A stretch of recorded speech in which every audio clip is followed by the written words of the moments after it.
Okay, so it's been like 3 friggin' weeks since we've been here. Firefox, I would like you to be visible, my guy. What's your deal? Browser's visible. Firefox. Ooh. Now that's not the right one though, buddy. Actually, okay, hold on, wait. Maybe we could use that one. If I full screen it and then. All right, sure. Elden Ring tonight. Isn't it out like right now? Oh no, it's because it's like Thursday night. Duh. Yeah, shit. 6 hours. Oh my god, that's all? It's 6 hours. It's 9 a.m. here. That's a weird time for it to come out. If it came out at like 9 p.m. Eastern or something. Oh no, 12 p.m. Eastern, 9 p.m. here. Like if it comes out the moment it's technically the next day, somewhere in America, that would make sense. Weird, 9 p.m. Pacific. Wait, that's 6 hours from now? Am I crazy? I feel crazy. That seems not 6 hours from now, that's 12 hours from now. Or do PC people get it early? Console gets fucked? Aww. Those poor people. They have to pay more money for a shittier experience. I guess at most of the time it's a streamlined experience, so that's what you're paying more for. All right. Okay. Good and bad. Little good, little bad. Okay, so what the hell? We need to finish figuring out magic reactions. And I've been thinking about it, and I think I do want to change the radiant type to cosmic, and nothing else will change. I like that term better. It gives me more I don't know, more leeway with things. My god. The text is so small for this. And also this text is so big. Why are you so big? I don't think you need to be this big, text. You could be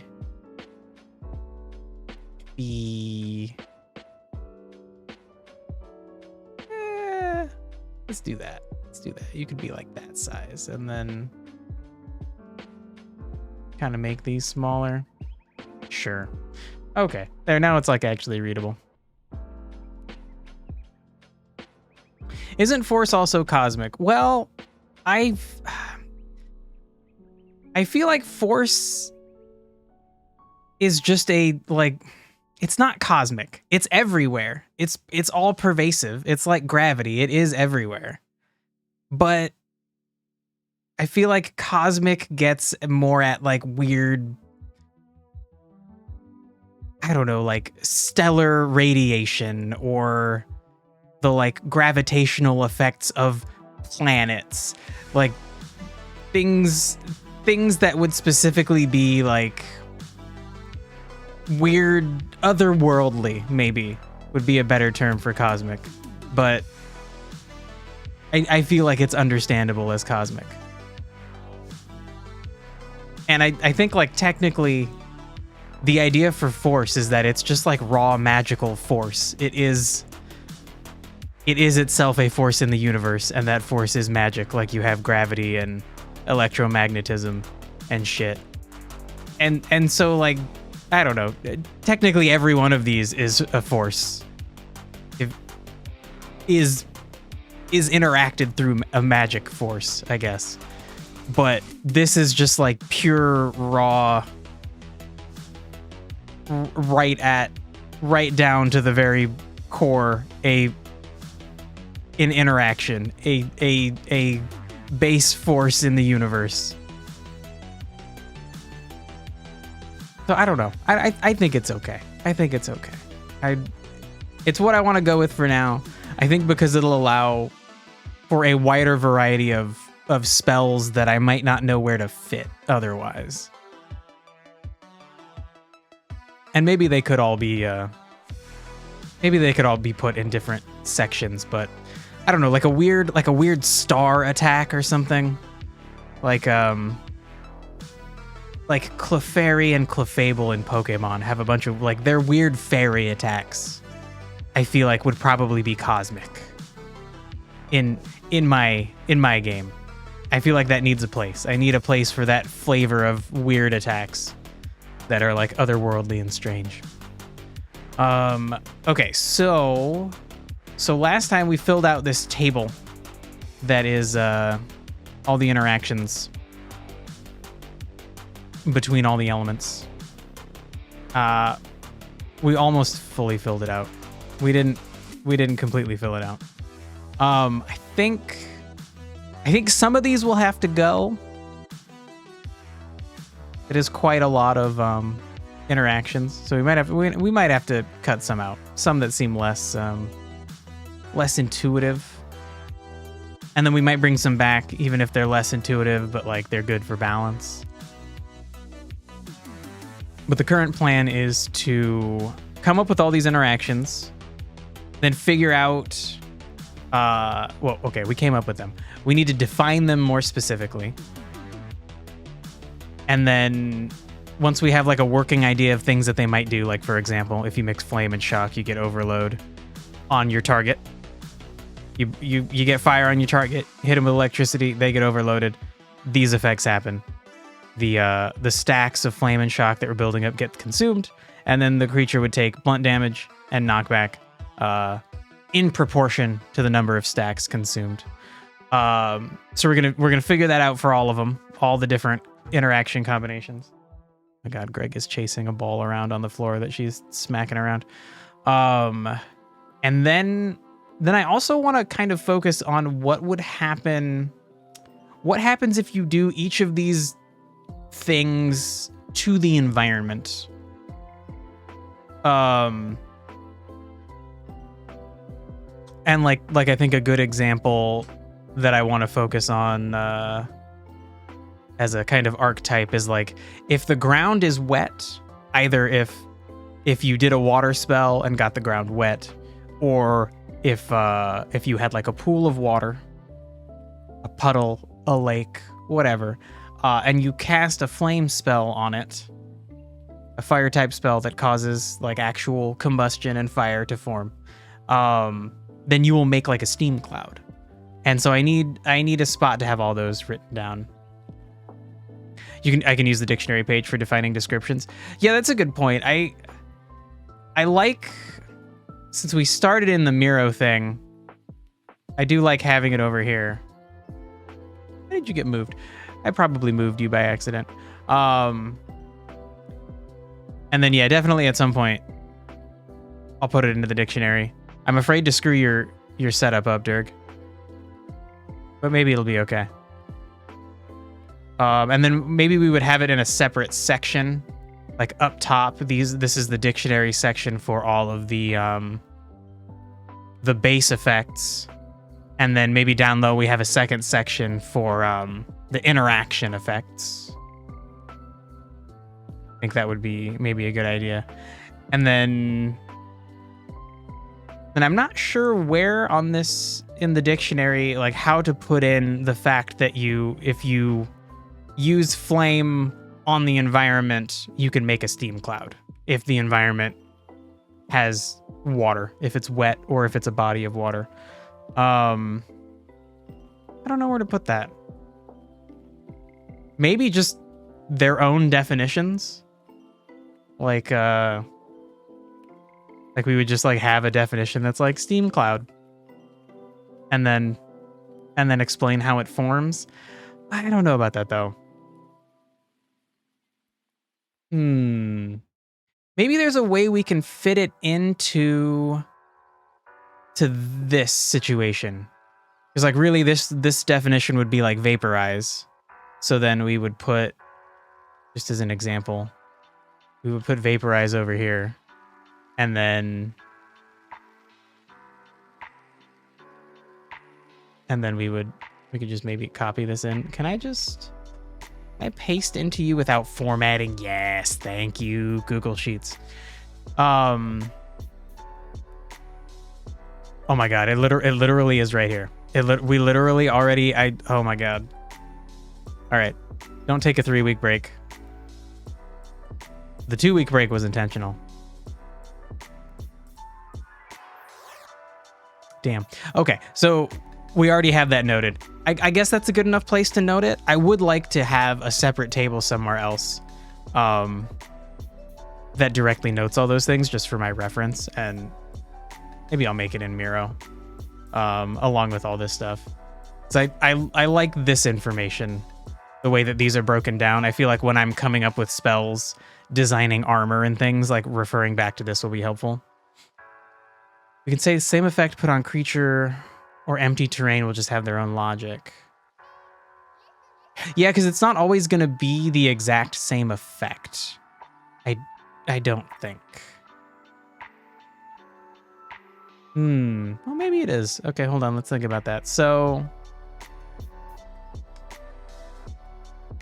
now initially my plan had been to not have a steam cloud form.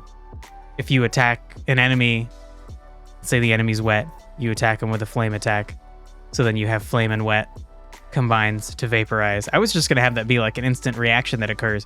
But honestly, creating a steam cloud, whether or not you do it on a target or on the ground, that seems valid.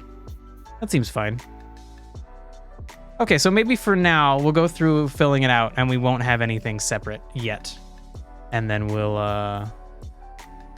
decide if we need that. Okay, so clearly we're going through all the flame combinations first. So then let me just copy overload over. And hey, Miro, do what I want, not what I tell you to do.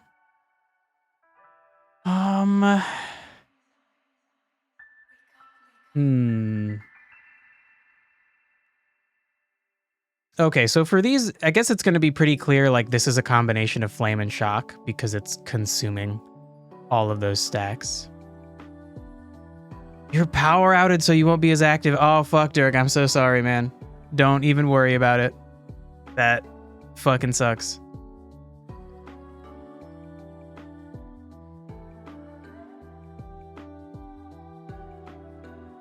I'm incredibly inconvenienced when the power goes out, and like, I don't know.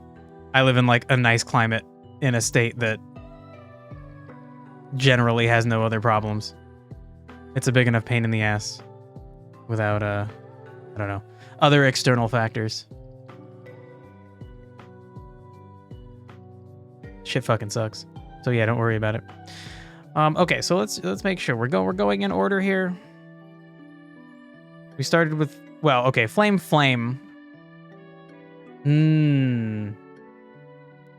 So we do have a separate tab where Dirk just kind of put these like fake examples of like if you keep stacking up flame on top of somebody, eventually there will be like an explosion. And so that's what this section is for. And maybe we have different scaling forms, but I think the idea for now will just be like at some certain number of stacks, you get some kind of reaction. And it might be worth just defining in the dictionary page. You can use Wi-Fi with power banks. No fucking way. Huh. You're using Wi-Fi, not like cellular satellite connection?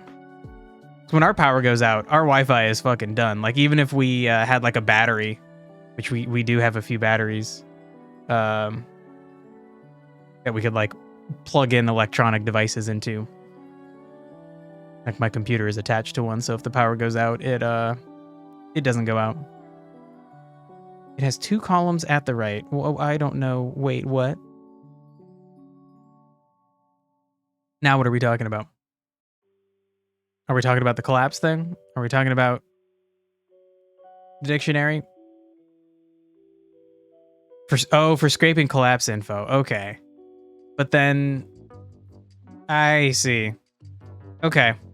I still think, though, we want a place to specifically define this, right? I mean, I guess just saying that it does 6 damage in a radius of 3 does kind of define it. All right, we'll worry about it later. I'm gonna just work through all the non-same this page, all the non-same interactions. So like next we'll do vaporize.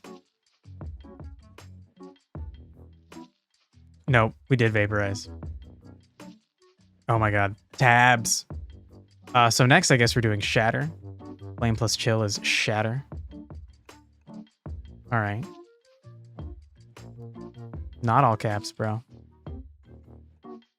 Okay, so this is gonna consume all the stacks of flame and chill. And do I have to hold shift to get a new line? How do I? Control?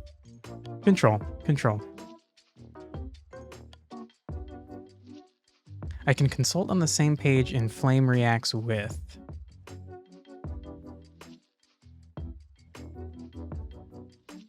Wait, what now?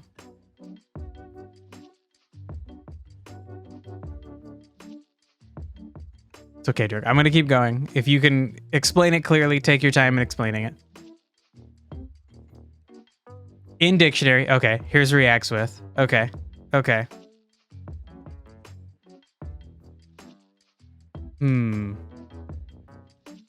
Okay, so I know from the reactions page that's automatically filled out, right? So I can just, I get it. I can just pull things from here. And here are the names of the things that go. Okay. Well, I don't know if scrolling up is necessarily easier than clicking on the alternate tab.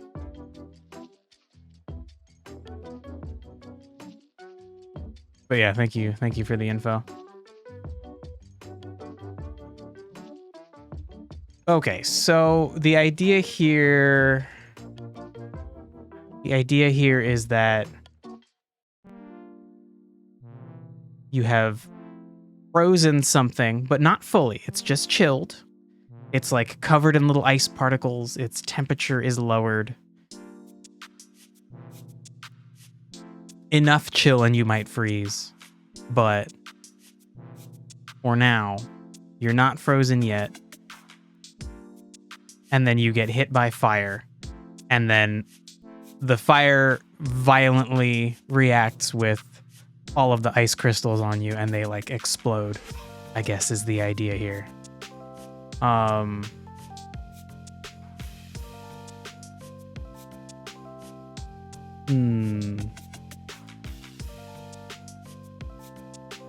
Do I like that? Does that seem thematically violently evaporate?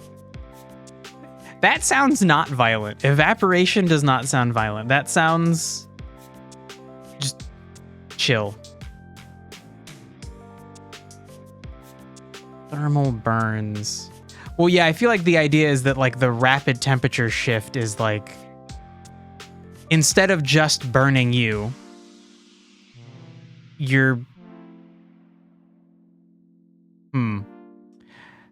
like, if the idea is that you're covered in like ice crystals and you're like, your body temperature is low, getting hit by flame wouldn't necessarily like burn you because you're protected by the ice crystals, but then the ice crystals explode and hurt you, I think is the general idea.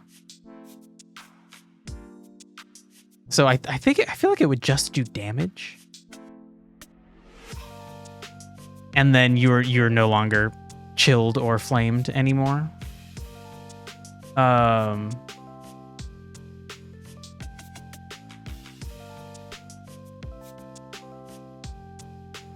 then I guess I do need to decide like, what is the damage that's being done? Ooh, it could lower armor. That's a cool idea.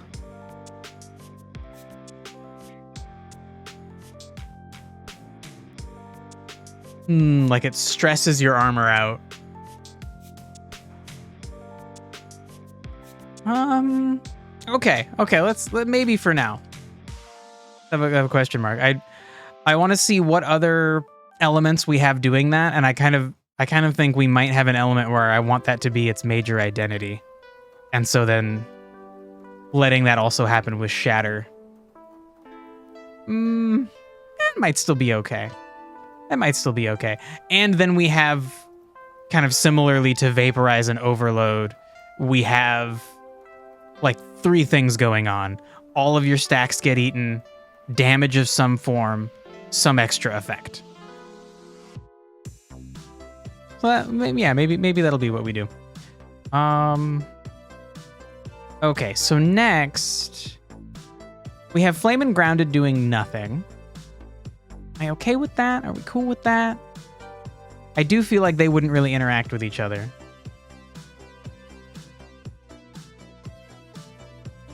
As a recap, the idea with Grounded would be, like if you're a bird flying around and you get hit by a bunch of mud, you would now have the Grounded effect, which would like slow your movement, make it hard to fly. Even if you're not a flying creature and you get hit with like a mud attack, the idea with Grounded is that you are less capable of moving around. Now, if you were covered in mud, you got hit by fire. I think we had toyed with the idea of having there be some kind of interaction with that. Like the mud that was on you would get like baked into clay. and then I don't know, would it just fall off? Mud plus fire is a clay pot. Yeah, that is true. Now, is that a valuable reaction to have? Because I don't think we've had a lot of negative reactions, and like that this could lead to an interesting combat system where like you don't want to combine attacks that will leave the enemy covered in mud and then a fire attack, because you're like wasting the benefits of the fire attack. And I guess honestly the mud attack too, because if you like the fact that you've hit an enemy with a bunch of mud and they can't move well, but then you hit them with a fire spell and then the mud just like falls off of them because you like the idea would be like the mud is sticky and stuck to them, but then it heats up and then they can just like kind of flex and all the mud would fall off as they move. One time block all damage. Well, not like it hardens into a shell, and then the next attack that hits them, maybe the next like physical attack, right? Like, oh, that's an interesting idea. We could, I don't know what we'd call that. Like, I want to call it mud shell, because shell is like kind of already a RPG term. Like Final Fantasy uses it. Or make it so it deals fixed damage if damaged. Like despite how much dealt, it'll deal 20 damage.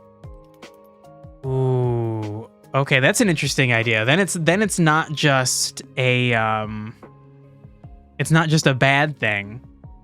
That could potentially be a really good thing if you made a build around like covering the enemy in mud, then hitting them with fire, and then using like some kind of small attack, like an attack that does a small amount of damage, but maybe it hits a lot of enemies or something. And so then you could turn that small amount of damage into a large amount of damage by doing this. Kind of a cool idea. Dang. Okay, I need to think of the words that would explain that succinctly.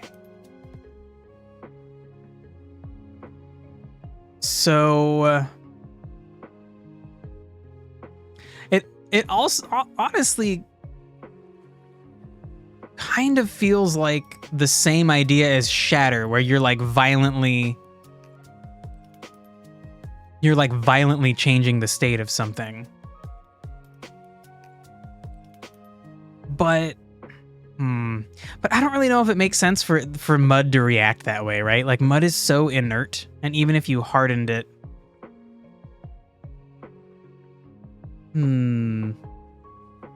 Okay, I like using one of these ideas. But what?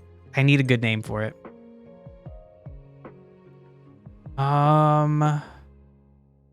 You could. It could be like clay shell.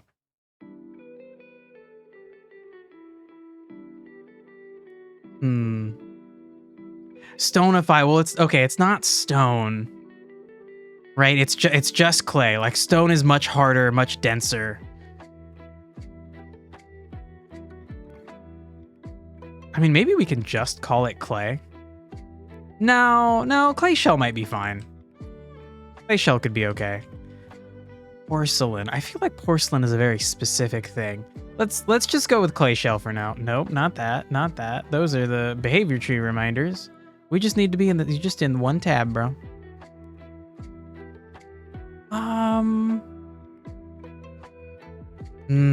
Okay, I feel like actually we could just do shell. God damn it. Same tab. Same tab in Firefox, different tabs in Google Sheets. I want these to all be individual words where possible. Acid cloud, you might be a problem. Okay. So then what are we going to do with shell? You're going to... I feel like I need this ready to copy and paste. Consume stacks of flame and blank.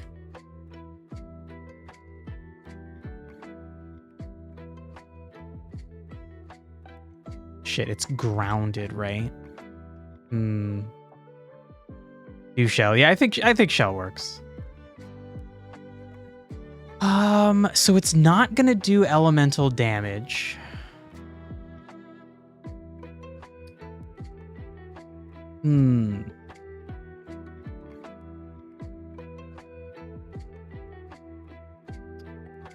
How do we describe this effect? Like, the idea is that it's forming essentially like a hardened clay armor.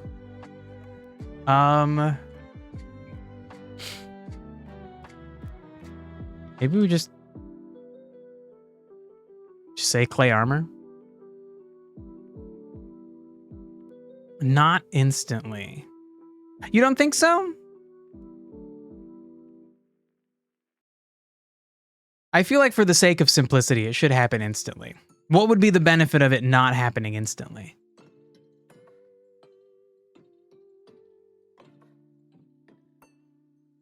Damn it, nope. Over here, this is what we're looking at. Keep thinking in my head that this is in the Miro board. I had initially planned to put this in the Miro board, which might be why.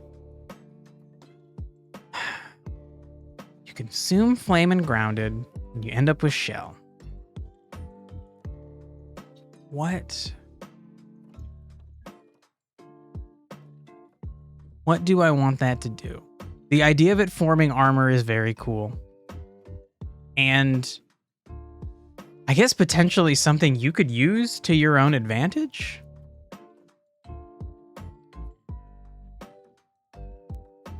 The idea of somebody getting hit when they have clay armor and having it potentially hurt them is also interesting. God damn it. Nope. Down here. Down here. I wonder, could we have the clay armor be useful against certain elements as protection, but bad against other elements?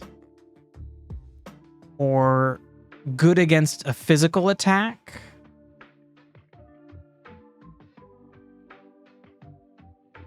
So maybe the idea could be that the shell will protect you from a physical attack completely. The next physical attack will do no damage and the shell breaks. Or if you get hit by a magic attack, maybe you still just take some kind of, I don't know, like damage equal to your character's level or something. Some kind of a set amount of damage, but that can still scale as the game goes further and further. You think it would be bad against physical attacks?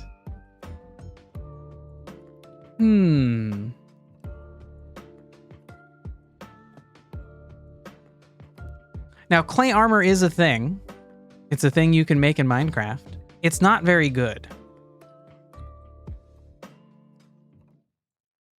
Okay, yeah, Dirk, that's an interesting point. Like, yeah, it would like protect you from the elements affecting you. But a physical attack would just shatter it. Yeah, okay, I was thinking about that backwards, for sure. Okay, so then let's give clay armor a brief description. Defends against elemental attacks, physical attacks, break it. I think that could be okay. Now, is there anything else we would want this to do? So far, everything has had essentially 3 effects. You eat the stacks, do some damage, and then some kind of extra third effect. Maybe this one doesn't do any damage, and that's okay. Okay, so then this is an interesting idea, because then if you were covered in flames, you could attack your own teammate or something and give them stacks of grounded. And then that would turn this into clay armor. And so that's an interesting out if you're being attacked by an enemy that is doing either of these two things. You could turn that into a defense. So that's kind of cool. It's a fun idea. We'll see how that shakes out. Ooh, lower speed.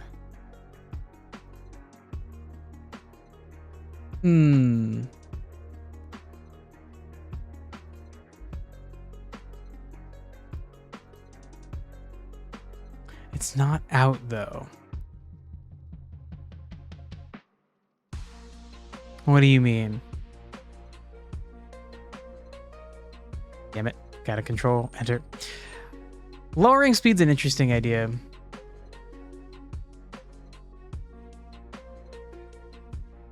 It's for incoming flame now. Wait, what?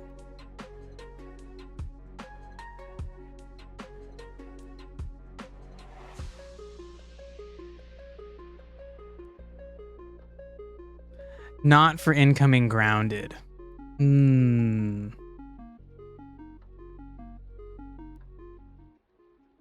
Okay, so then...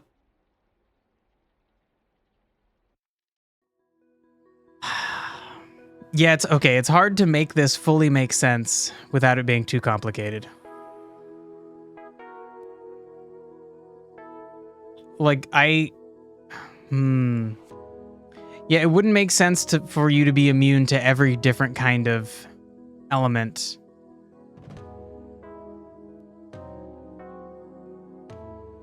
Maybe just the damage from them? That would be too powerful.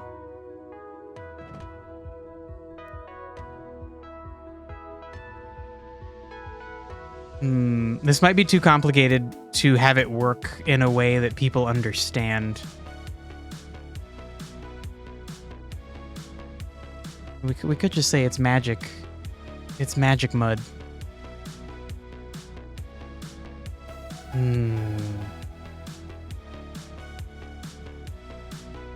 Maybe for now we just have it like negate the next attack.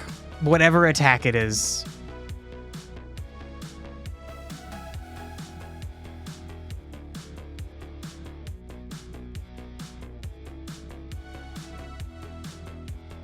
That could still be powerful, but that's like really simple. Treat each shell stack as -1 damage. That could be an interesting idea.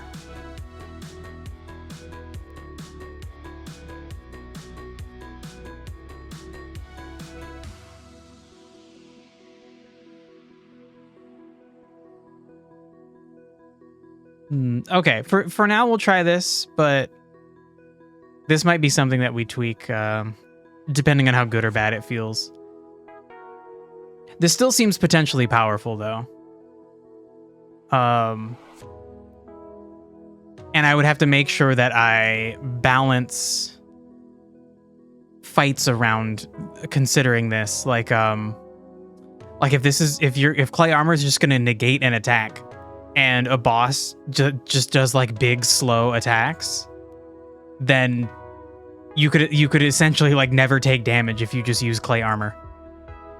So I'll need to be careful and have like attacks have like multiple hits, like in Pokemon there's attacks like double slap and fury attack and other things that like hit multiple times. They're a single move, but they make contact multiple times.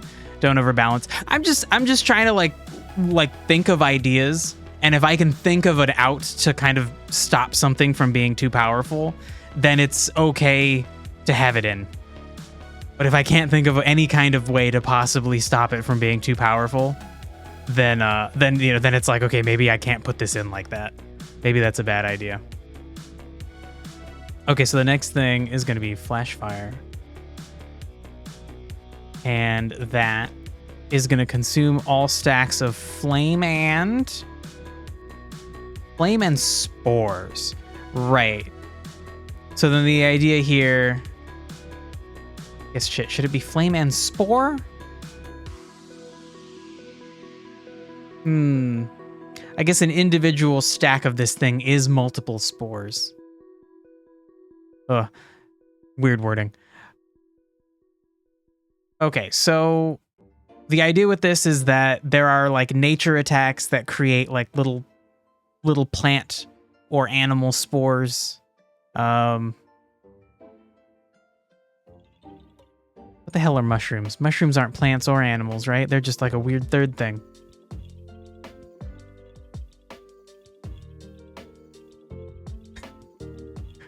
Are mushrooms animals? Okay, they are actually neither plant nor animal. In my head, that feels like they can't. That's not allowed. That you have to be one or the other. But apparently, they're just a separate thing. Okay, so the idea with this is that these would be little tiny nature spores. If you get hit with an attack and you get spores on you, it's gonna like lower your accuracy, make it hard for you to focus.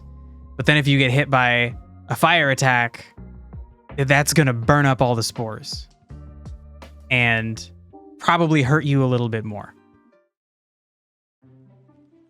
I am never gonna remember to hit Control Enter. So we'll probably do some elemental damage. And perhaps I should be considering that some of these should be AoE damage. And some of them maybe should be single target. Like maybe if you have enough spores on you, the explosion is big enough to hurt surrounding spaces.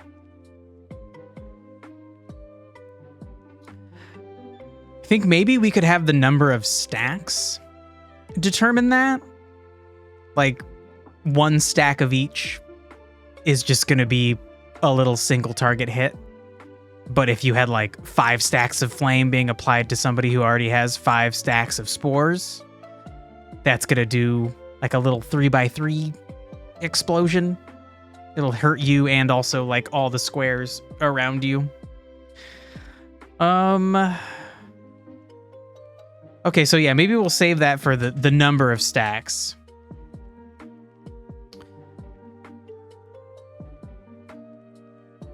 And so maybe we'll put like AoE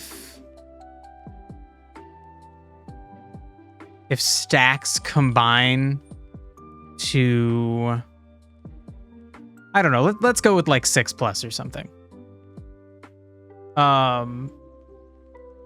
And then that might be something that we want to do for all of these. I'm going to leave it there like a note. But like maybe we don't end up going with that. But I think we need some kind of way of having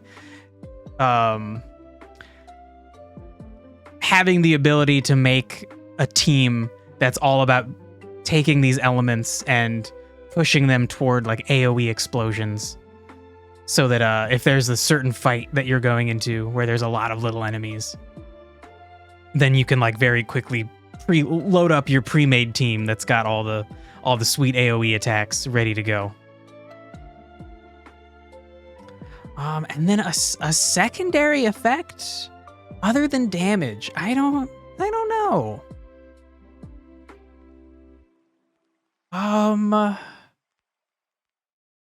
What would happen if you burn a bunch of plant spores? Some like toxic fumes, maybe?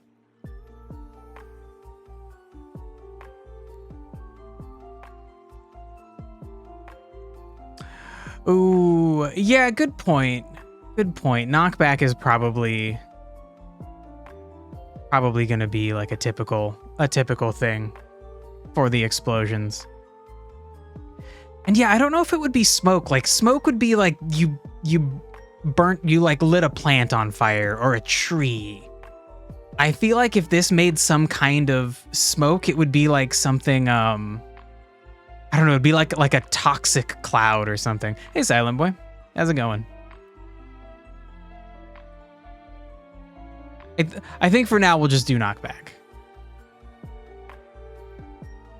And then maybe we'll revisit things and see how many different kinds of clouds we're creating. So far, we only have steam cloud. I think also we're going to have acid cloud as well. So maybe we could have some other kind of cloud, but it would feel wrong for this to make an acid cloud. Maybe like a poison cloud, I don't know. Got a D&D campaign coming soon with you as DM. Nice. I hope you have fun. I hope you have a cool team of people and nobody's gonna make it weird. Toxic cloud, maybe. And we could have it do like nature damage over time. You know what? We'll just yeah, you know, it's ideas. It's only 2 other people right now. Is this the first campaign you'll be DMing? Yeah, oh my, okay, there it is. It's your first time. Okay, I mean, that's probably pretty good, right? Managing social expectations gets harder and harder the more people there are. Every different person's expectation of the game becomes like a exponentially scaling problem to deal with the more and more people you have. Okay, so next is Acid Cloud. Now, maybe there's a better name for this. 2 is more than enough. Your comfort number is 3. Yeah, 3 seems pretty good. I feel like 3 just sounds like a nice sweet spot. You're sort of looking for tips for DMing. Ooh. There is a guy... Shoot. I think this is his name. There's a guy named Matt Colville who has a YouTube channel that where he just like talks about DMing and generally like gives advice with how to deal with things. He also has a bunch of episodes, videos. He has a bunch of videos that are just him like explaining the campaign he's running and like events that happened and how his players reacted to it. He's an interesting guy. He's got some good information about DMing and just some good information about world building, which is why I ended up listening to some of his videos. Okay, I don't like the name Acid Cloud because the goal of Acid Cloud is that it's going to create an acid cloud, and that's not clean. You can get good without practice. I feel like to a point, but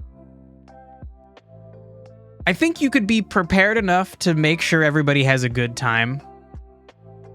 But I think you need practice to like, well, at least for me, since I have social anxiety, I would need lots of practice to feel like comfortable. Like I can do a good job and not worry in my head. Like any speech I gave in college, I practiced, and high school too, honestly. I practiced it like so fucking much that I could just deliver it really easily because that was the only way to stop freaking out about it. Name for an acid fire. Is there a name for like an acid fire? How about acid fire explosion name? Is there a name for that?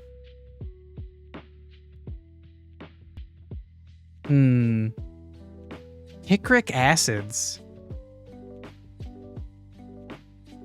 What is the name of the explosive acid? Wow, okay, so picric acid is coming up because it is an acid that is explosive. That's fucking scary.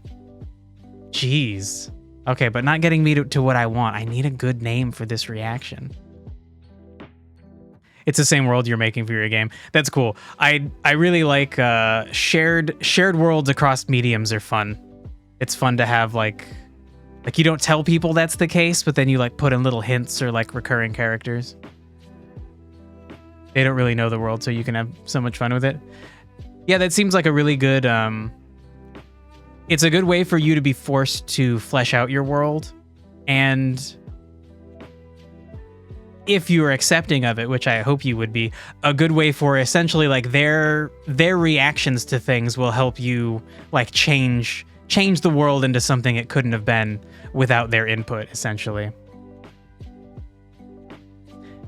Make sure they have agency. Yeah, for sure. I feel like it's not fun if they don't. Foreshadow things. One of my friends from college was a DM a lot. He did a lot of DMing, and it does seem kind of funny that as the DM you can try to foreshadow things and like just like nobody gets it, and it can just completely go over the player's head, and then you have to you have to decide how to deal with that. You already know what the final boss will be and everything. Yeah, I feel like that's a typical way that a lot of stories come about.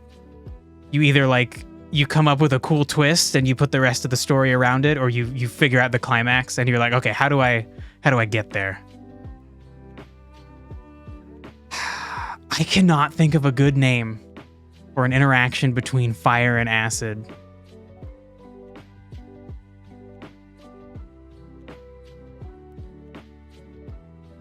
Dang.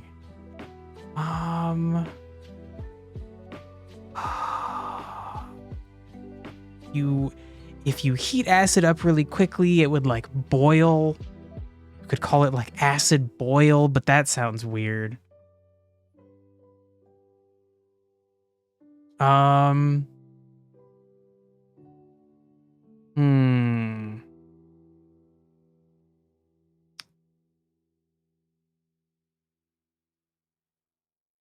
Okay, let's see. What are like acid burns? Is there a scientific term?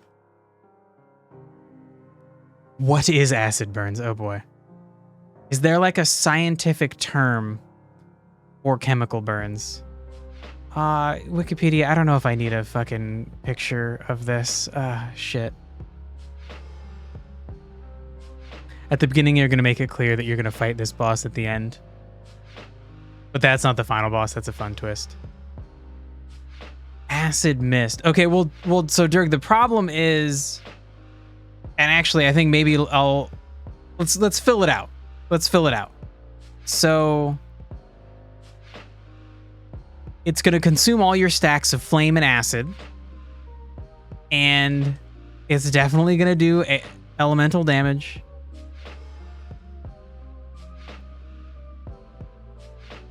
But then it also will make an acid cloud.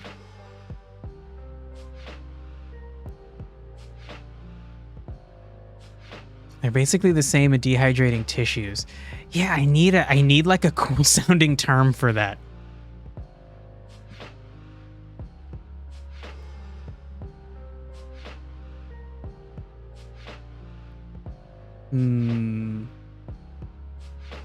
So we already are probably going to have corrosion as a term. Chemical burns follow standard burn classifications, may cause extensive tissue damage.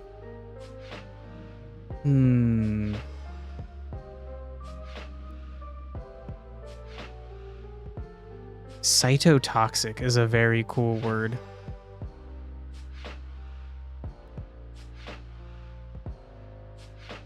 Is a term for a substance that kills cells. Huh.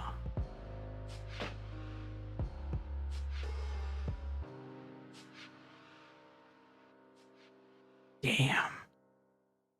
I mean, maybe that would be a cool word to use. I don't think it's necessarily an accurate description for what happens when flame and poison... Nope, flame and acid violently interact.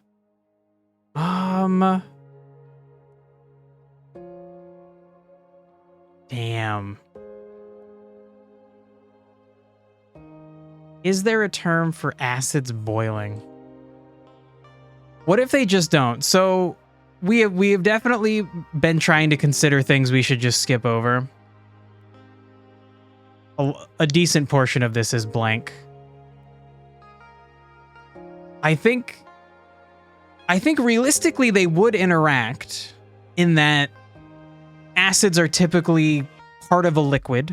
I don't think you can have a dry acid. I think an acid has to be like immersed in water. And so the water part of the acid would interact. The fact that it's a liquid, it'll interact with flames because a liquid being heated up will definitely do something. Maybe it just creates a toxic cloud.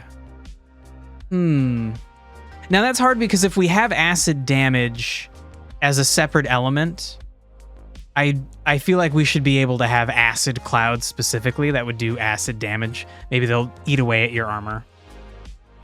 You can have a dry acid, it'll just be less reactive. Can you? Are all acids liquids? Most acids are not liquids. Whoa, some acids are either gases dissolved in water or solids dissolved in water.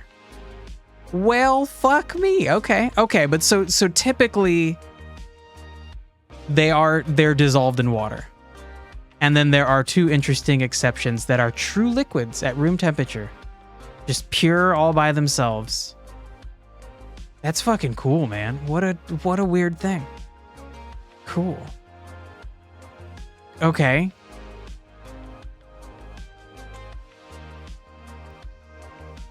Damn.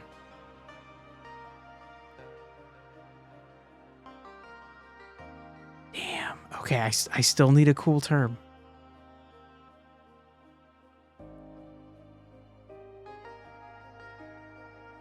So I definitely want them to interact. I like the idea of like somebody being covered in acid.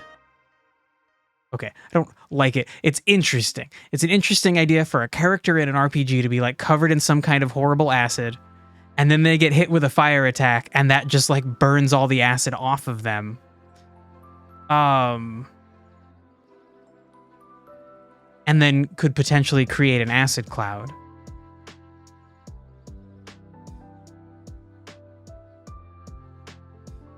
Dang. And so the specific thing that would be happening to them would essentially be like the acid is rapidly heating up and then going airborne.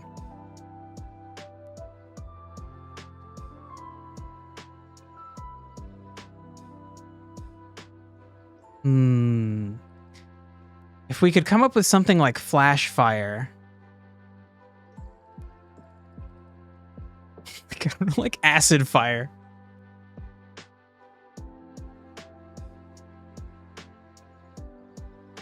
Is that a catalyst? I think typically a catalyst is, in the very specific sense, a catalyst is going to help a reaction occur outside of its normal temperature bounds. Ooh, also the extra thing that a substance that increases the rate of a chemical reaction without itself undergoing any permanent chemical change. Ooh. Interesting. I did not. I definitely studied catalysts. I fucking took like 2 years of chemistry. Interesting. But then, of course, there's obviously the more broad term. A person or a thing that precipitates an event. So in the general sense, I guess we could focus on that being like catalyze. Oh my god, maybe because we just don't have a better term right now. All right. And so then the idea would be like the acid reaction that was normally hurting you every single turn is now going to very quickly hurt you. We gave catalyze somewhere? Oh my god, did we? Probably somewhere that makes more sense, honestly. Yeah. Oh, with light and acid. Oh. Well, could we potentially reuse that?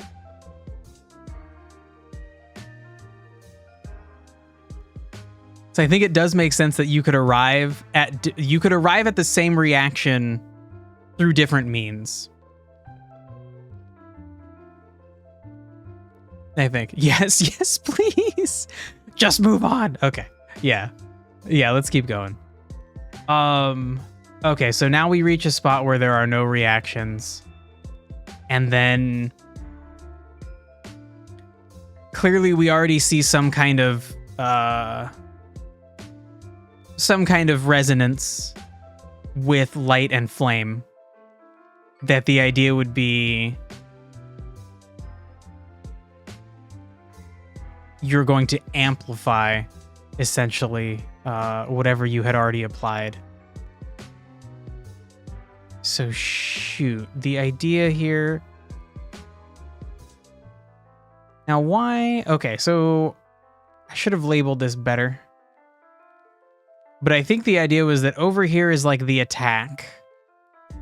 And then the top row is what you already have on you. And so then we're saying if somebody already has like cosmic light on them, they get hit by flame. That amplifies the flame. Happy about the Direct. Oh yeah, Silent Boy, I guess, duh, you're obviously a Nintendo fan. Yeah, dude, the Nintendo Direct was great. The fucking, the new Zelda looks fun. It just looks like a cool, interesting idea. Yeah, the new Mario and Luigi, finally. That also looks very fun. The trailer was very good. It made me want to play it. It actually made me want to go play, shoot. There's one of the Mario and Luigi games I haven't finished. Bowser's Inside Story. I can't play DS games. My fucking hands are like, it's too small. My hands can't conform to the DS shape. And I quit playing that game like halfway through because I like binged it and my hands were not happy just constantly playing a DS game. It's very confusing though. What, Mario and Luigi? I honestly don't remember the fucking story to it at all. It just looked exciting. It was called like Brotherhood? Something weird like that. I don't know. Clearly I'm a Nintendo fanboy because I didn't even analyze the trailer and I'm just like, oh my god. How they made the game. What's confusing about it?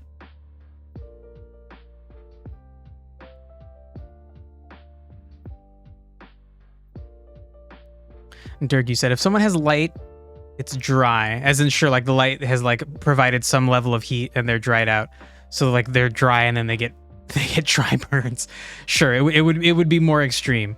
I want to see though, did we do the opposite for light hitting flame? Okay, so either way, we're gonna say the flame gets worse. It's like an ideal setting for the flame. All right, that's fine with me. Because Alpha Team is bankrupt. They're the original people who made them. Oh. Nintendo really likes to kind of like not talk about the fact that there are other developers making their games. That's the original reason we haven't seen one in years. Damn. So then Nintendo probably finally decided to have someone else make it, right? They're either making it in-house or having some other group that they don't want to talk about making the game because they want to pretend like every Nintendo game is only made by Nintendo devs when it absolutely isn't. Okay, so for now we have this thing called Flame Plus. I don't like that name. It's a lame name. It needs a good name.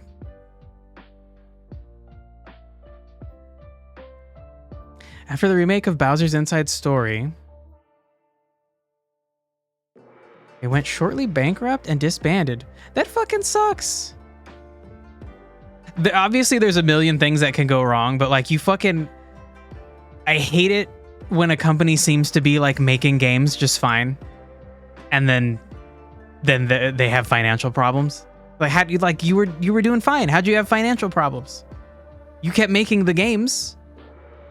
I don't know. Maybe there were delays or internal issues. I don't know. It just creates more stacks of flames, that's all. It does. Yes, that is what this effect does, but we need a good name for it.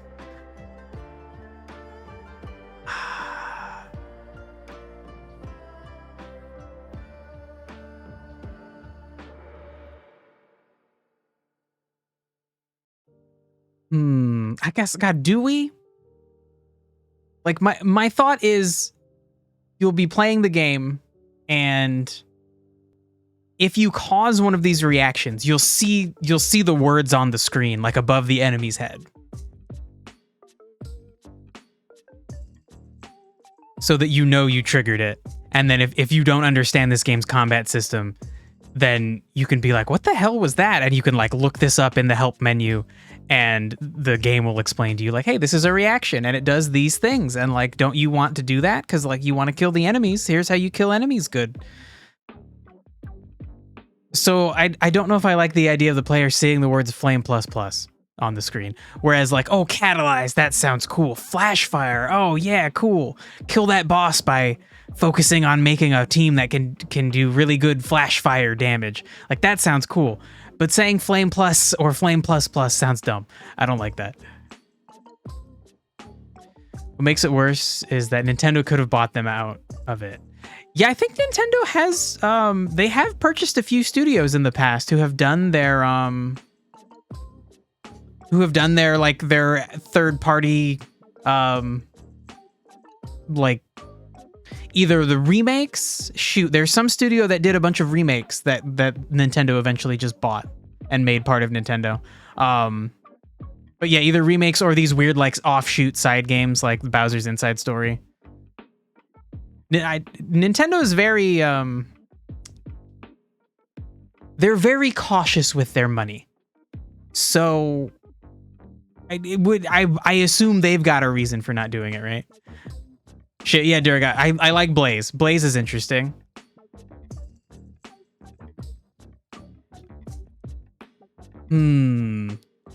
Although Blaze sounds like it would be spreading. So yeah, maybe like kindle would be a good term. Because like the idea of if you have kindling for a fire, you're taking your like small little spark and the kindling is building that spark up into more. Ooh, immolate is good too. Immolate's a good word. I think kindle works though. Okay, so now we're going to actually, you know, we're just going to copy this whole guy. Oh, interesting. It doesn't automatically do the next line. Weird. Google Sheets, you're strange. Okay, so we're consuming flame and light.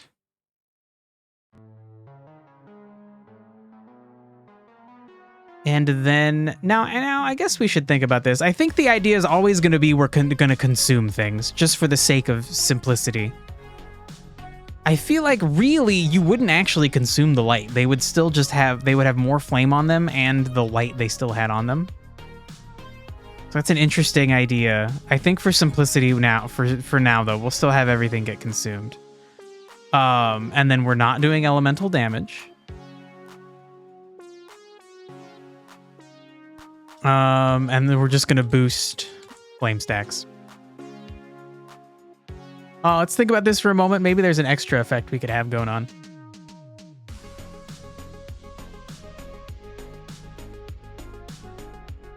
You don't see why, because they were successful until they did the remakes. Ooh, yeah, that's fucking brutal. That's because the extra story was just not that good.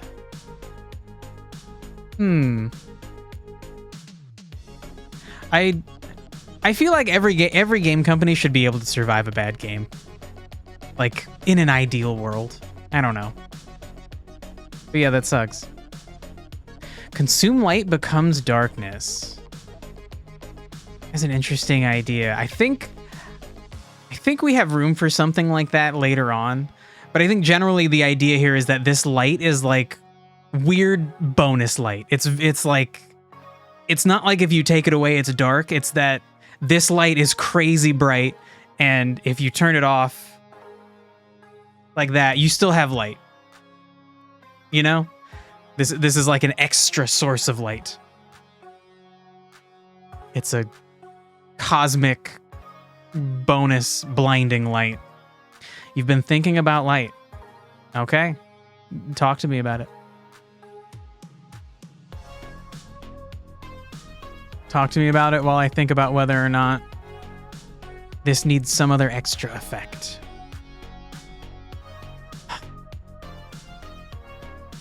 I feel like maybe not. It's an interesting, unique thing that you're like translating this into flames. How about two lights that can put each other out?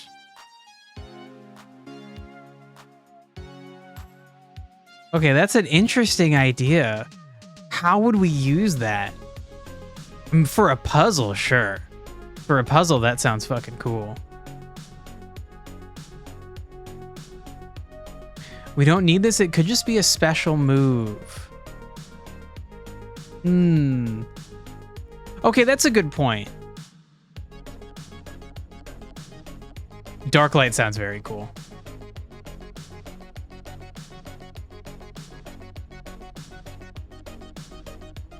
I love sci-fi fantasy shit that makes no sense.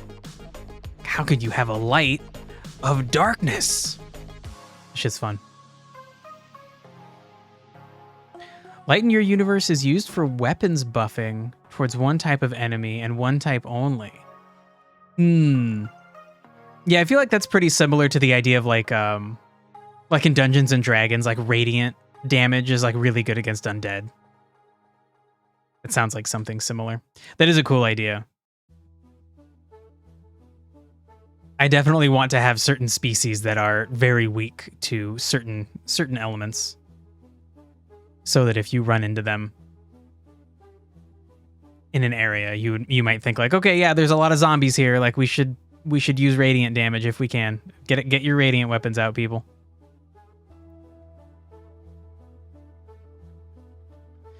It creates light, but if light is present, it's used to lift stacks up. Like antimatter. Whoa. I don't know if that's how antimatter works. Antimatter is like crazy weird shit.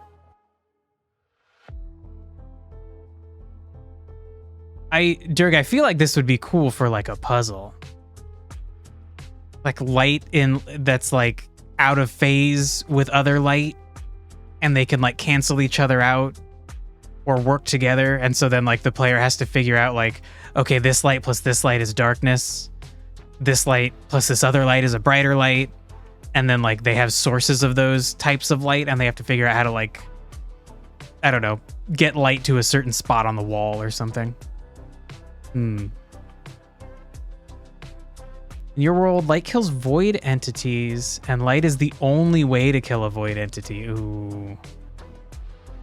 Okay, make sure to make that fun, because that could easily become annoying. There's a thing like that in Destiny, the first-person shooter that I play a lot of, and I don't mind it, but boy, there are people who fucking hate it. Like, why do I have to use this one fucking thing on these one kind of enemies? It's fucking dumb. Like, Bungie says I can play how I want, but then they make me I have to play the way they say. It's fucking dumb.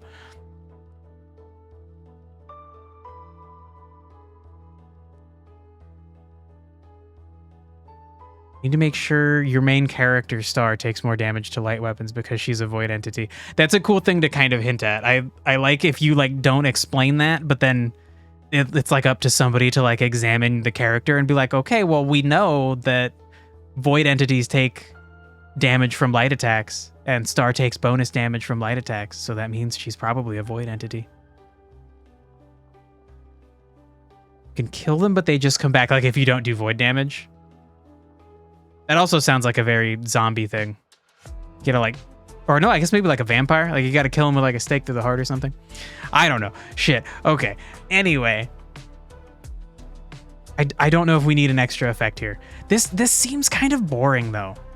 I want all of these things, all of these reactions, the goal of them is to be like the player wants to do them because they're just free bonus stuff. Just free extra damage. And if they're careful about it, it can be really, really helpful. Like they can knock back an enemy closer to a group of enemies where they can then hit them with an AoE attack of some other kind. And I don't know if this is even worth having. A void entity.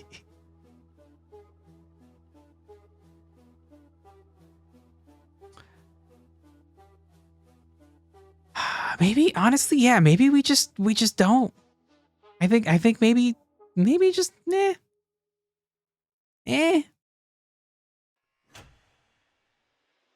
And then that would mean I would also be taking Flame Plus off of here. We have a lot of reactions, so I think if there's one I'm not really passionate about, I think it's okay to take it out. And if we could come up with something weird, like this is cool and weird, being able to turn Flame and Grounded into clay armor, like that's fucking weird. That's cool.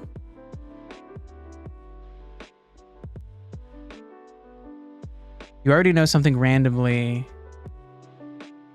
That sometimes randomly an event will happen where basically the Blood Moon happens. You mean the Blood Moon from Breath of the Wild and Tears of the Kingdom? That shit's fun. Actually, okay, sometimes it's fun. Sometimes it's really fucking annoying. More confusion options. Less reactions and more stacks. Okay, hold on. Are we're not even necessarily there yet. Let's worry about confusion when we get to confusion.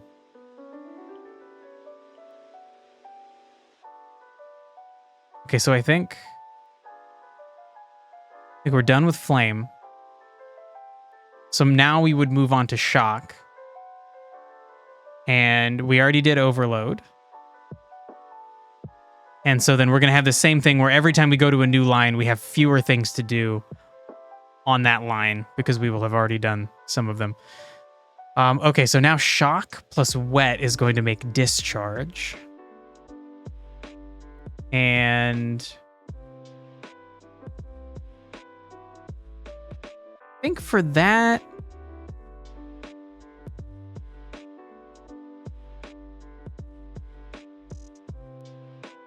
I think we want AoE damage, but actually, no, we want multi-target damage, but not AoE. We want it to like chain.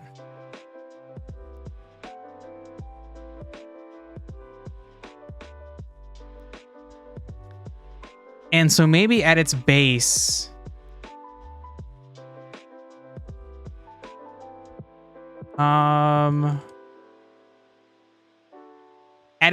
the idea is that this will like chain to nearby enemies.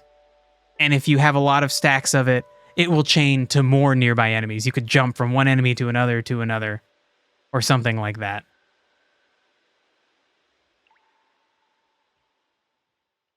And then that will differentiate from AoE damage, which is just like an explosion close by. Chain damage can jump further, but it's not going to hit everything. It's going to choose one or two targets. Maybe prioritizing wet targets or something. I don't know.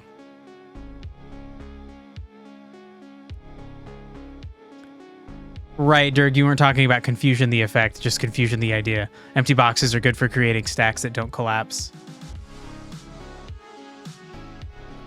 Right, because confusion grows with each unique stack. Good point. Okay. Okay. So yeah, actually that's a good argument to kind of leave a lot of things blank if possible.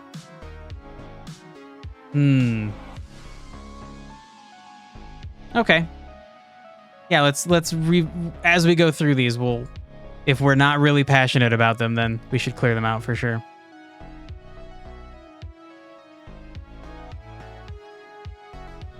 Okay, Silent Boy, what did you say? A character named Electri,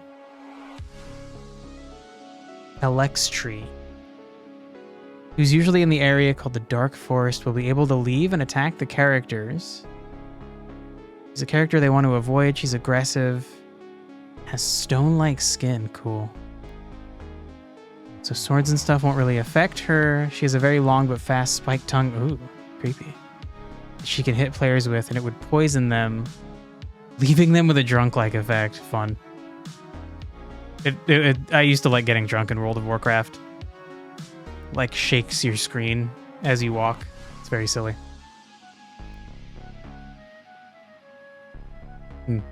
Yeah, cool idea. And so then she's the Blood Moon-like event.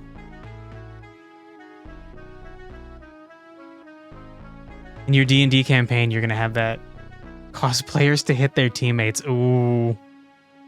And her only weakness is her tongue. Damn. Somebody's going to cut her fucking tongue off. You better hope, like, the first encounter, somebody doesn't try to cut her tongue off and then rolls a 20. Because then you just have to, you got to let them. If they roll a 20, you got to let them do what they want to do. That's like the fucking rule.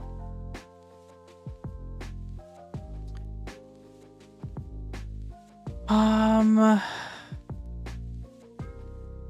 think also we might want like a guaranteed stun for discharge. Let's see, up here for shock, I think we specified, yeah, that shock will deal damage over time. A lot of the different debuffs will do that, but it will potentially like stun the character if they have too many stacks of shock. At some point, every character is gonna get stunned if they have too much shock on them. It's like getting tased. Maybe you can handle getting tased by one taser, but like surely there's some number of tasers that would stop you from being able to do what you want to do. And so then maybe discharge is going to be a way to get a guaranteed stun for a turn. Seems like a cool idea.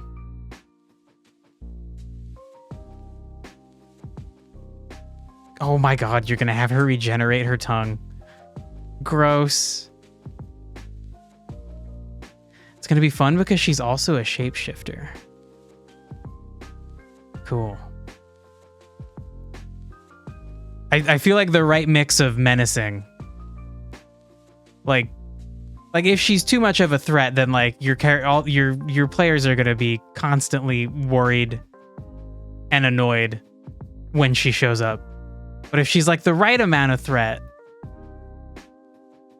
then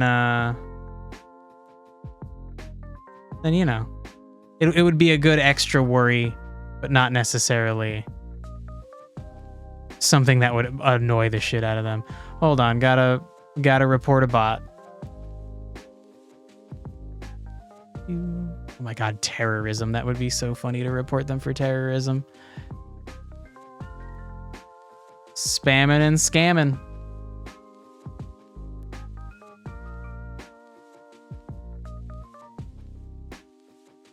And we block them. And we ban them. All right.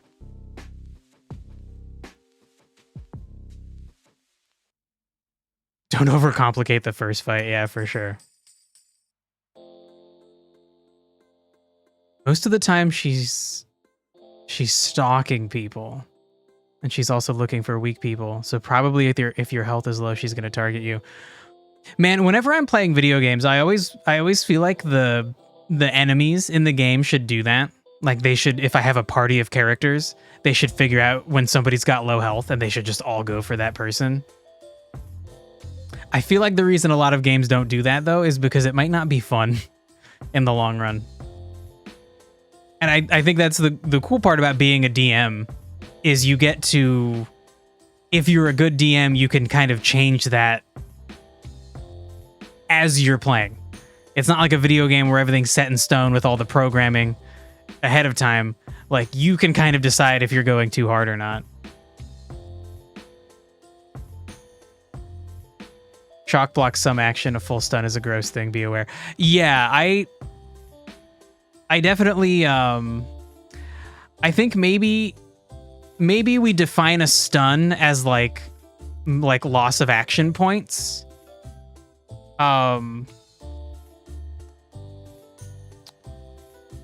Because it certainly sucks when you lose your turn. And Dirk, we've talked about this before. It definitely happens when playing like Baldur's Gate. And I feel like it's less of a problem the more party members you have. Because then you're not missing out your whole turn, technically. You're missing out on like a sixth of your turn. Because only one of your 6 characters can't act. Baldur's Gate, and I definitely plan to do this. Baldur's Gate has a way to, like, you can use spells and things to remove the stun from a character, and then they can take their turn. So you might spend like half of one player's turn to give another player back their full turn, and like that's okay. Definitely something to look out for, and God, maybe this should only be if you have enough stacks.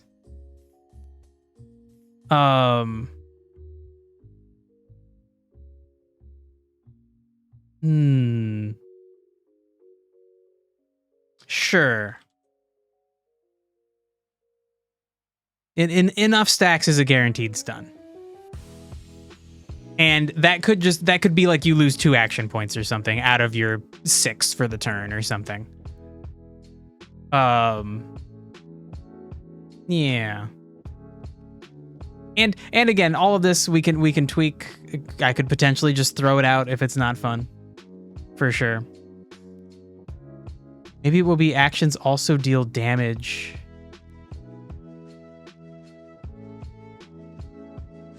Ooh. Oh, that's an interesting idea. Like, you as the player have to decide if you have been discharged, if you have discharge on you. If you do more things, you take damage with each thing you do. Ooh, okay. Let's think about that. Guaranteed stun, maybe. Damage per action. That's a cool idea. That's a cool idea.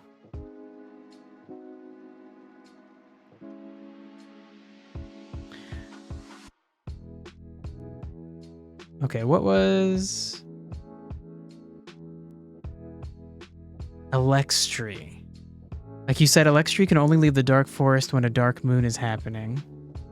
She's not the first boss, and the Dark Moon will only happen after the first or second boss. Okay, sure. So it'll be like a ways in. Still might be a lot to lay on to people. You got to give them like warning signs. But like maybe not definitive warning signs that they're being stalked.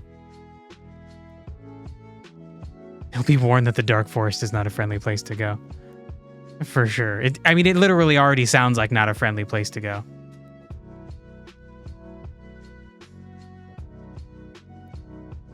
And yeah, Dirk, that's an interesting point. So essentially, you're giving the player agency to choose. If they don't want to take damage, they could not do anything. And maybe it could just be for moving. Like maybe the idea could just be you're like stuck in place and can't move. I don't know. This is something interesting to explore.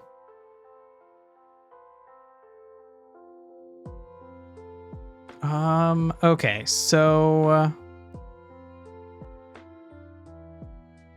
right, I forgot we had made notes. I did already make a note about stunning or action point drain. Wow. Or spreading to nearby wet enemies is an interesting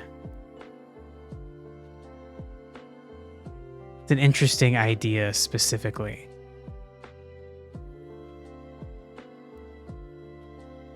So maybe like you get more chains if the targets are wet or if you have a big enough stack. So you can like jump through other wet targets and it doesn't count as part of the chain. Like the chain's going to go an extra step for each wet thing it goes through, as if like the wet characters don't detract from the number of jumps that will happen in the chain. So you can either make a chain longer by chaining through wet characters or by having a large number of stacks reduced or removed for this reaction. Okay, that's cool. That's a cool idea. I like this. Okay, so conduct is chill and shock. Might just end up calling it superconduct. I do like the idea of it chaining at a greater distance. My God, I had all sorts of notes for this and no solid idea.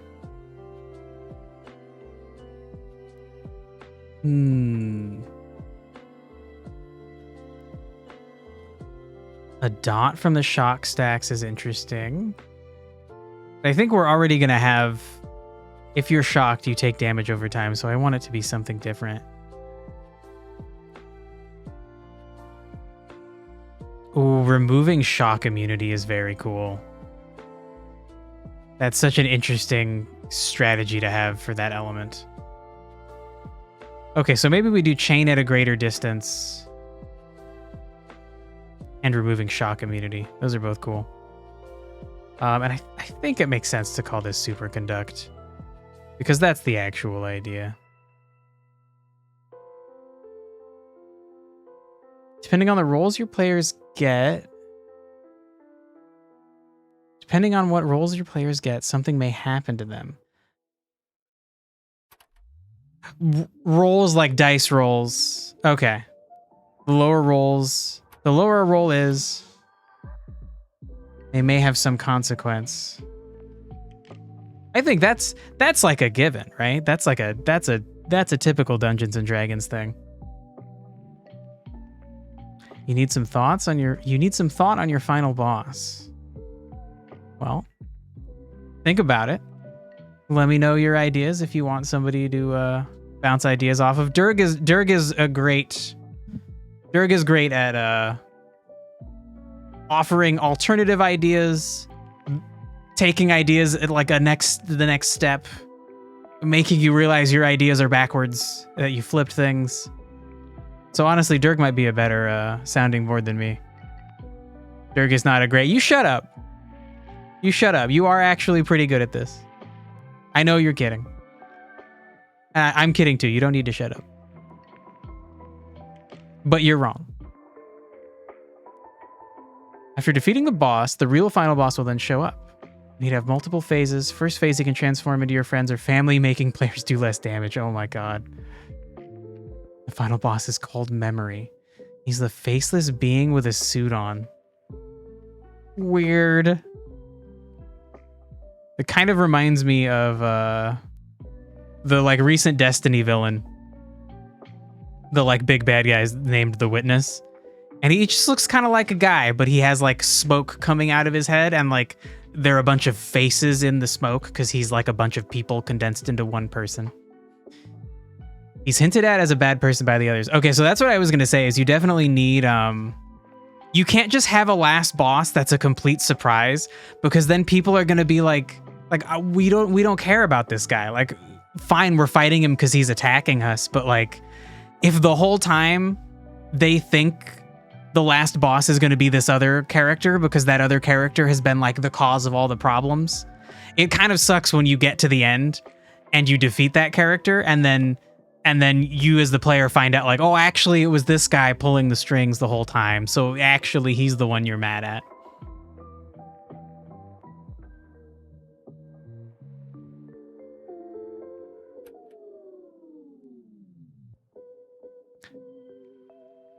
So he would be hinted at by people saying a faceless being kind of creeps me out, or others will call out seeing a faceless being. Yeah, I feel like if you have them kind of secretly present in things. Players can think it's like a not kind of a weird, vague description of a situation, and then when they find out about the character, they can realize like, oh shit, he was there all along. Damn.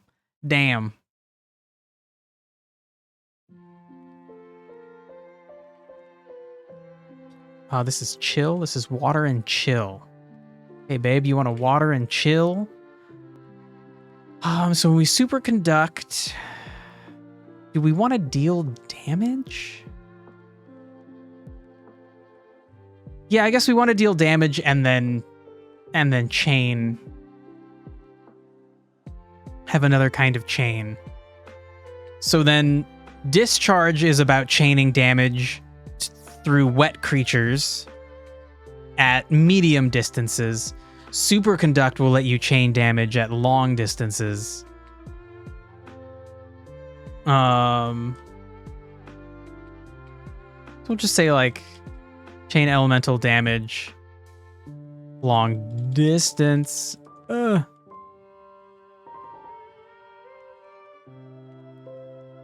I don't know if it's Excel or some other spreadsheet thing where you hit shift and enter to go to the next line. And that is so ingrained in my muscle memory. I can't get in my head that sheets is control enter. And then remove immunity to shock. Now, I can't really foresee, that might really suck. That might really suck for some reason I'm not really seeing. That might make any enemy that's immune to shock, it's just like, oh, well, yeah, just put superconduct on him and then you're fine. And maybe that's okay. Maybe that's all right. I don't know.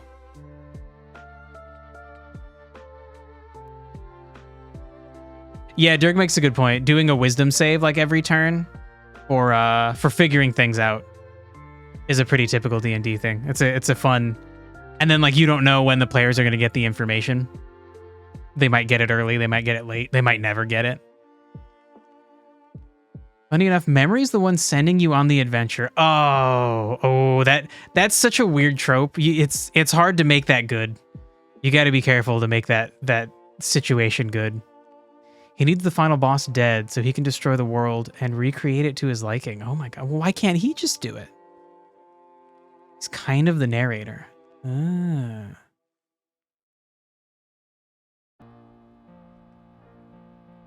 Dirk, you think we should change immunity into resistance and not just outright remove it?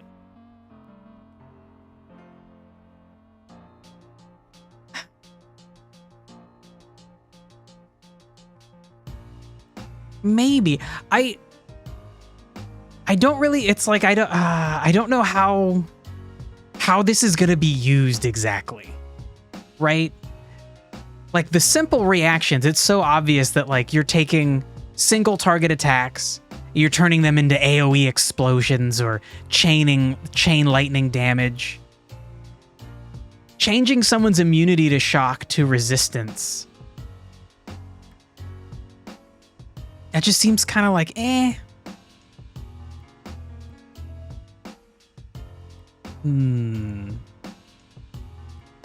Maybe we don't want to do this. I feel like there must be something else interesting we can do with this here. Rather than just removing immunity to shock. Or switching immunity for resistance. Like, okay,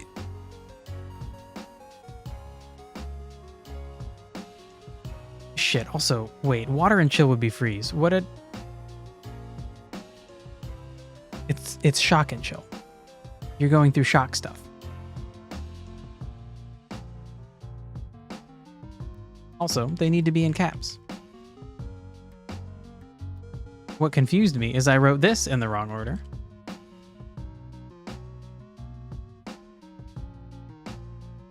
Because I'm scatterbrained. Okay. Back on track. So an enemy is shocked and chilled. They now conduct electricity very, very well. I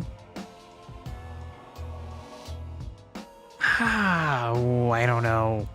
I don't know. Another thing that'll be introduced in your campaign is a book. A powerful book that controls the world and allows you to really do anything.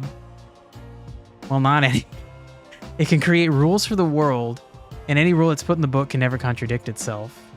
What happens if you try to put in a contradictory rule? Does it just like scratch it out like, no, you can't do that?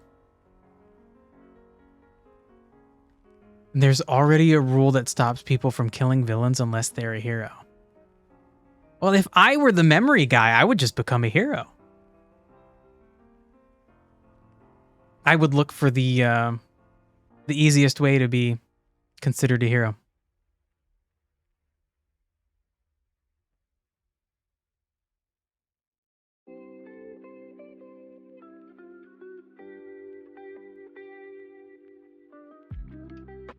Have memory, trying to collect memories through using detect thoughts and then use it as an advantage against the players. That's cool.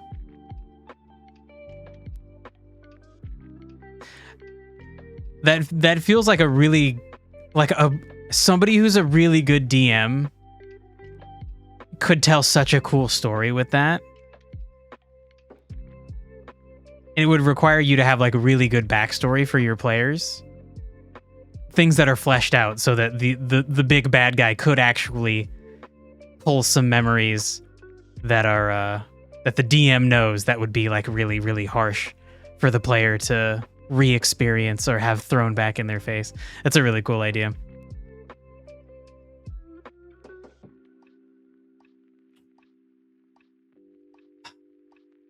Maybe we just don't do anything else. So the idea with discharge is you can get a lot of short chains, and the idea with superconduct is you can get really long chains. I don't know. Doesn't seem good enough. Maybe it should just like as simple as like increase shock damage taken.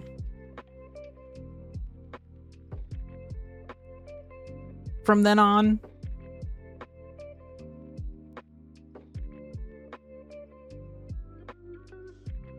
But then like how how long would that last? Damn. Because so far pretty much all of these are like instantaneous effects that just happen. Would superconduct be worth having this like lingering effect that would make an enemy like weak to shock damage?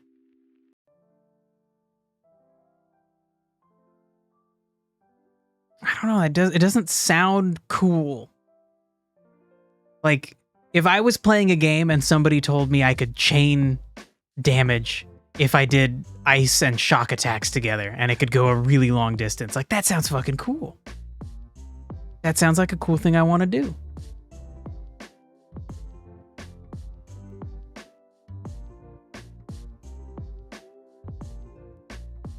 I guess increasing damage taken would be it'd be okay. I'm just like I'm not jazzed about it.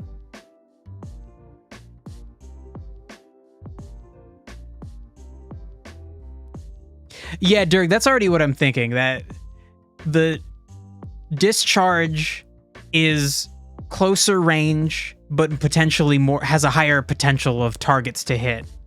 And then superconduct, you're going to go further distances.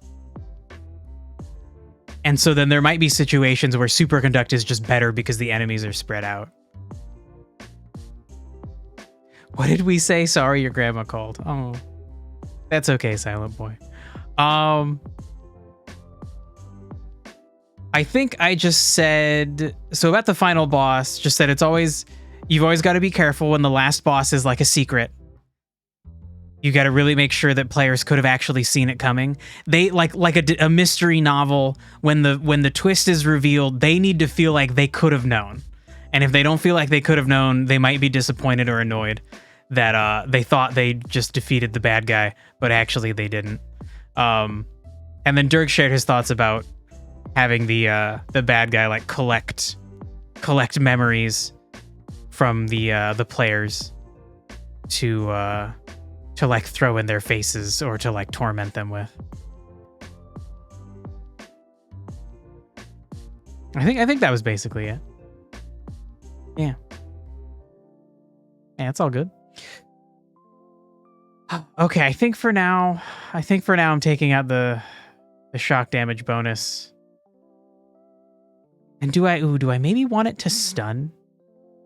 We could have superconduct and discharge be kind of like two different versions of the same thing.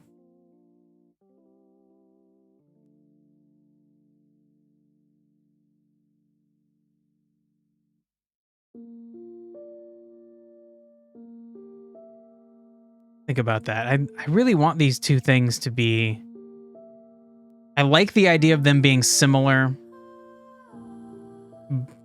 but differentiated, like two sides of the same coin. But I feel like I don't know. I feel like superconduct needs something more thematic for it. This idea that like you're freezing something to the point where it conducts electricity really well. And then what does that mean? And God, maybe the answer is just that it's weak to shock damage. I don't know.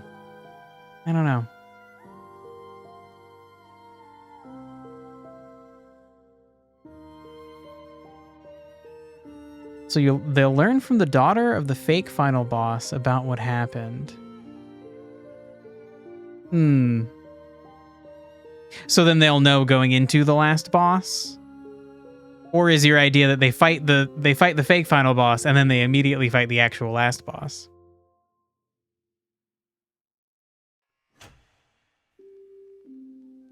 Dirk's already lost in the family ties.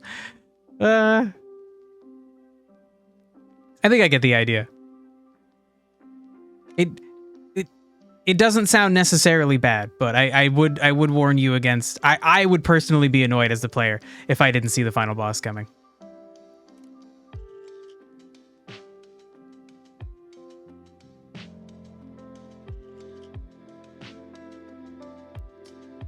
Okay, so next on the list is Grounded and Shock.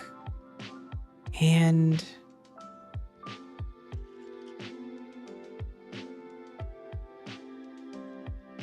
I think we just do immune. Like, the idea is that if you're grounded, you are immune to shock attacks. So I don't think I need to, like, explain that. Except... up here.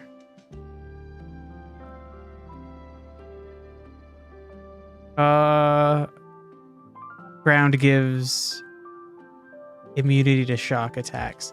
Now, I don't know if that should just be infinite. Maybe like each shock attack, or I guess like each shock stack removes one ground stack. Oh, is that how I want it? Ooh, I don't know. I don't know.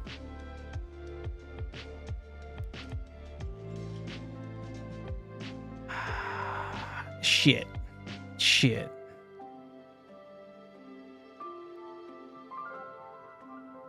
Because if you're like covered in mud, you get hit by electricity. The idea is that like you would be inert. The electricity can't jump through the mud to hit you. Man, that's so powerful if it doesn't remove the stacks of shock.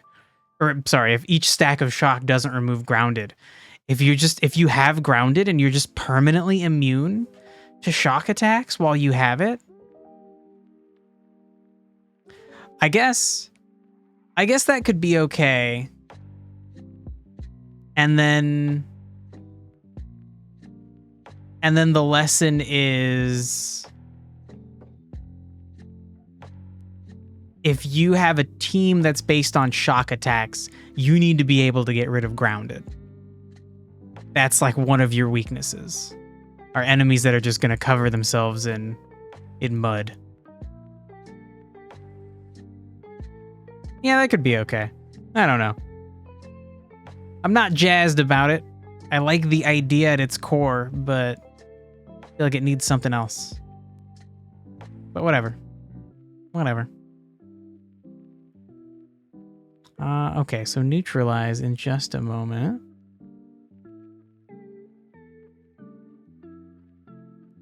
So they'll fight the fake final boss, then they fight the real one.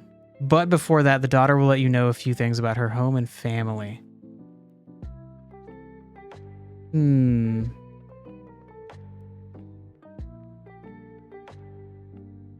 For the first phase, you realize the book you've been hearing out.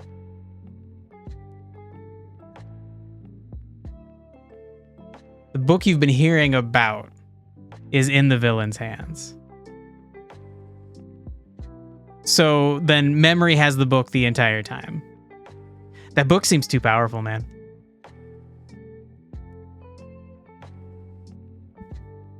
I guess if the idea is that there's already a bunch of rules in the book, then memory is...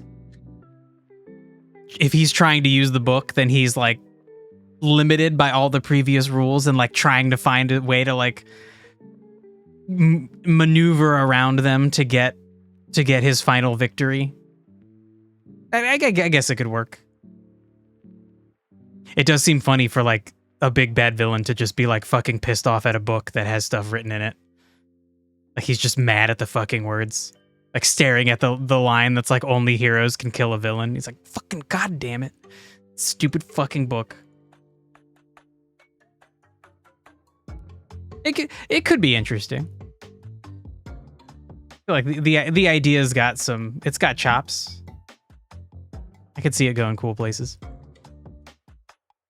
Okay, so next is shock and neutralize. Nope, shock and spores, which is neutralize. So what was... Wow, I didn't leave any notes for that. He has in the lore tried to create his own heroes multiple times. That's funny. So then he falls back on manipulating people, manipulating heroes into doing what he wants.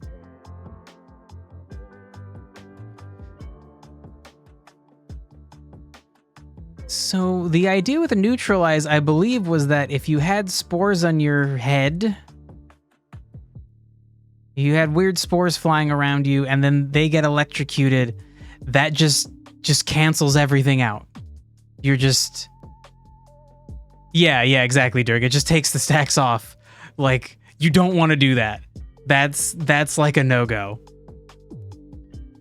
You're essentially helping the enemy out by removing those stacks. Yeah, I guess that's the thing to do. Is that better than just doing nothing?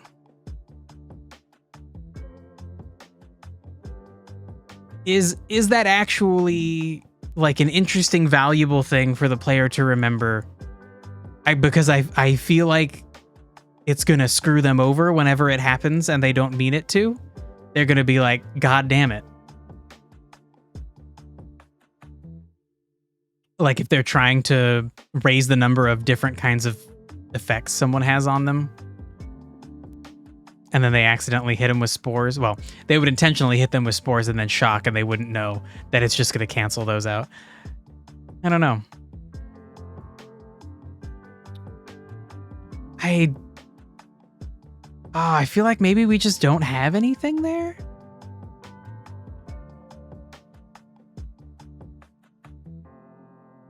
It's like we have been talking about how having more empty spaces is valuable.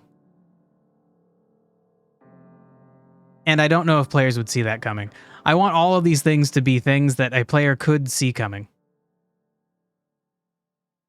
Like if they thought about what would happen if you mixed this and that, they should see it coming.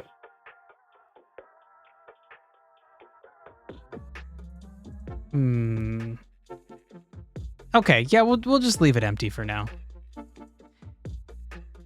It'll fuck them up only once. Dude, maybe. With Pokemon, I can never remember certain things. And I guess the idea would be the game is going to write it down for them once it happens to them so they could like refer to it or whatever. But I don't know. I don't know. And maybe we start with less and add more if we feel like we need it. Is maybe the smart way to do that. I think.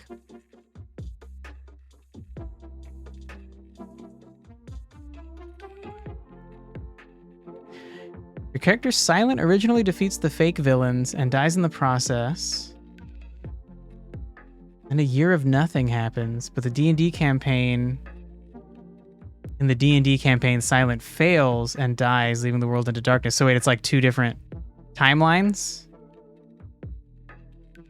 One where Silent fails, one where Silent succeeds?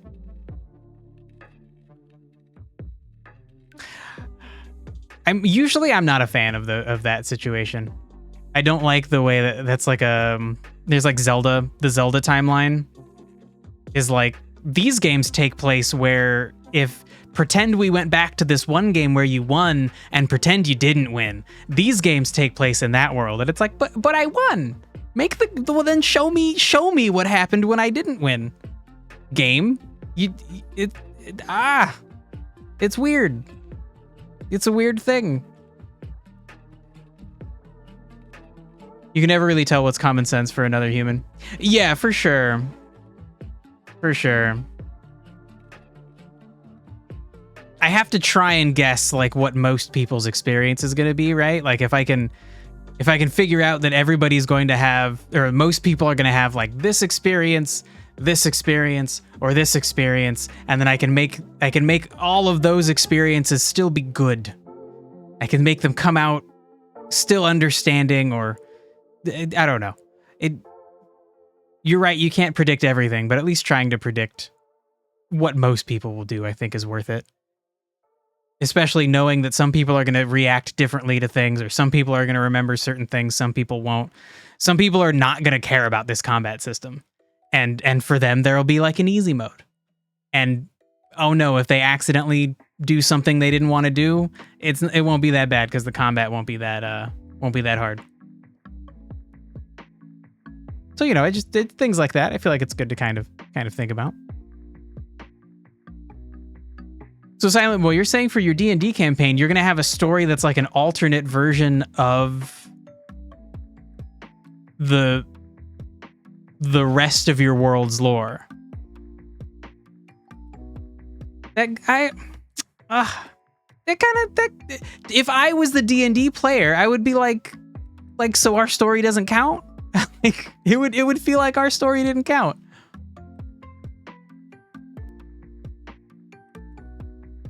Maybe if there's like alternate timelines or something, and that ends up being part of the story in a cool way, which it seldom does. It's so hard to do timeline stuff good. There's an RPG I played recently where a character dies, and it's like kind of a big deal. And then if you do some stuff, you can just like bring him back to life, and then like a huge portion of the game about like him coming to terms with his own death and the other players coming to terms with his death are like kind of meaningless because they're just like, oh, we just bring him back to life. It's all good. Like, okay, then that like 2-hour long emotional roller coaster, it was like meaningless.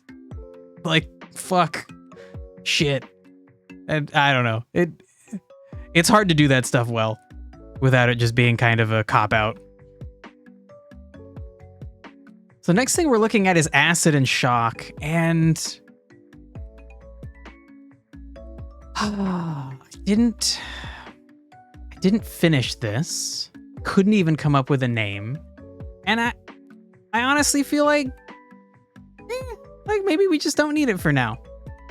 So I'm gonna take out the question marks, but we're gonna leave the note space, so we'll know that like I thought about stuff. And maybe if I decide we need some kind of effect, we'll come back to it.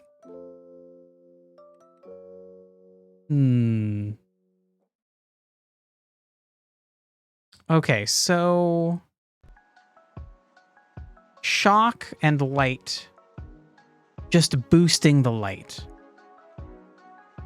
I also don't know about this one. I don't know.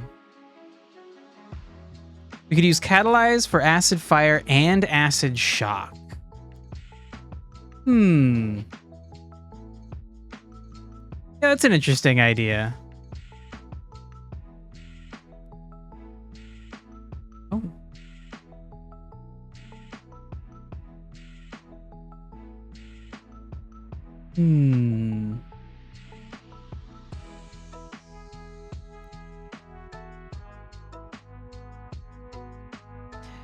Would we still create an acid cloud, though?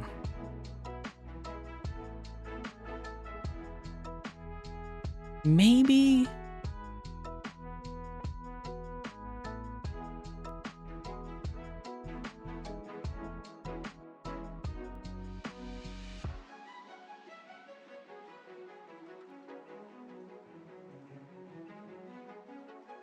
Yeah, maybe that's a cool idea. Maybe that's the thing to do.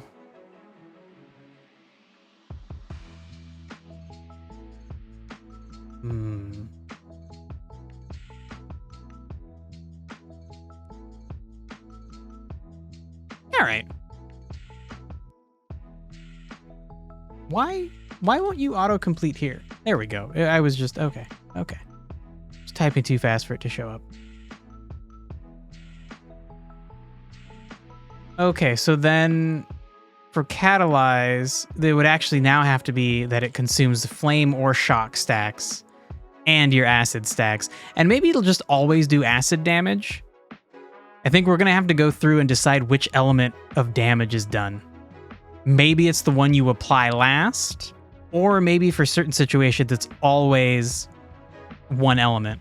Like maybe the idea with Catalyze is that you're causing the acid to like violently react. So it's going to be the acid that does the damage. So it'll always, Catalyze will always do acid damage. Maybe. I don't know.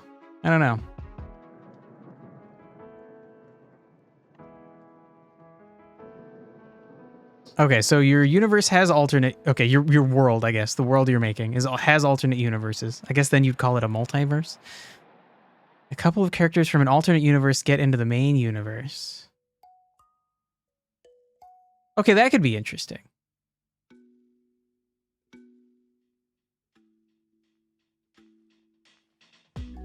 The world would have knowledge that those people exited it. That is an interesting idea. I think it's hard to make those kinds of stories like meaningful.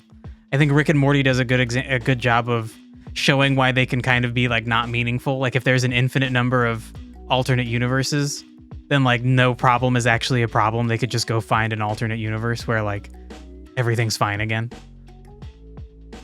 So that it's like you gotta like really set up that things are limited. It's like the players really need to understand why these two alternate universes are the only two alternate universes, or something like that. I don't know. Anyway, we got to move on to light. Otherworldly light taking away the electric charge and becoming strong. Yeah, I guess that's currently the idea. I don't know if I like that. I don't know if a player is gonna see that as really obvious. I don't know.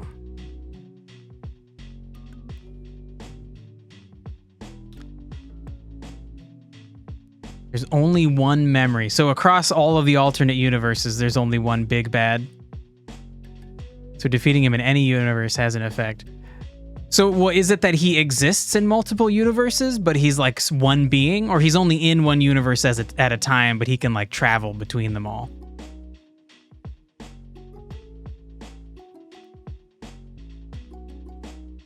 Who's the main character for the D&D campaign?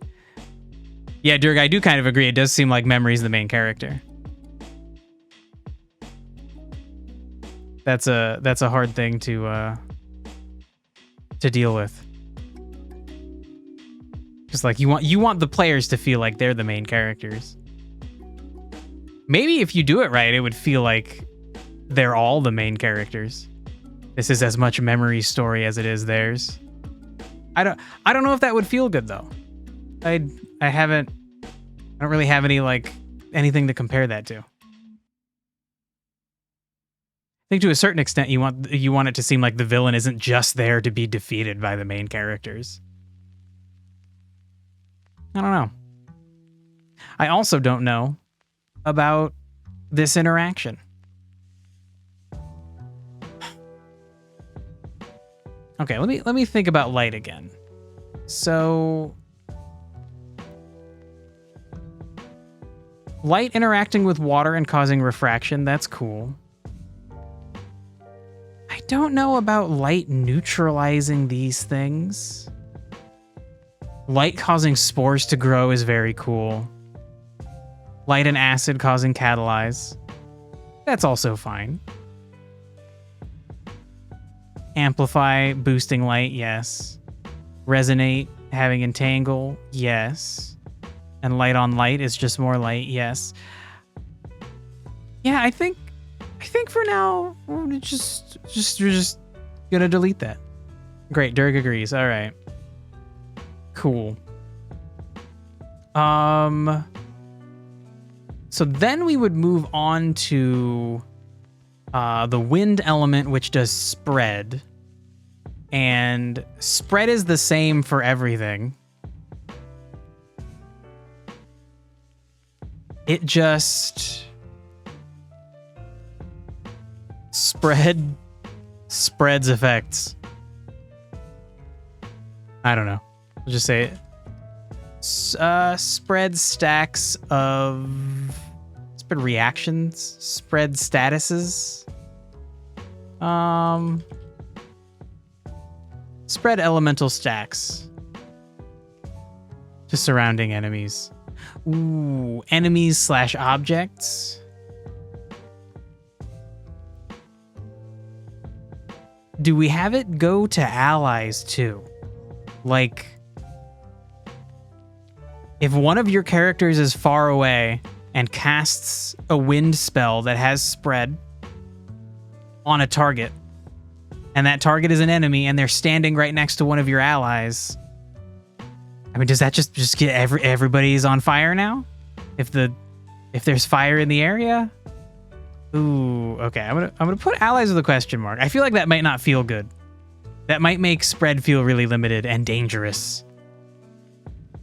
But that could be part of its value. Wind attacks could be very powerful, but the risk is you might hurt yourself with them. I don't know.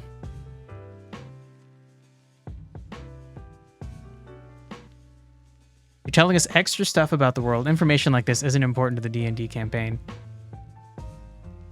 At no point will the D&D people go to a different world. I think maybe this is me being like obsessive about things, but I feel like the information is important because it should change how you present the world to players. Right? And so sure, at some point they're not going to go to a different world, but that the existence of alternate worlds could be important because of characters they interact with or plot points not really making sense. You do keep it in mind. Okay, yeah, sure. Then great. Great. Okay, Dirk has a suggestion. Each stack of spread chooses a random element stack present and creates one stack of this status on a nearby character. You think we should only do one and not like all of them? Because like to me, the idea of wind, like wind just seems like it would move everything around. And actually, okay, maybe not everything. Like light. Okay, hold on.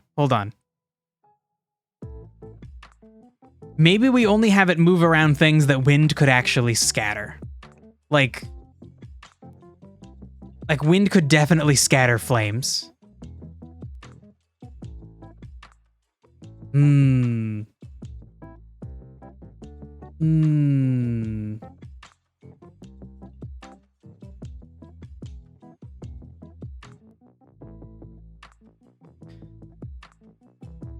gone so far away from the fight. I feel like that just happens. When you're building a world, you just kind of, for a while, you go where it takes you. And then you have to eventually keep coming back to specific things to actually flesh it out fully. You want memory in the second phase to maybe change your weapons or armor. Sometimes buff or debuff you.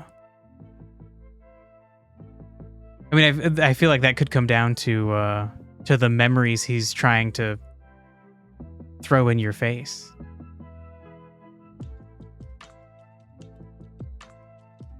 You know one person's gonna choose wizard and you're gonna make that wizard hold a sword. Oh my god. Well, now it seems like you're just being mean. Hopefully they're cool with it.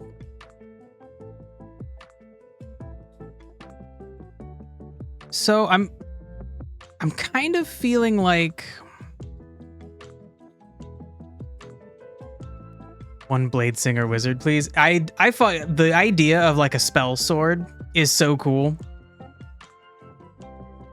Like as a kid, obviously so many different universes have them.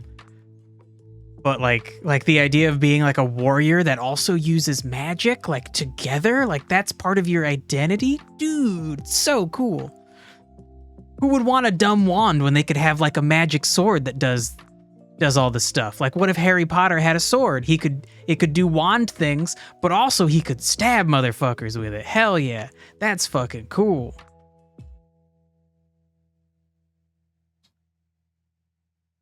God, I'm really feeling like maybe. Really feeling like maybe. I am feeling like maybe you can't spread light. And also, what else? Everything that's not like a physical entity, like also shock, because it's like electricity. You couldn't really spread that on the wind. Well, now hold on. Could you? How would that work? If the wind itself became a conductive medium,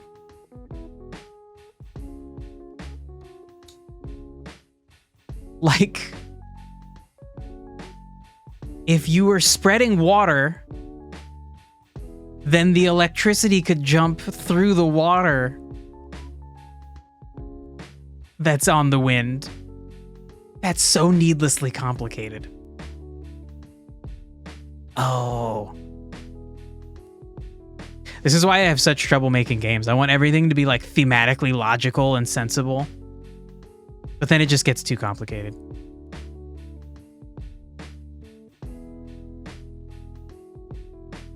It's the final boss and memories trying to kill you. Yeah. No, for sure. But you did say sometimes it'll buff you and sometimes it'll debuff you. So, you know, it just maybe in the right situation, like memories throwing. I don't know, actually, like what would memory do? Loud trash can. Loud trash truck dumping my trash can. What would memory do that would cause people to get those buffs or debuffs or switch weapons?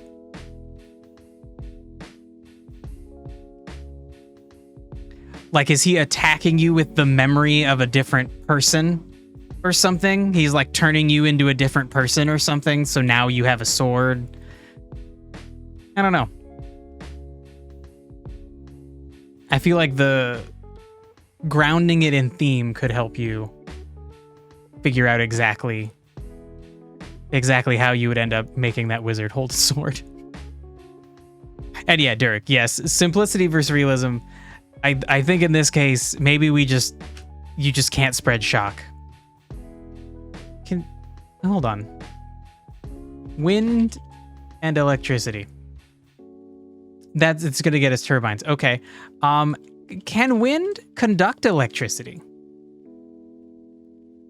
God damn it, stop talking to me about fucking turbines. Google is so, like, it thinks you're a 5-year-old who doesn't know how the world works, and it just tries to change your question to something totally different. How about don't talk to me about turbines? Is an electric arc affected by wind? Oh, Ooh, yeah, Durg, can air become a conductor is a good way to phrase that.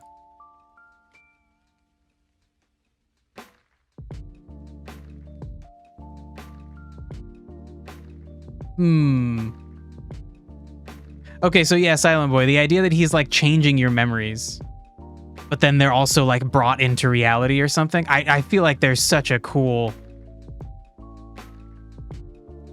If you do that right, that could be such a cool fight. It's how lightning's made. Yeah, that's a good point, but like the thing about lightning is that like air sucks as a conductor.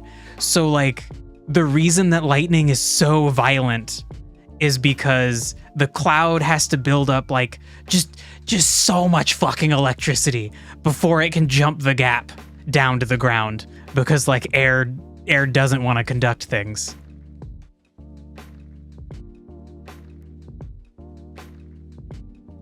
Out of the open field, wind will push an arc around or even blow it out. Huh. Okay, could we use that idea? Because like fire is the same way. Like you could just put out fire with the wind. You could also spread it and make it worse. I feel like there's a simple way we could represent that. Like,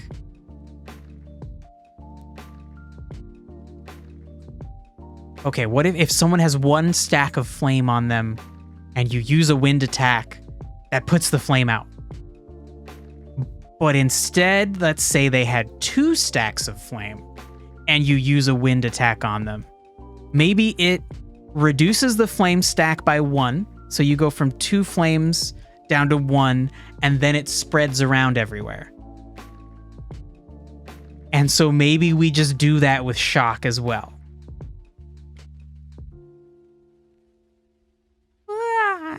Maybe. It's a magical wind. God damn it. That is true. That is true that it's magic wind. But like as often as possible, we want it to act like normal wind too.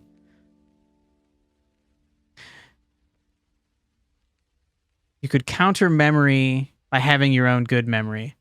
Yeah, I was thinking that, or like if he tries to hit you with a negative memory, but like, I don't know, like you've accepted that memory. Like if he tries to hit you with a memory that's like, oh, your baby died, doesn't that make you sad? But then like you've properly grieved over your baby's death, then like it wouldn't affect you as badly. It would be interesting to try and like make the characters of your game, make the players realize that they need to deal with all their emotional problems.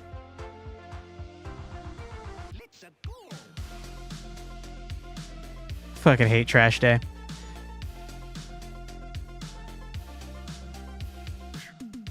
And so then if they didn't deal with their emotional problems going into this fight, then they're more likely to be screwed. Maybe if you roll a 20 and you don't know wisdom. Yeah, sure. Yeah, if you roll like a 20 in wisdom or something like that, then like you would succeed. And maybe not a 20, but just like a high value.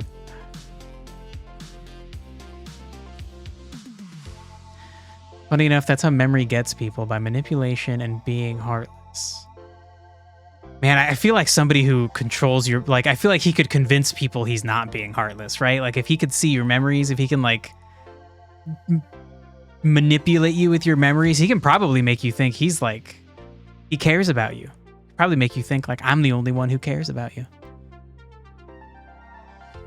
I'm the only one who knows how bad you hurt when your child died. And yeah, Dirk, I'm trying not to overcomplicate it. I want it to make sense and be as simple as possible. And I know often those two things are opposed. Maybe we can have different moves that put statuses out or not.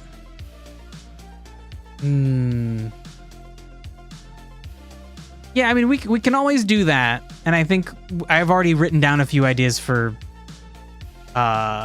things like individual moves I think would be cool to be in a certain element and to have some kind of extra effect.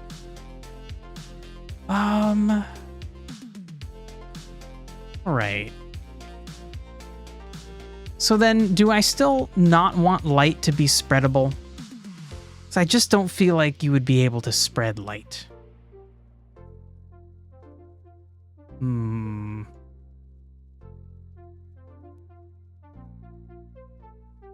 Yeah, I guess not. Okay. For now, you don't spread light.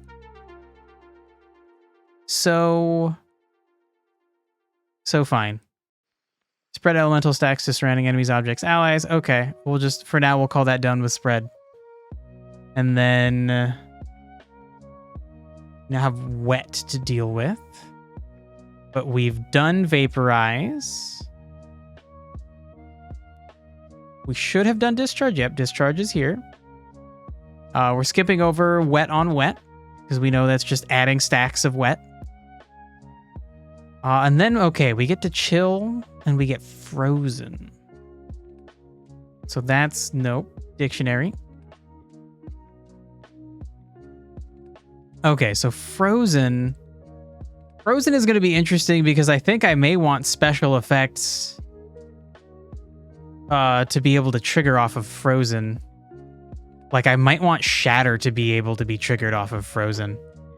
And it might end up being one of the only like reaction results that can then be reacted upon again.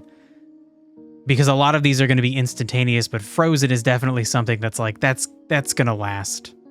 That's going to take time.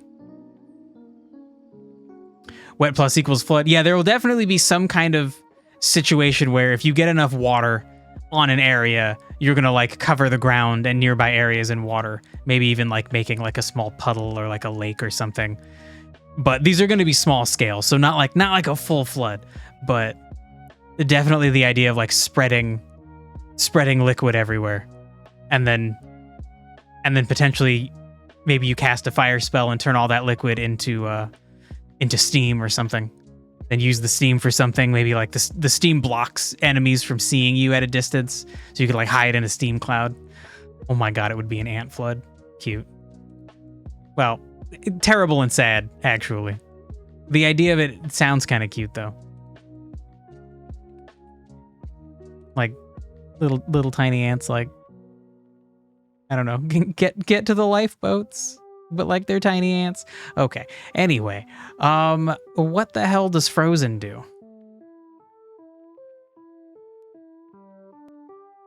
It's hard to imagine frozen doing anything other than just fucking stopping you in your tracks. So definitely consume stacks of wet and chill. And then I don't know if freezing itself should do the damage. I feel like the idea should be that you don't actually take damage.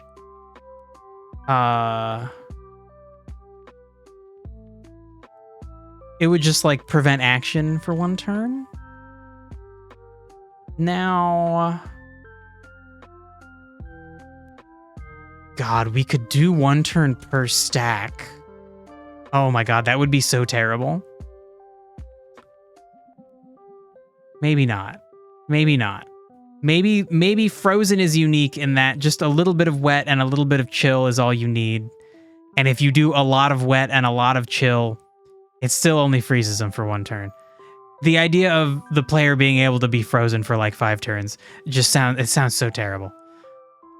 I guess I could be careful to only have freezing attacks be like very specific and deliberate. So that then if the player got frozen, they would be like, oh, of course, that was my fault. I stepped into that.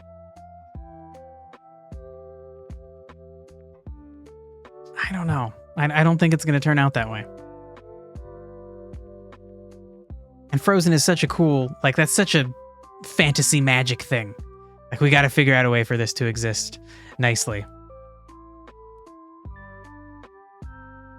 In the lore, Memory is one of the oldest characters. It's been changed multiple times, but his name's always been Memory.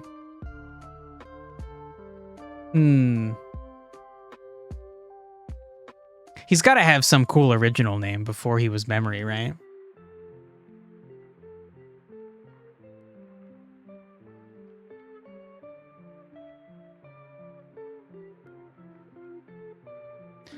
Also, since you know this will be a stream, you may tell the streamer you're doing this to turn on his RPG mode. Wait, hold on, what? There's an RPG mode that has elemental attacks for him. He usually uses it for games.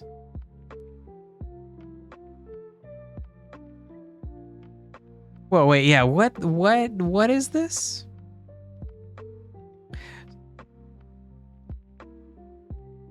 So you're going to stream the D&D game, but then he has an RPG mode that has elemental attacks. What? You mean concept-wise Memory has always been Memory? Okay, yeah, that makes sense. Does he have a backstory, though? Does he have an original name? Did he used to just be a person? Or is he like some weird cosmic entity?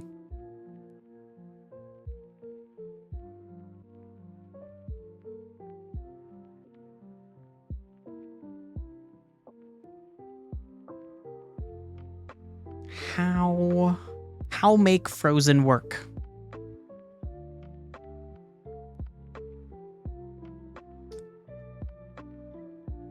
I like the idea, in theory, of freezing an enemy, and then you get to choose if you leave it alone, he stays frozen, he's out of the fight. Or you like hit him with a blunt damage, or like a powerful fire attack, and then that like shatters his frozen body and does lots of damage to him. I like being able to choose between those. I don't know how to make that not garbage for when it happens to the player. And then also, then we're not really using this idea of like more stacks of wet and chill leads to a more severe freeze. And maybe it just should. Like if we froze for 1 turn per stack, or stack of wet and chill. So like if you did 5 wet and 2 chill, you still only get 2 turns of freeze, because you the lower one, you only had 2 stacks of chill.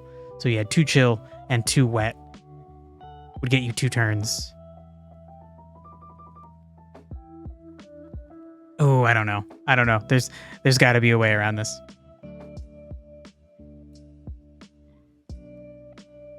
Memory has a previous life. In the older version, he was an empty husk of silent.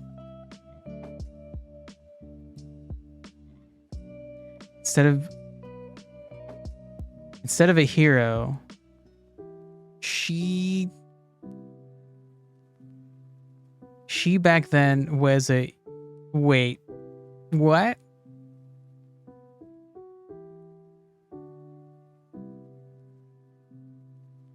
Okay, wait, that sentence is confusing me.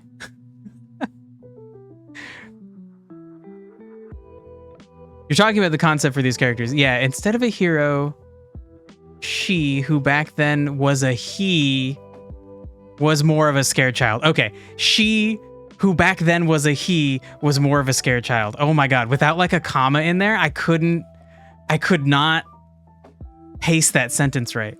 I feel like usually I don't need commas to figure things. That was a weird sentence. That was a weird fucking sentence. I got it though.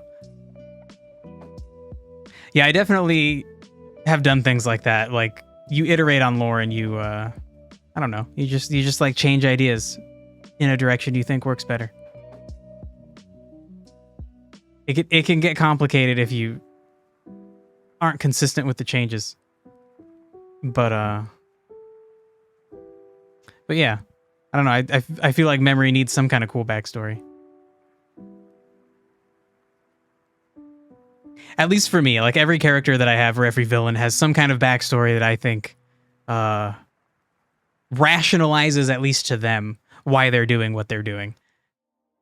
Every character at least has some sense of why they think they're right.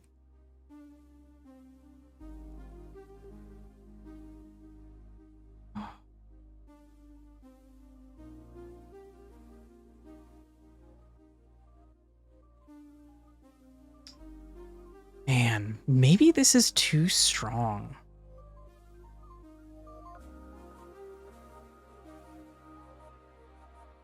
So, ooh, maybe... Shit. Okay, wait, hold on. What if we changed how you get frozen? What if you get frozen with many stacks of chill? And putting wet and chill together just gives you more stacks of chill. So then essentially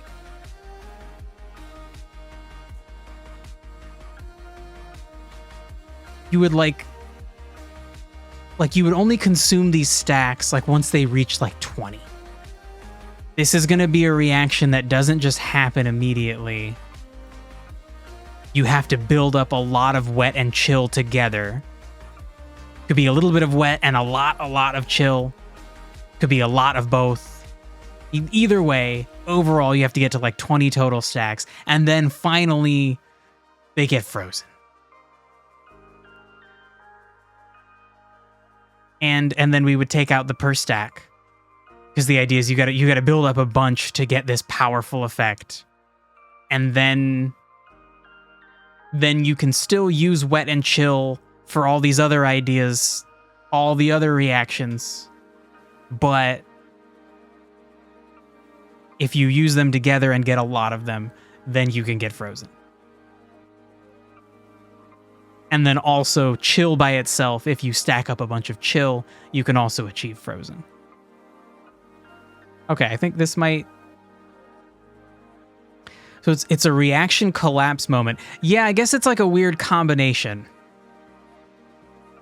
Most of these things you could react like a little bit of one element with a little bit of another, and you get a little result. And if you do more of those elements, you get bigger and bigger results. But this specific combination will only happen when you get a lot. And so maybe the idea should be like hold on. So like if where do we explain this? Let's go up to chill. Where is chill? So how about, and shoot, I'm like ruining the formatting, I feel like, but Dirk will help me fix it or explain to me what I've done. So how about if you have chill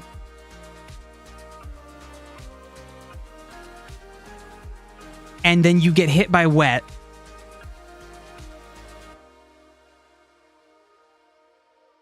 instead of being wet and chilled, you're just more chilled. So... Oh my god, where would I explain that? Maybe...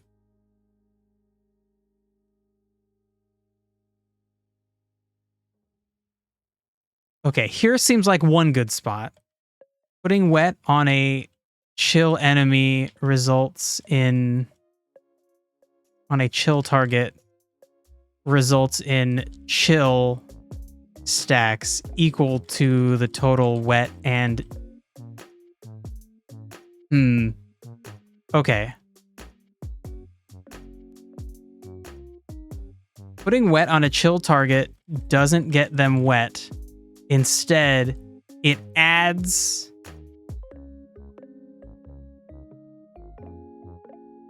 wet stacks as chill stacks. That kind of explains it. It's called Chill Plus. Okay, I guess that's a good point. That's a good point. We did already... Okay, so then... Okay. So... And Frozen is the collapse reaction. Sure, sure. Okay, so...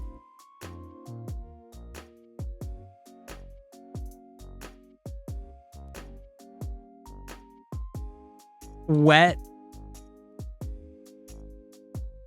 causes Chill Plus instead of wet on already chill targets. Okay, okay. Conceptually, that makes sense. Change tab. Wait, have you already put Frozen in here as the thing? As the collapse effect? I guess I probably should. We probably should. Shit. Oh my god. Okay, okay. So then let's choose... So the collapse effect will be Frozen, and for now... Like 20? Maybe 20 stacks? God, that seems like a lot. I don't know. But Frozen should really feel like like freezing an enemy solid should be something you really work for. We could do 10. Ooh, 10 seems too good. It seems too generous. Well, I will have to see. Okay, we'll just choose a number for now. And for that, we put it in the 10 column. Shit, so then that would be over here. Okay. All right. Wait. No, it would be all the way up here. Shit. Okay. So then we would just put this here. We would just put this here. Okay. Dirk, I get your system. Silent Boy, I'm sorry I ignored your comments while trying to fucking figure this shit out. Oh my god. Ugh. Okay, I think this might work. This might be a thing that satisfies me. Oh, shit. Shit. Okay, what did Silent Boy say? So the new version of Memory was a mafia member with 2 friends. Oh my god. Memory was in a mafia? Organized crime? Discovers something known as the Void Puddle. Oh. That sounds very Adventure Time. Like, not, I don't know, like the Void Stone or a Void Star. Like, it's just a Void Puddle. His original name was Eric. Oh my god, how mundane. Tired of being second best to his friend, he wished to become a god. Oh my god. The consequences, he died in a fire and his face was burned, and he became a god, but he was not recognizable. He was a nobody. That's a fun twist. It's a good, I don't know, what's the, like a monkey's paw wish? It grants you your wish, but it always turns out some fucking weird way. Okay, so now we have...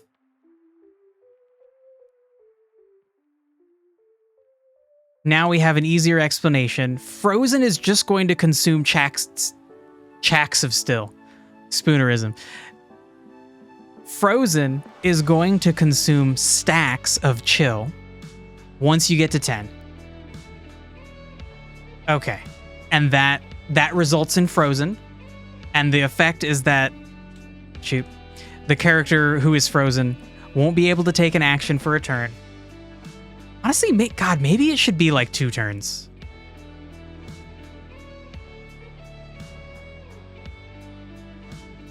Like, Frozen should be really bad.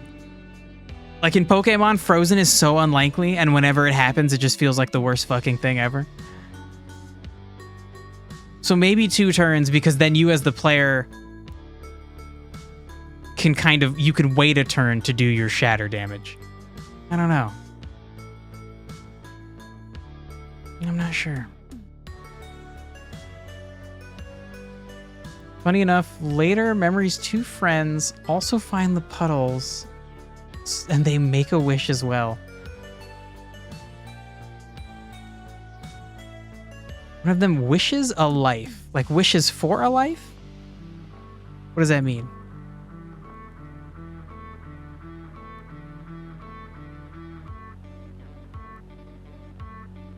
Wishes for a new life. Okay. Okay.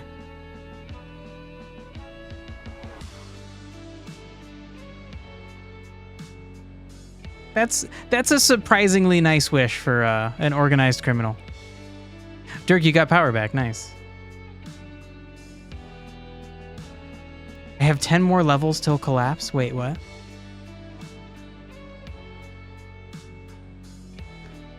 Oh. Ah. I see. Okay. I see you have expanded it. Okay. I don't know if we need to go there yet, but yeah, I guess it's good to have the real estate just in case. Okay, so maybe this is still too powerful. Maybe it'll be a giant pain in the ass when the player gets affected by it. But I think we should go with it. I can't see my game without having a frozen thing. This focus on interaction of elements. I feel like people would be like disappointed if they can't freeze people.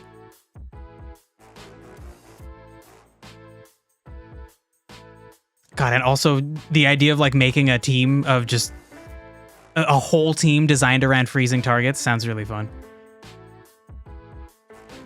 Okay, so frozen done for now. Fuck. Okay, so next we would move on to conduct, but we've already... Oh, interesting. So I had previously thought that wet plus grounded should then allow for conduction.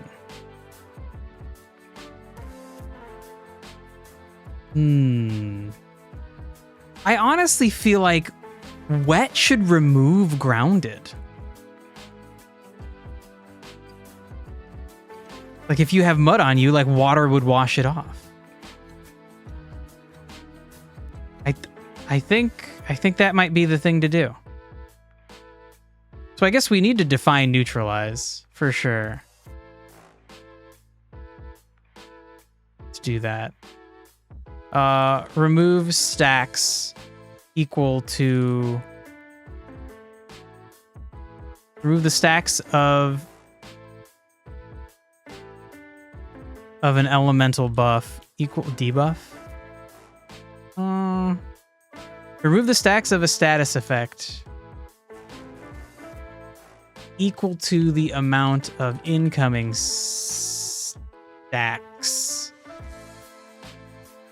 So then the idea would be if you have a target that's covered in like 10 stacks of ground and they get hit by 4 stacks of wet,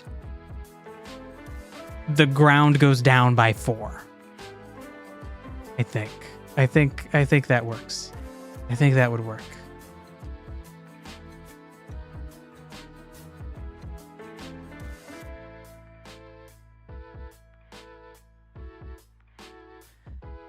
Consequences of the wish they made is that Alex becomes Michael, and Michael, I guess that's like Mikhail.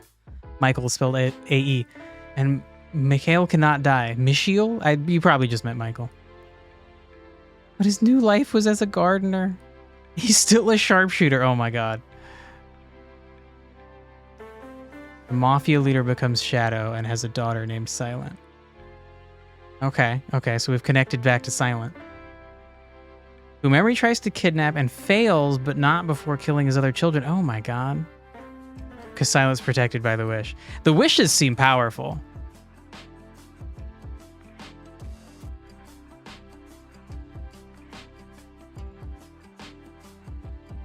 The villains can only be killed by a hero, and the hero can only be killed by the destined villain. So heroes can only die from the villain that's like specifically foretold to kill them. Ooh. That could remove a lot of stakes. If you don't know how, if you know exactly how a hero is gonna die. Like if you're careful and you tease at people's expectations with that. They themselves don't know. Yeah, but if if you as the world builder know, I guess it kind of removes the stakes for you, but you're not experiencing the story. So then the people, ooh man, I guess I feel like if the people experiencing the story figure that out, then it's kind of like, oh. But then I guess if they don't know, then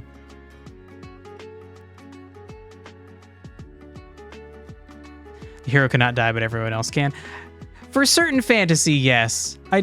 I like the idea of like, I don't know, a story that's about like a group of heroes, and so then like any one of them could die. Like you don't know. And like probably because it's a fantasy story, like the good guys are gonna win in the end, or at least not lose terribly, because that's a lame story. Like if Lord of the Rings ended and like all the good guys like died and they didn't get the ring back to the volcano to destroy it, like everybody would be like, what the fuck, man? That's a dumb story.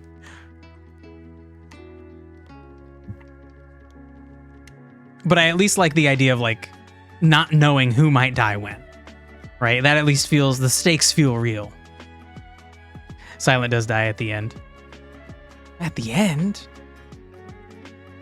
That's a pretty typical thing, right? Like the hero dies, they achieve their goal, but they also die. That's a good, very typical, like sad victory situation.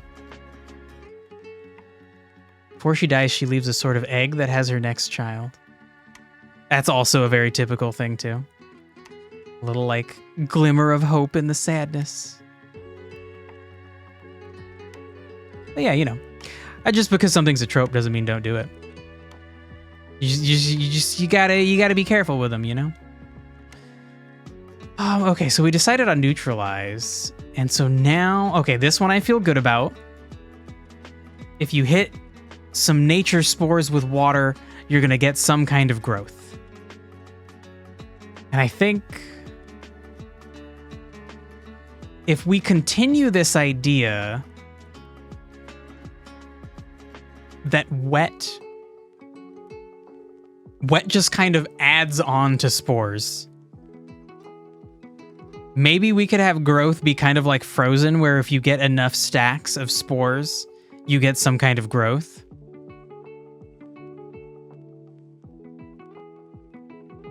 And so wet could just add onto the stacks of spores you have, essentially like multiplying them.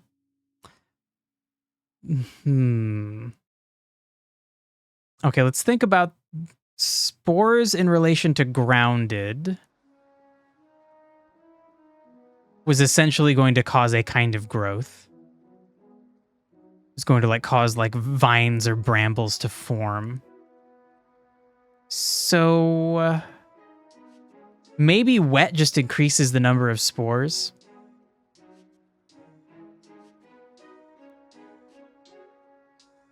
Things are tropes because they're feeling good to the human brain. Well, sure, one more step. Like they feel good, so then people use them over and over.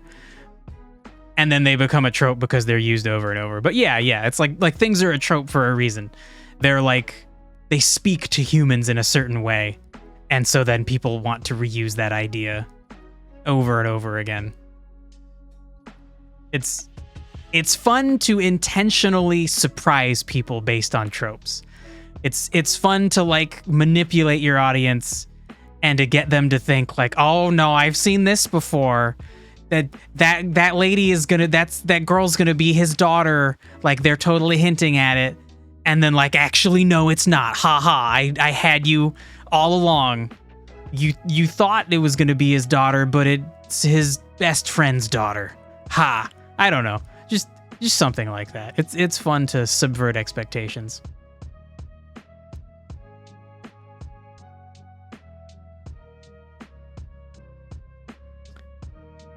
Years later, that mother has a daughter who has a daughter who's the next hero, which memory tries to manipulate. So even though Silent leaves an egg, it doesn't mean her daughter is the next heir. It's just in the bloodline that someone will become a new hero, not heir. I personally don't like that idea that like being a hero is in your blood. It's all right. It's okay. And maybe that's a better way to do it, that like just somebody from your bloodline will eventually be one, not the next person. Not just like we're all heroes all the time, every one of us. I don't know. I like to think that being a hero is a bit about not just your genetics, but also the choices you make, right? That feels better for a story, because then the people reading it feel like, oh yeah, like I could be a hero. I just have to do what's right in my life. Instead of being like, well, I don't have being a hero in my blood, so I guess I just suck. I guess I'll just never be a hero. And obviously fantasy hero, way different than being a hero in real life. But like, you know, metaphorically they're comparable. Do the right thing, have courage in the face of danger or discomfort. Whatever. Okay, so I think we're going to keep this simple, and we're going to have wet. We're going to have wet be the kind of thing that amplifies or lessens other statuses in many cases. So like wet on grounded is going to reduce. Wet on spores is going to increase the number of spores. Same with on frozen, you're going to increase the number of frozen stacks.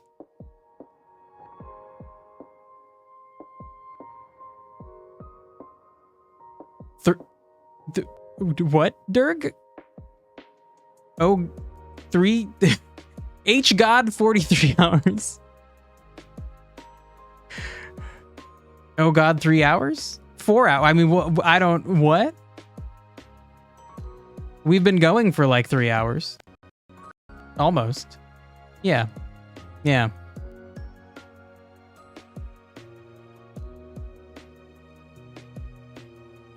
It works more because in the daughter's future, she has a lot of expectations from the world. Because of her hero mother, which causes the character to have anxiety. Okay, that's an interesting spin on it. Sure, like everybody expects her to be a hero, but she's like, I'm not, bro. That could be a good character arc. And I don't know, maybe in the end she finds out she was a hero, or she finds out she's not a hero and that's okay. I don't know. Or she could become a hero because of her anxiety. She could find a way to harness her anxiety.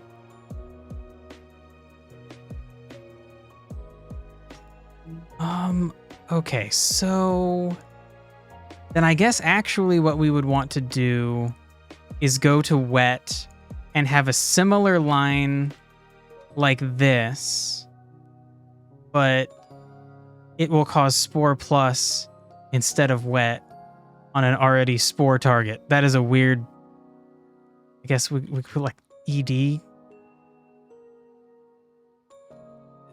Weird wording, but it makes sense. Okay.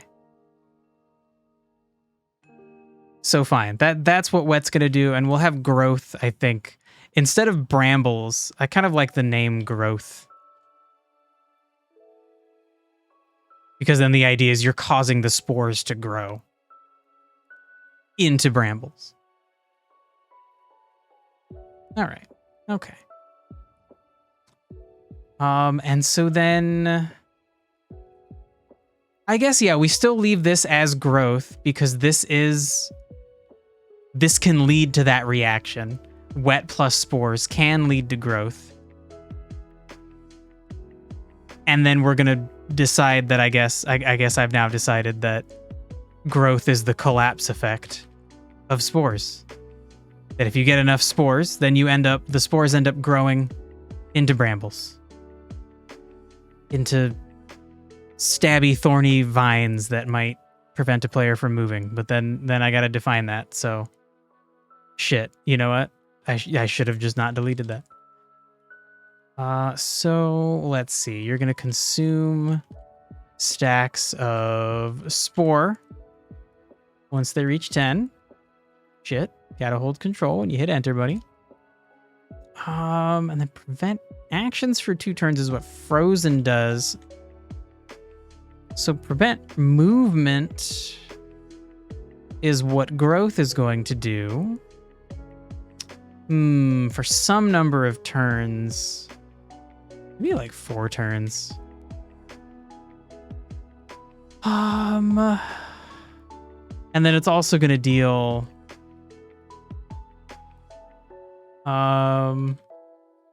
like high damage. Just do DOT, damage over time.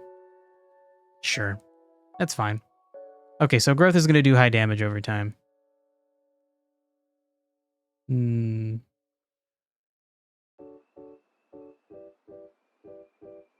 Oh, Silent Boy. Yeah, I don't do a lot of comic book reading, but Superman having a son that everyone expects to be a hero seems like something I should know about.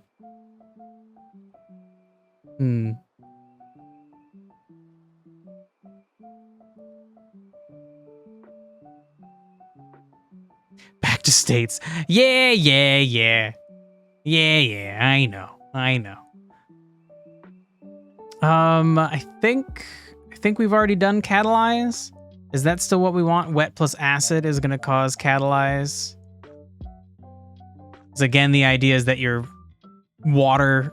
adding water to an acid causes it to violently react. You're pushing the reaction of the acid that's already there. Okay. Man, that's actually really interesting. Like, acid just wants to fucking... And actually, this seems thematically nice. Acid just wants to fucking react. He's like, give me fire, give me electricity, give me water, just let me fucking react. Okay, cool. Catalyze done. Sort of. Let's unbold that. Okay, refraction is difficult. This we actually have to like decide what it does. Because thematically the word works really well. Water does cause light to refract. So do prisms. Also, just to be clear, refraction is that cool thing on the Pink Floyd album cover. Oh, it was down in the corner for a second, where you have a solid beam of light comes in. It has every single color of light, and then it is bent in a way. Each different wavelength of light has different energy, so it passes through a medium, the right kinds of mediums, in just slightly different ways. The angle, I think it's called the angle of incidence. Maybe it's just like the angle of refraction. And so then you get a fun rainbow at the end, because the different colors of light bend differently. The angles that they change as they go through a different object are different. So when they go into the object and then out of the object, they change angles. So then you get a cool rainbow. So how would we take that idea? How would we apply that idea? A creature already has a light buff. You're hitting it with water. And so now the light buff is like a rainbow. Oh my God, I literally, what does this do? Creates a rainbow of light. What does that mean? Bonus damage from all types is really interesting. Glitter bomb. There's a character in Destiny that is like an evil guy, and he calls the Guardians, you play as a Guardian. He calls them glitter bombs in a derogatory manner, because they use powers of the light, all the different like elements of light power. Bonus damage from all types is interesting. Maybe it spreads light. Okay, that does get at the kind of, that gets at this idea where like you are spreading it, but you're also breaking it into all of its different colors. So like what could that mean?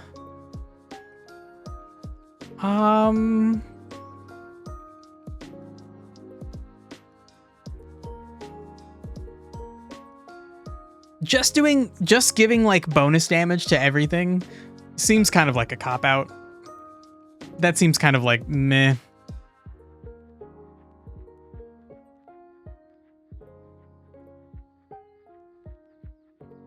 Spreading it is an interesting idea.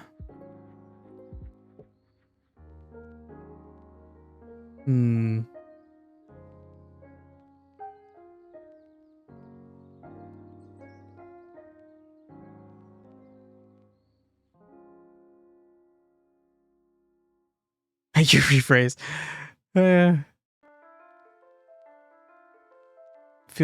Take your time, Silent Boy. I wish everybody would just proofread their messages. Sometimes Durg hits me with some serious typos. But honestly, I understand. I typo too. Ooh, maybe refraction needs to be hit with another damage type to use the bonus.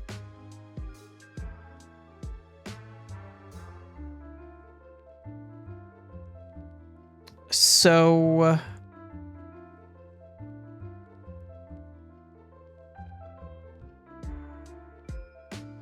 okay, so then what would the idea be then? Like you trigger refracted on an enemy and then the next element you hit them with? Ooh. Okay, that's an interesting idea. It chooses a bonus, and then every time they're hit, it re-rolls what that bonus is. That's a cool idea.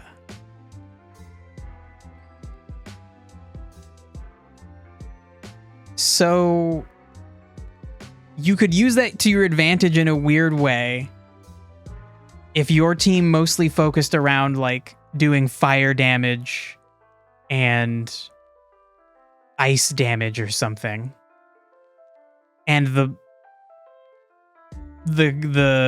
refraction, you trigger refraction on an enemy and then I don't know, they're taking like 10% extra earth damage or something. You could hit them with like a little attack that takes like one action point from a character to change the bonus damage that they'll take until it gets to something you can do.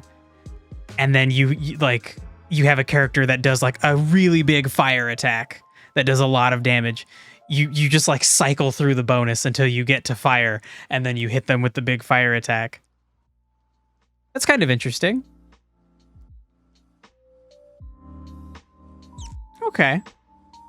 Okay, maybe that's what we'll go with for now.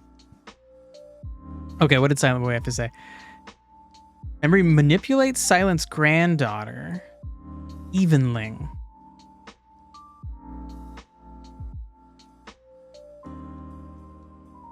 To manipulate Silent's granddaughter, Evenling.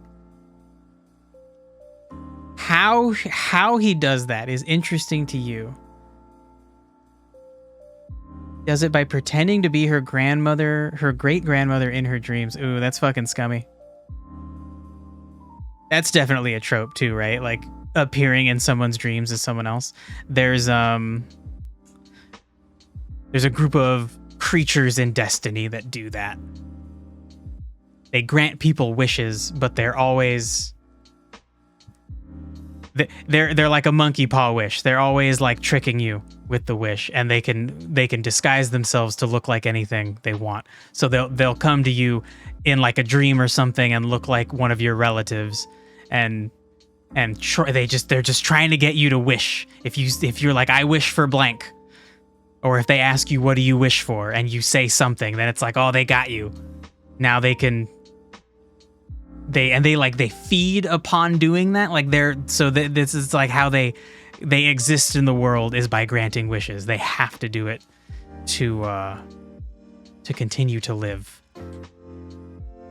And they specifically they feed on the difference between the wish that you want and the wish that they grant you. They have to give you what you asked for, but like the difference between what you actually wanted and what they can actually give you based on what you ask for, like that's what feeds them. It's such a weird fucking thing. It makes for fun characters though. They're all shifty little bastards. Well, Okay, actually, one of them is a cool guy. But, like, all the others are shifty little bastards. To the point that they were, like, all hunted to extinction, essentially. Okay, so we have refraction. And what are we going to do with refraction? We're going to consume specifically stacks of wet and light. Capitalize that T. And then provide a damage bonus. Yes, how about target takes bonus damage from an element that changes with each attack. Now, I feel like this bonus is going to have to be pretty big to be worth building up on something.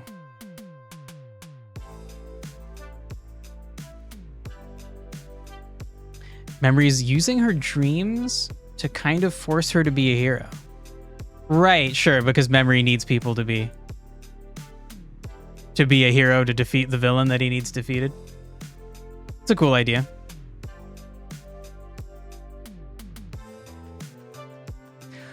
Ooh, refraction goes down only when the bonus is used. Ooh. Okay. So refraction only disappears. Oh, refraction is only consumed when bonus is used. Okay, so I think we need to specify here that it's any kind of attack. The target takes bonus damage from an element.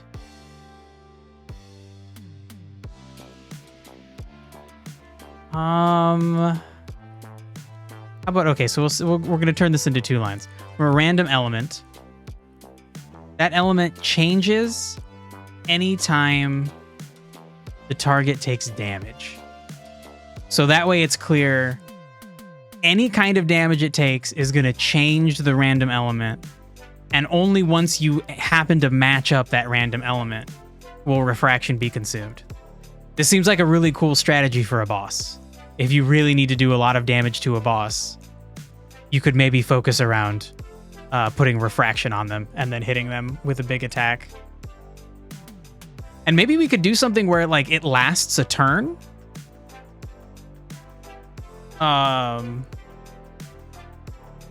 We could take it like the turn after the bonus is used.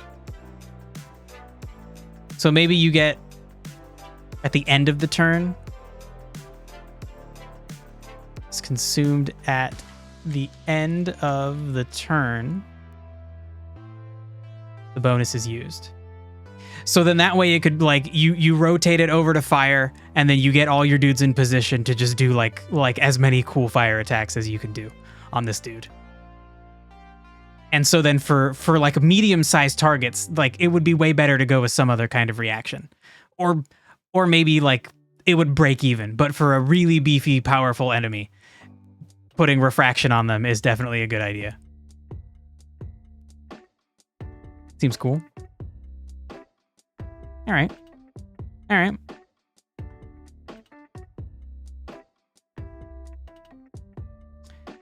You could do like 5% per refraction stack.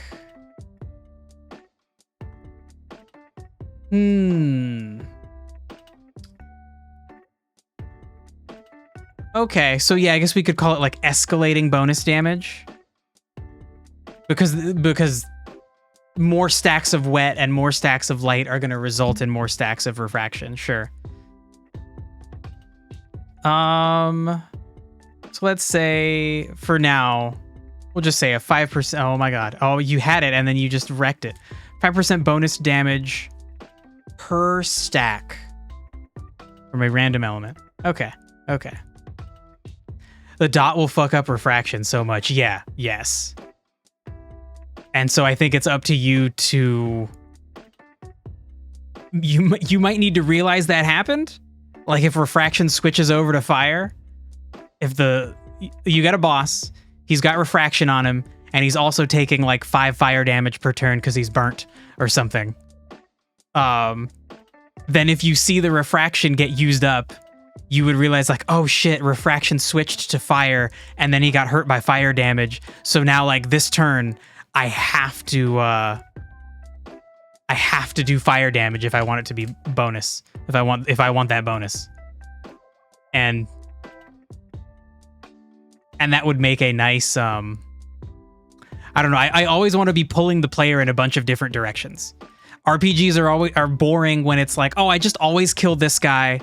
If that ranged guy is weak and easy to kill, I always kill him first. So I'll kill all those ranged units first in a battle. I want there to be moments when it's like, oh shit, okay, actually, but right now, if I don't kill those guys I always want to kill early, I get a huge bonus for doing something else. Should I do that other thing? Is it worth it? Maybe, maybe not. That's up to you to decide as a player. And if I balance it right, there will be times when it's definitely worth it, times when it's definitely not worth it, and then times when it's like, a lot of the time it'll be like in between, and you won't really, you have to just go with your gut, you know?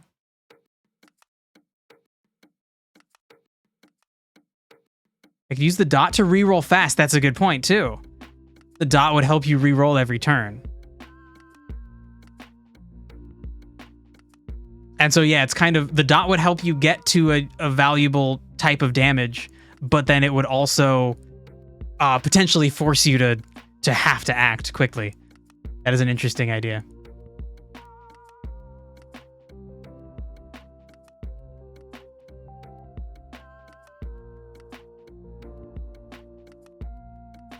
Silent Boy, you think your lore is more scatterbrained than the Five Nights at Freddy's lore? Maybe. That shit goes in some weird directions, but it almost always like ties back in. It almost always makes sense. In a weird way, I guess. I don't know. That whole universe is kind of like not believable in a strange, not a strange way. It's just a bit extreme and weird. But if you go along for the ride, I feel like it all kind of ties in. It just goes weird directions. You left information out and you realize what you said sort of contradicts what you just said. That's why you got to write it down.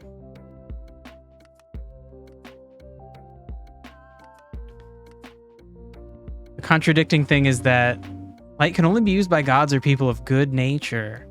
The reason you realize it's contradicting because being a hero is about being good-natured and silent isn't good-natured.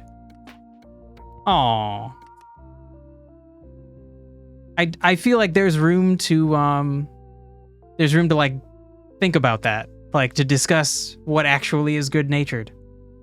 Maybe things that people think are evil could have a good-natured source to them. I don't know. Yeah, exactly. Who defines good-natured? Maybe if you grew up in a rough world and you just focus on taking care of yourself, like maybe that's fine. Maybe that still counts. That kind of stuff can be fun though. The fucking hammer, Thor's hammer, that it can like only be wielded by people who are worthy. Like that's a fun thing. It's kind of bullshit because Silent does have the blood of a god in her. That doesn't necessarily make her good, right? And if it's that only gods or good people can use it, she's not a full god. I don't know. There's so much room to play with those ideas. You've got to just come up with something and then make it make sense to the readers or players, as the case may be. Okay, so we're moving on to Chill. We've done Shatter, we've done Conduct, we've done Frozen. Chill Plus is kind of just, I guess really we could just explain what adding more stacks does up here. I'll go through and do that next.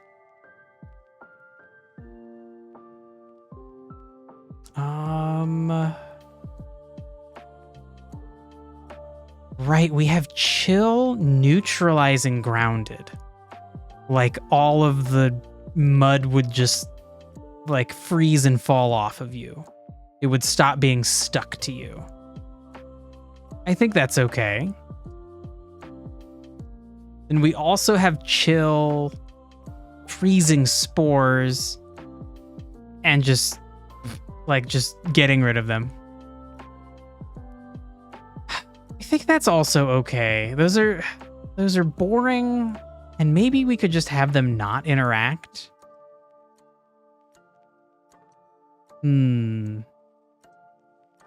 Yeah, maybe until you're frozen, none of these things should actually happen.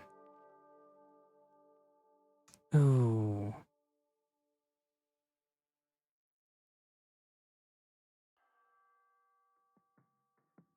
Remembering what things neutralize against what is going to be, I think, frustrating for some players. Shit.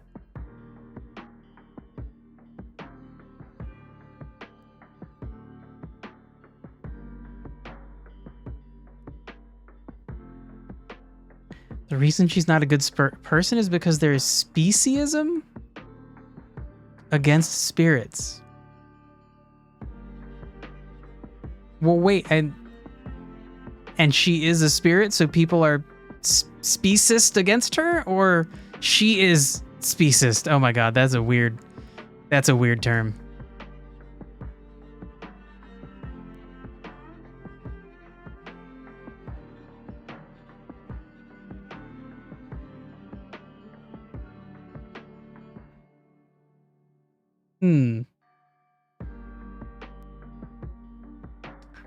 I don't know. That doesn't sound like a good enough reason for her to not be a good person. Sounds like if people think she's bad, but it's only because she's a part of a species that people think are bad, then they're just wrong and she's good. Well, she's not bad just because of that. She could be bad for other reasons. Like, it's okay to hate a person who happens to have characteristics about themselves like race or sexuality, as long as you hate that person for not those things. There's a great Key and Peele skit about this like gay character who's incredibly annoying, and at the end he's like, "Oh, I get it. I'm not being persecuted. I'm just an asshole." It's fucking great. Okay, I think for now maybe we just take these out. Because again, having things that don't interact is actually in a small way beneficial. Because then we have a later ability that is more confusion is more effective the more of these statuses somebody has on them. Confusion becomes more effective. So okay, fine. For now, nothing. Chill and halted. Ooh, sorry. Chill and acid makes halted. Which we had thought maybe temporarily halts acid stacks. As long as chill remains, it negates the effect of that many acid stacks. God, that just doesn't seem like strong theming. I think I might take that out too. Shit.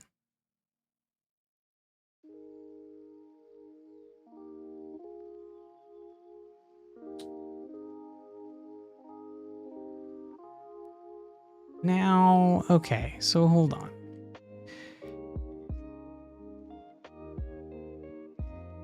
If chill stacked up so much that it led to frozen, then acid not affecting you, throw it to trash. Oh my god, I just fucking spit. Wow, I can't speak. Well, apparently I can speak, I just also spit. So I think maybe I need to add something to frozen that, like, if you were frozen, then maybe certain things shouldn't hurt you. Like if you were frozen but you have acid on you, should it not hurt you because you're frozen and the acid would be frozen and therefore it wouldn't be reacting? Maybe not. Maybe an acidic reaction could still... Maybe acid could still be like eating through your skin while you're frozen. Oh god, this is fucking morbid to imagine. Hmm.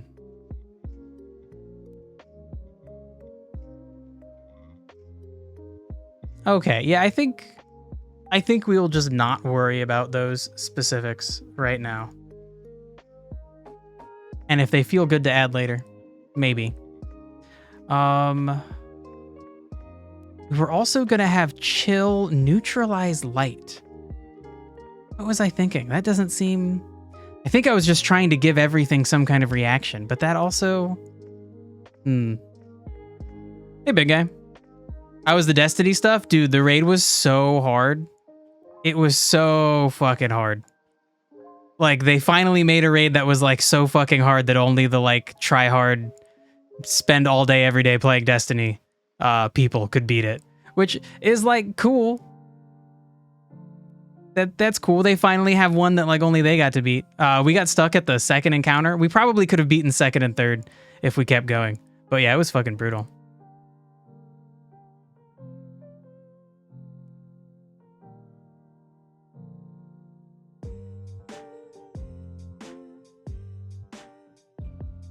Yeah, Silent Boy, I still don't see the character Silent as necessarily being a bad person. I don't know.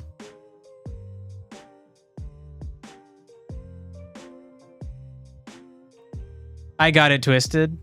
Hold on. So let me go back on these. Let's go back. And it's light that neutralizes chill. So what about if I look at the opposite thing? Well, we have it going both ways. We have it both ways on this thing. So I think the idea is that they each neutralize each other, no matter the direction that it's applied. And I still don't know if I like it in either direction. Oh, big guy, you're moving house for the first time in your life? Dude, good luck. It's like so easy when you're like a teenager going to college and you have like not that much stuff to move. But when you're like a fucking adult and have like furniture, lots of furniture, and you're also like not a young teenager with bonus energy to spare, it's fucking brutal.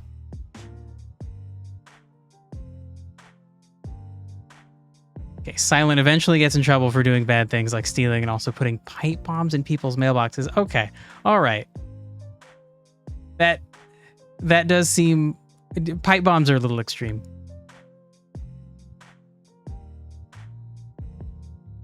Okay, sure, delete it. Let's just double check all of these. I think either order... Yeah.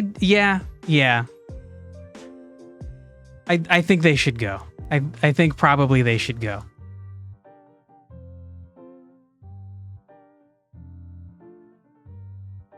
I just don't really see a strong thematic reaction.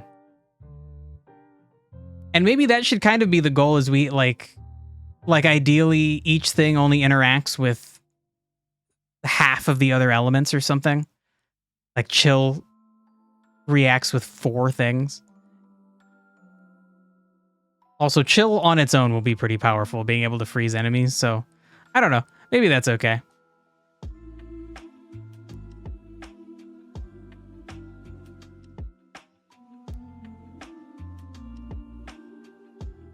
Oh, nice, big guy. Your older brother owns the house. Yeah, that makes it easier. Hopefully he's not a shitty landlord.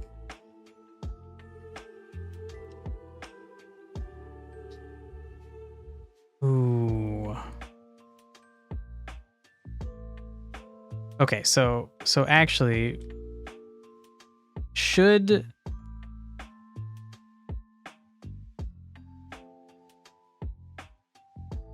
Moving on to grounded. If someone's on fire and you hit them with a bunch of mud,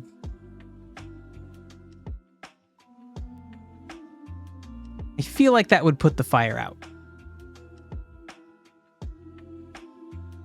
But the other way if someone is covered in mud and you hit them with fire, we're creating that shell like a temporary minor shield of sorts. Maybe it's okay to do that forwards and backwards and have a shell get created when grounded hits flame.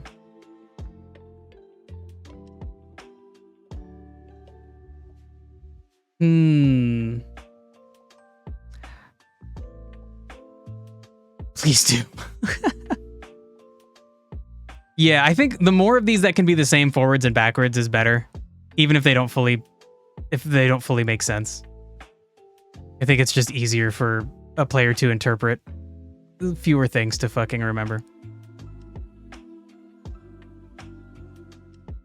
And yeah, Silent Boy, I get the idea is that she's like a prankster, or she's like acting out, but it's like she's going too far.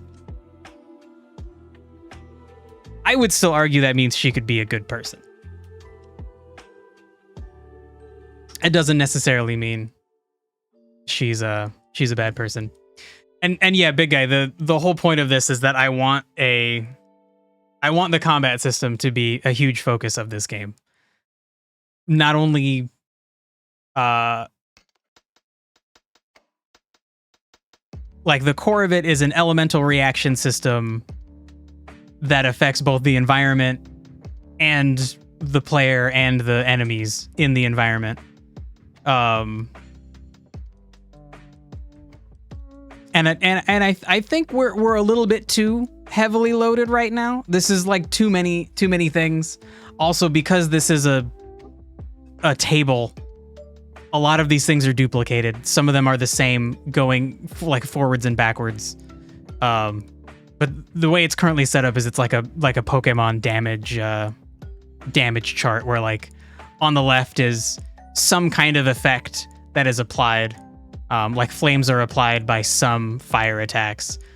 And so if you did a fire attack on an enemy that's already affected by flames, what happens? So a bunch of these are duplicated, going like flame onto grounded, or if you did grounded onto flame. But it is still a lot of them. And some of that will be alleviated because the idea is that the game will be recording, like once you do a flame, once you see the interaction between like flame and wet, and you see like vaporization happen, then there will be a chart you can refer to within the game at very easy, like a very easily available chart to be able to remember what all these interactions do. You can just consult the chart, and then if you don't remember what vaporize does, you can click on it and get an explanation of what it does. So that then that way a little bit of the mental load is removed. You can always double check things. I know newer Pokemon games just tell you, like, oh, you should use your ground attack because it's super effective against this target. I don't fucking like that. I like having to actually consult a little table. I wish Pokemon had the table in the game. And so then this way there is a layer of separation between the answer and the player. So if the player wants to test their knowledge, they can. If they want the answer, they can look it up easily. Yeah. So anyway, the next combination we're reviewing is Grounded and Shock.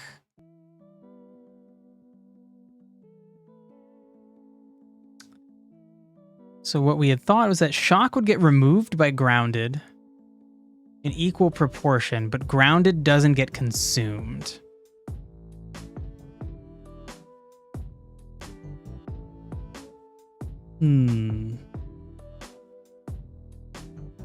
Yeah, I guess that's a sensible situation. So that was why I didn't have Neutralize here, because that neutralizes when you lose both of them. Ooh. I don't know about having a new keyword. Maybe we just have it be neutralized. This discussion has you remembering that you did write a story, but you never got anyone to read. Well, shit. You're gonna go through the story? You could, there's somewhere on the Discord that you could paste it. It might only be like me and Durg. Maybe Cheese hanging out. But, you know, I don't know. Give it a once over and then post it. And then also like ask for criticism if you want criticism. Like sometimes people just want to share a creative work just for the sake of sharing it, and that's totally fine too. But also if you want criticism to make it better, that's also fine. And I will I'll try to give that some time. You think we should just do neutralize? Like mud takes the charge and is repelled by the charge that is left. It is an interesting idea. I don't feel like that's perfect. I feel like a lot of these aren't going to be perfect. Yeah,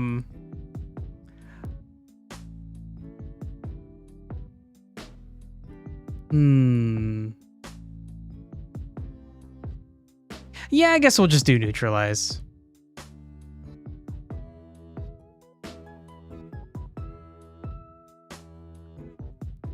Like it somehow is breaking the bond on the mud and the mud is falling off.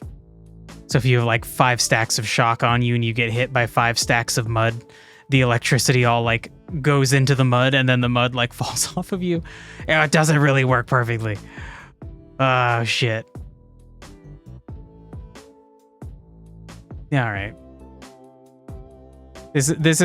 I feel like we need to cut things down. But just taking out any kind of interaction doesn't seem right either. All right, that's fine. It doesn't have to be perfect. They do need to be fair enough. Yeah, for sure. For sure. I think a kind of rule of gameplay needs to, like, gameplay first, essentially. Have a cool theme whenever you can, but have gameplay come first. Okay, so for grounded and wet, we had kind of decided the other way that they should just neutralize each other. If you're covered in mud and you get hit by water, the water would wash away some of the mud. And then also you yourself wouldn't get wet because you're covered in mud and the water would hit the mud and wash off. So you would lose, you don't get wet and you lose the mud. I feel like grounded, maybe we should go the other way. I don't know. Like, should we? If you're wet, you get hit by mud. I guess the mud would absorb some of the water and then fall off of you. Like, oh, that doesn't. I don't know. Maybe it just does nothing. Maybe you can be covered in water and then be covered in mud, but you can't be covered in mud and then be covered in water, because the water is going to just wash off the mud. Oh my god. Okay, yeah, I guess for now we'll go with nothing. That also seems kind of like a cop-out. Oh my god. My answers seemed so much more satisfying weeks ago. All you know is your story is only part of a story. It happens. It's meant to be 3 stories for 3 POVs going through the same story. Oh, that stuff could be really cool. I started watching a weird anime called Durarara or something like that. And each episode is narrated from a different character's point of view, and it goes over the same events very regularly. It's super interesting.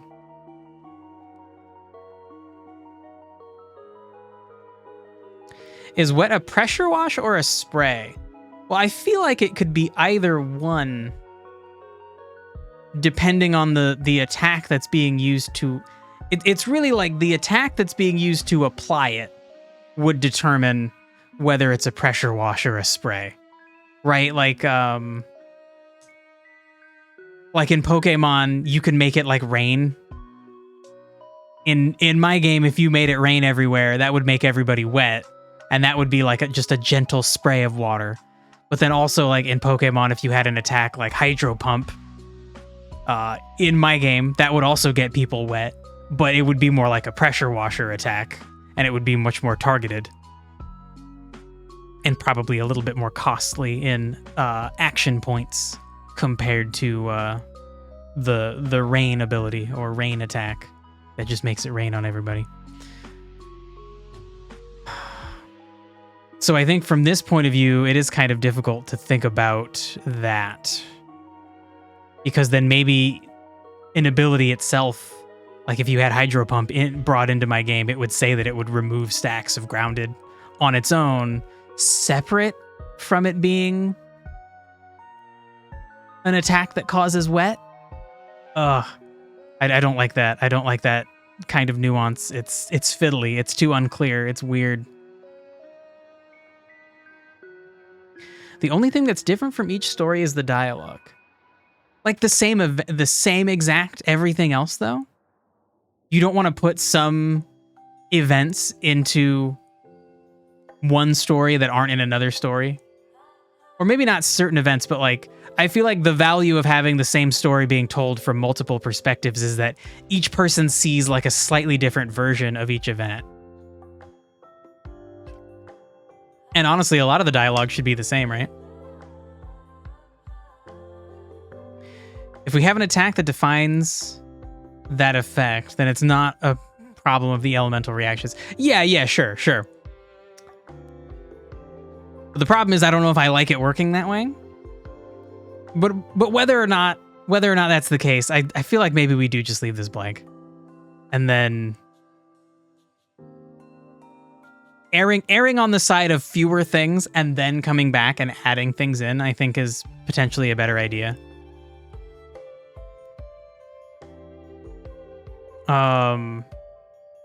Yeah, so I guess we just have them not do anything. And then grounded and chill. If you're already chilled and you get hit by grounded, you're getting covered in mud, you're cold, you're like almost frozen, you're like covered in ice particles, and then you get hit by mud. Should they neutralize? Like, I guess the mud would like insulate you and it would like heat you up. It would prevent you from getting colder potentially.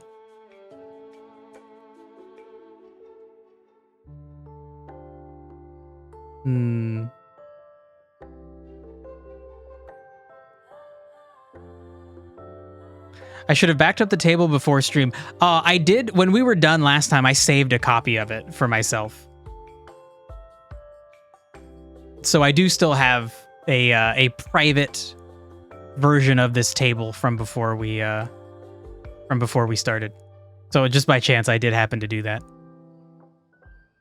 And yeah, that's a good idea. I think maybe I'll save versions of this each time, just to have it.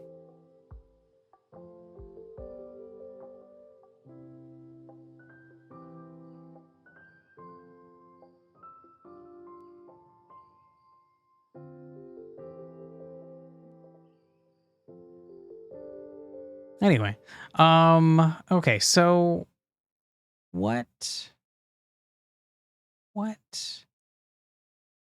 do we do with grounded and chill? Chill on grounded, we have as not doing anything. I almost feel like... Oh, you can just return to previous versions using Google Sheets? Holy shit, that's fucking cool. I guess as long as you're careful to not save it at that previous version. Like if you went back and then accidentally kept it there and like you might lose what's in the future, or if you go back to the past version and then save it, could you accidentally lose the present version? That would very much suck.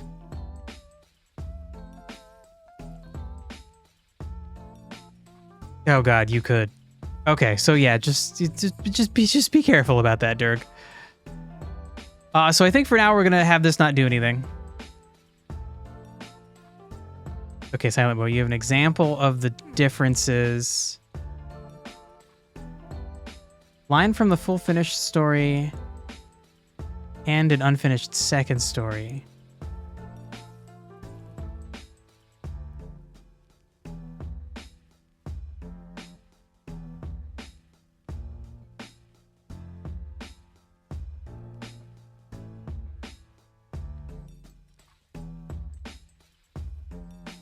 Okay, so then they're hearing the same conversations, but they're just from each person's different point of view.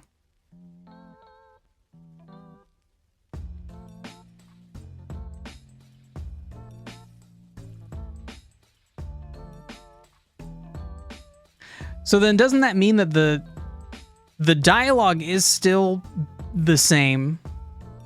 It's everything in between the dialogue that would be slightly tweaked to represent the difference in perspective. Which, okay, shoot, I thought you had said that the dialogue would be the same, but yeah, it should be everything in between that's different.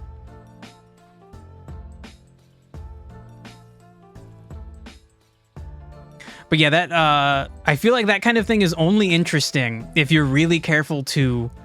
Each different story needs to be showing new information.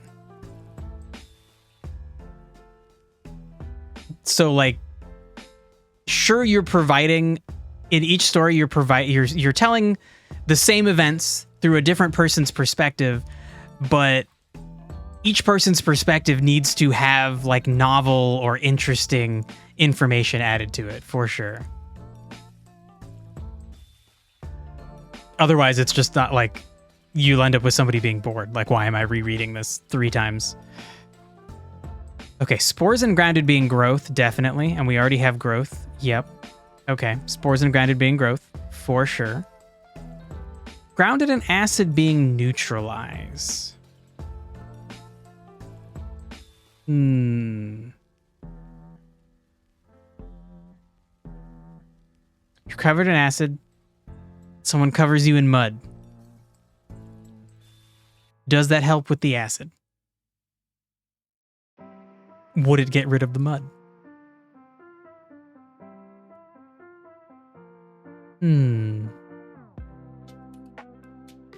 I honestly feel like maybe not.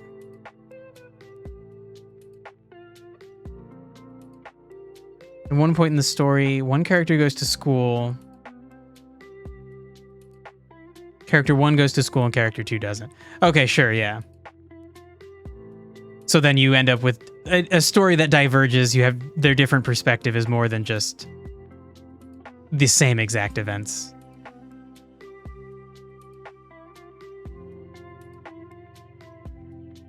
The third story will be the most interesting in your opinion. I feel like it has to be. Otherwise, like I said, if you're making somebody reread events for the value of getting more information, like you've got to have good twists in the third story.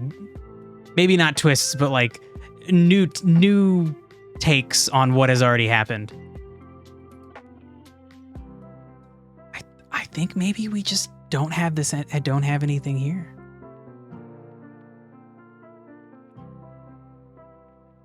Yeah. All right.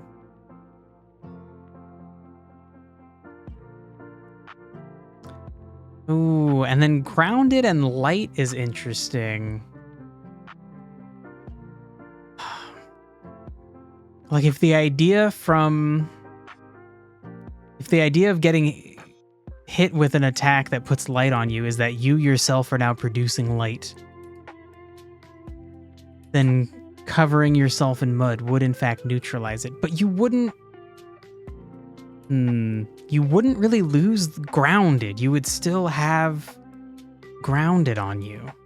It wouldn't make sense to take off light and grounded in equal amounts. Huh. Shit.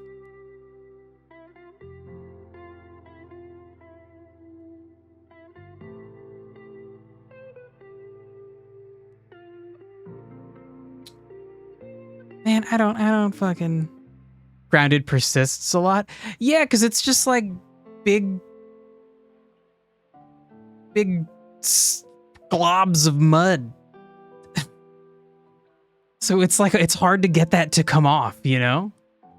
Like it should be something that gets removed from the player, potentially by taking actions, which might be an interesting thing to add to Grounded. Like flame naturally goes away over time as the fire burns through its fuel, but maybe Grounded goes away quicker the more you move or something.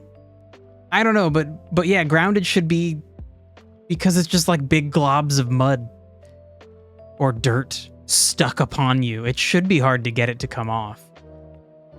Maybe get it back for shock too. I know. Oh.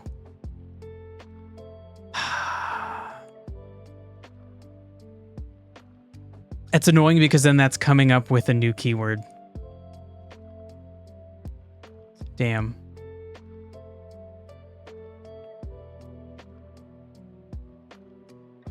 Character 3 will not talk, but instead have a ghost-like figure with them. Does the ghost talk? Lots of new territory. This character only appears twice, you think, in the first story. The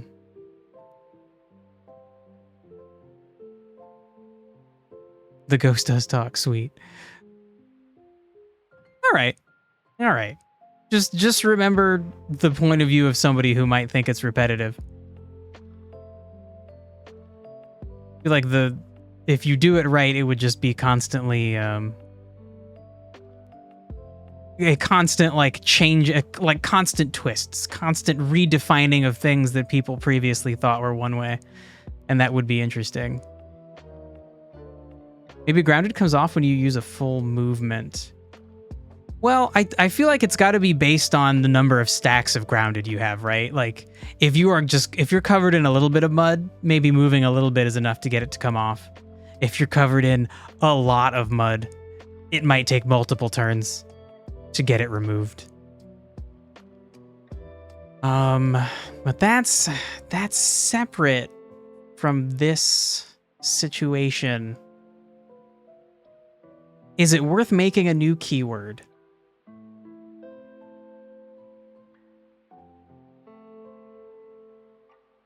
And the idea is specifically here is that if you currently have shock on you, you're being electrocuted by electricity coursing through you and on you and around you, and it's going to continue to affect you for multiple turns. But then you get covered in a bunch of mud. The mud would absorb some or all of that electricity, and the mud would persist. The mud would safely ground you, but still persist. And then same thing with the light. It's like the mud would...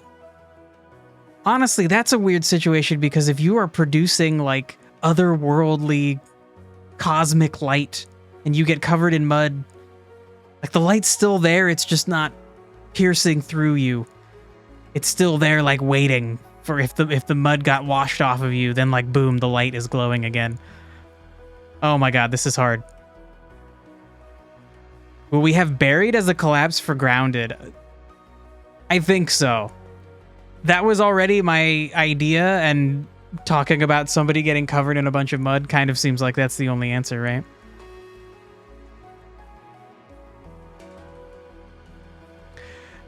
Yeah, Silent Boy. I think that's another part of telling the same story multiple times, is that initially some things might not make sense, or they seem like they happened by chance, or that they happened out of nowhere, and then later on those things are given more definition by the reader. But then it's you can't have too much of that, because then people are like, this story just seems weird and random. That's stories that manage to tell the same story from multiple angles and have it be interesting are really good, and I feel like it's so hard to do it in an interesting way.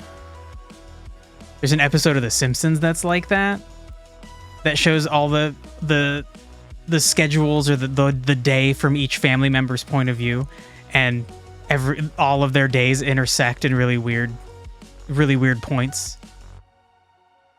That's definitely an entertaining episode. And then also, like I said, Durarara is an anime that does that, and it's pretty interesting. It's cool to see the same event happen, but to now understand more context behind it, and then to have the story move on from there.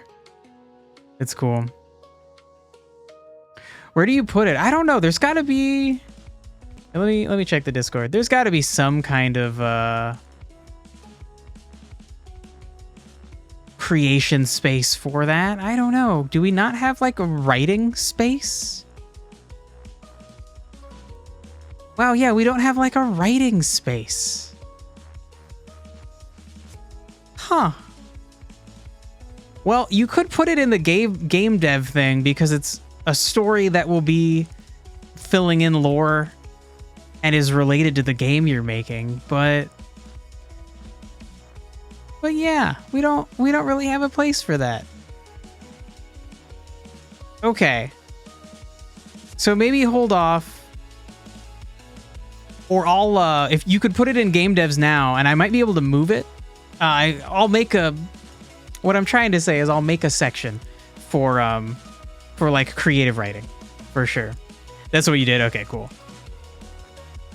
Then yeah, if I can move it, I'll move it, and then if not, then just going forward, we'll have a creative writing section. But yeah, that's a weird, obvious thing that was missing. Shit. Okay, so back to this incredibly annoying problem that I don't know how to solve right now.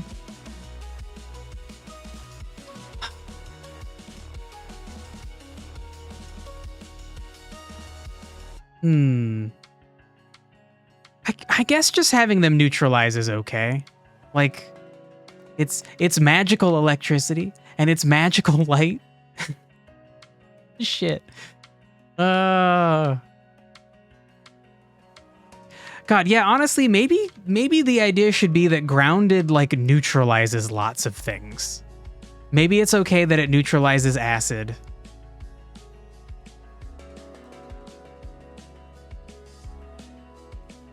God, I mean, could we just have it like neutralize everything?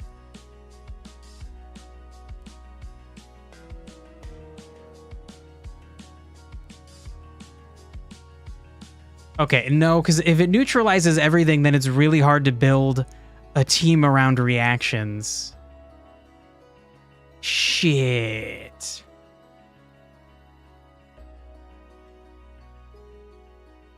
Okay. Okay, Grounded, what's your deal? Shell is a cool thing for you to do. That's cool. Neutralizing shock is very cool. That's a very intuitive thing. We've all played Pokemon games. We all know ground types are immune to electricity. Like, that's fine. That's fine. Yeah, Dirk, I think Earth is one of the concordant elements. One of the building elements.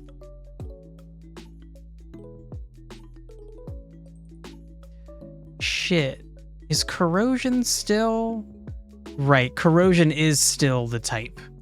Is still the element type for acid. Great. Okay. For a little bit, I thought we had decided to call the type acid, and I was like, no, I like the word corrosion. Why did I take that off? I didn't. We're looking at the status effect acid, which is caused by spells of the corrosion element. Great. All right. But yeah, Dirk, what are you trying to get at? The idea that like, because it's one of the it's a concordant element, it would make more sense for it to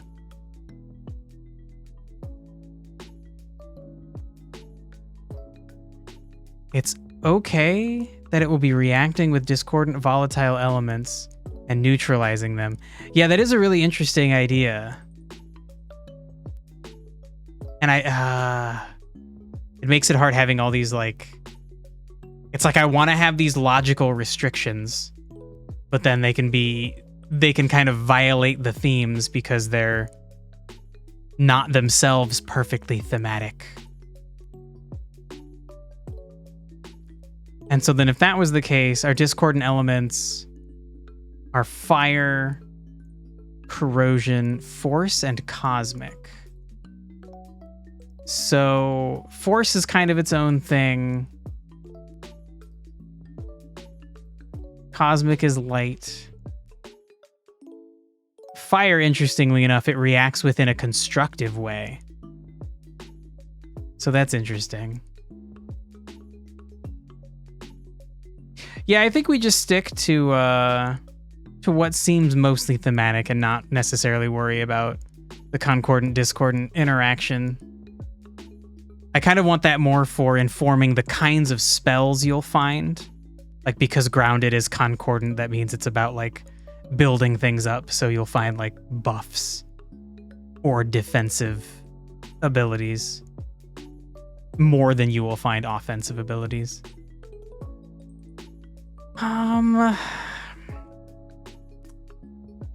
Do I want to just take out the light interaction? This is so hard. I think, okay, for now, yes. I think for now we'll go simple. We've only got 4 different interactions for it. That's okay. You were just reminding me of that classification. Yeah, for sure. It would be really cool if we could get everything to function like that. Like grounded being a concordant element, all of its interactions with discordant elements would be like neutralization or something like shell, where it's kind of like I took your discord and I turned it into order.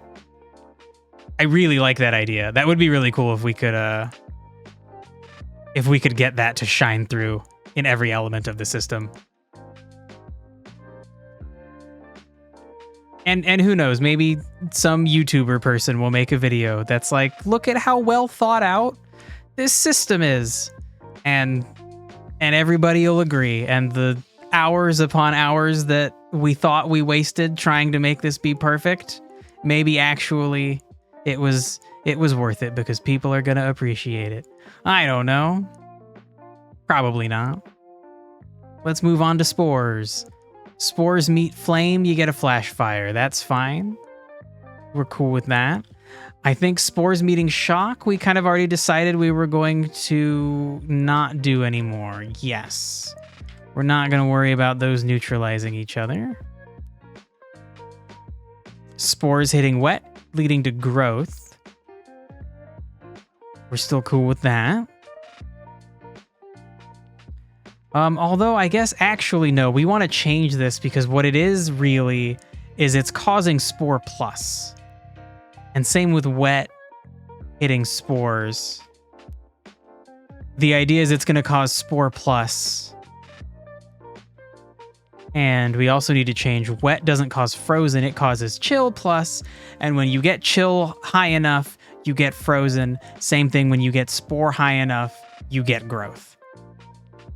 Or if you mix spore with grounded, you get growth so far.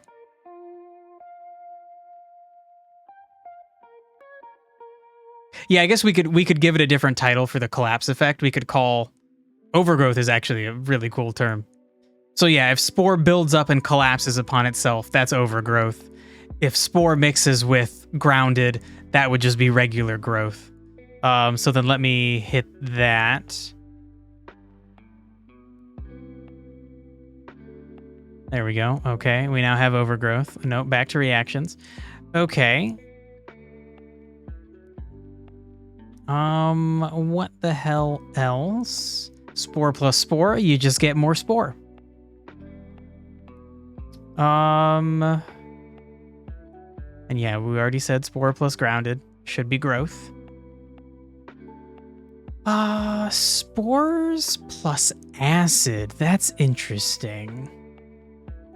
We have it neutralizing. And then probably, yeah, the same thing the other way.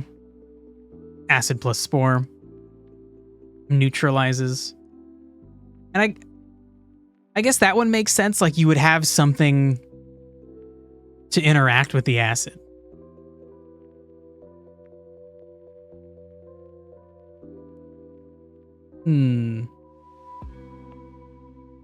It's nature versus corrosion. Yeah, those two do seem nicely opposed to each other, for sure. Those seem like a good set to neutralize. Although representing nature as a force is such a difficult thing because like nature is life and growth, but it's also like death and decay.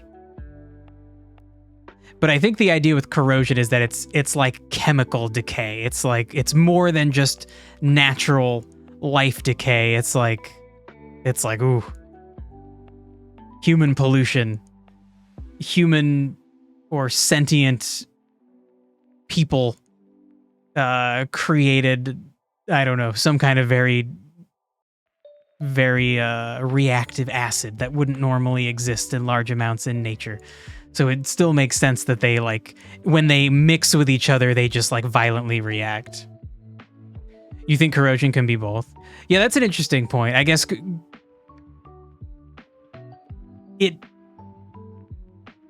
when representing it as in magical form, I feel like we would generally more focus on the extreme version of it. So like with life, we're probably going to focus on the way that like, I don't know, like a life spell is going to make a tree grow really fast from a seed into a full-blown tree. And we're kind of going to ignore the part of life or nature as an element that's like death and decay. There probably won't be a nature spell that kills things unless it kills things to grow things. And then same way with corrosion, like corrosion could be natural, but I think we're going to focus on like this extreme chemical reaction situation that isn't common to be natural.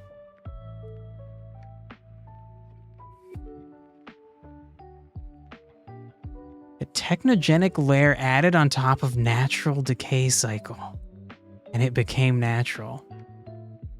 That's an interesting idea. So like it became integrated into nature. I think that will be an important part of the like story and the world. Is like the weird mixing of like technology being integrated into the natural world. Anyway, I don't know. I think so. It's long story short, long waste of time. It's cool to use neutralize. We're working with a post-apocalypse world, right? Yes, sort of, right? Like the idea is that it's a mix of like a fantasy world and a technologically advanced world that are being like brought together. And the both worlds, I guess like the technologically advanced world is absolutely post-apocalypse, but the fantasy world also has sections of it. Maybe post-apocalypse is wrong, but like lost technology, ruins, lost civilizations. So there will be both like sci-fi technology that is not well understood because the people who made it, there was some kind of apocalyptic event, and now that society is no longer doesn't have well documented information about all of their technology. And then also the fantasy world will have like steampunk fantasy kinds of technology that is run by magic, but also not well understood. I'm still kind of reworking and revising how exactly I want these two things to be combined together. I think I have a general idea. And so the idea will be that like players as a whole, you as a player are like going into lost civilizations, both sci-fi and fantasy, and finding like cool future tech and cool magic tech. And you're also finding like creatures that have like been infused with those things, and now it's just part of their, I don't know, their existence. And that sort of explains, like, I don't know, how does Pokemon make sense where you have creatures that can like breathe fire and shit? Like, some of it's magic, some of it's sci-fi. Pokemon never really explains it. We'll explain it a little bit more. We'll have a world in which it makes sense that there are crazy creatures like that. The Pokemon world doesn't fucking make sense. In a world with Charizards, like, your towns need to have walls. Because if a Charizard comes to town breathing fire on everything, like, you need walls, you need guards. Like, it's fucking, Pokemon doesn't make sense. Pokemon's a dumb baby universe. It's fine. Pokemon's cool. Okay, so I need to move on. So we're gonna keep neutralize. Spores and light causing growth. I think that's still a cool thing. That's still a cool idea. Now, do we want it to just be spore plus? Or do we want it to actually cause the growth effect? I think it's okay to cause the growth effect. So then spores has quite a few kinds of reactions, but there are multiples. So there's like 5 unique reactions. 4. There's 4 unique reactions. 3 of them occur twice. 2 of them are just the neutralize reaction. Yeah, that's okay. Should bring Horizon Zero Dawn in my reference list. Ooh. Yeah, that is a little bit. That is definitely. I hadn't specifically thought of that as inspiration, but I think maybe unconsciously it's there a little bit. I feel like the way that their creatures are like full on machine is a little bit like too far, but definitely the idea of like, I don't know, life adapting and natural cycles. Just now weird machine creatures are part of the natural cycle of their world. Is definitely like closely aligned with what I want to do, for sure. For sure.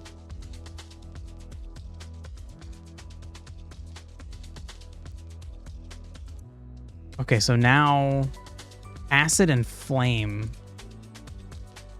Life adapts, life endures. Yeah, I think the idea that I really want to put forth is like all of those things, yes, but then like I want the way in which life is adapting and enduring to be like it's thriving. It's not just surviving. Like these creatures are becoming infused with magic and technology, and it might be like violent and chaotic, but they're like growing powerful.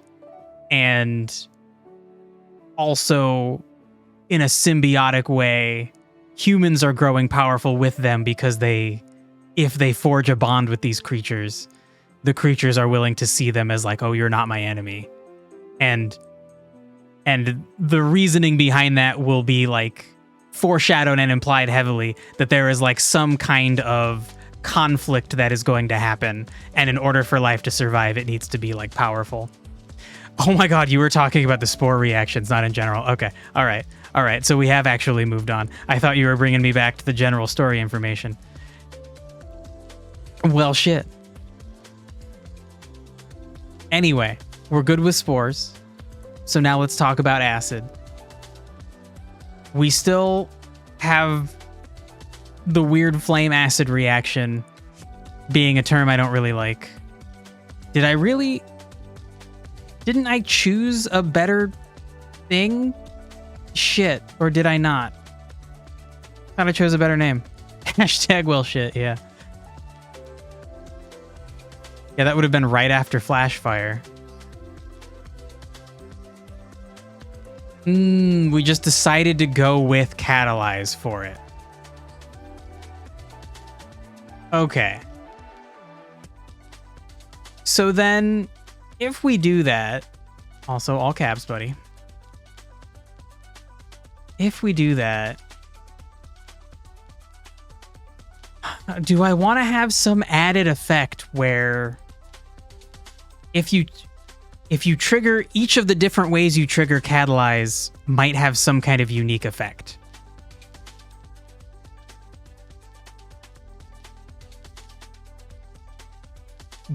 Because triggering an acid flame catalyze, boy, it seems like it would be cool to make an acid cloud. That both, it's hard to shoot people through the acid cloud because you can't see them. If you stay in the acid cloud, you're going to take extra damage. If you leave, but someone else comes into the acid cloud, they're going to take damage. A typical thing about acid is that it'll weaken armor. Okay, so I'm going to add a note about that. Ooh, any catalyzed reaction risks an acid cloud.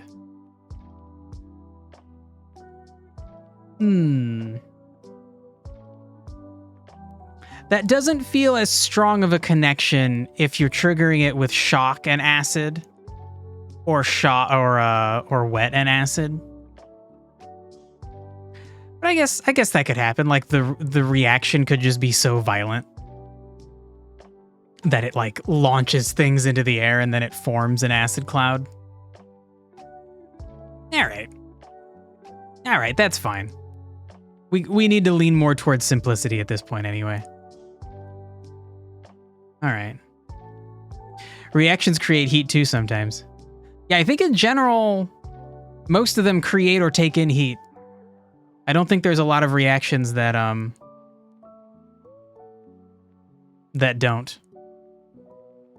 don't do one or the other.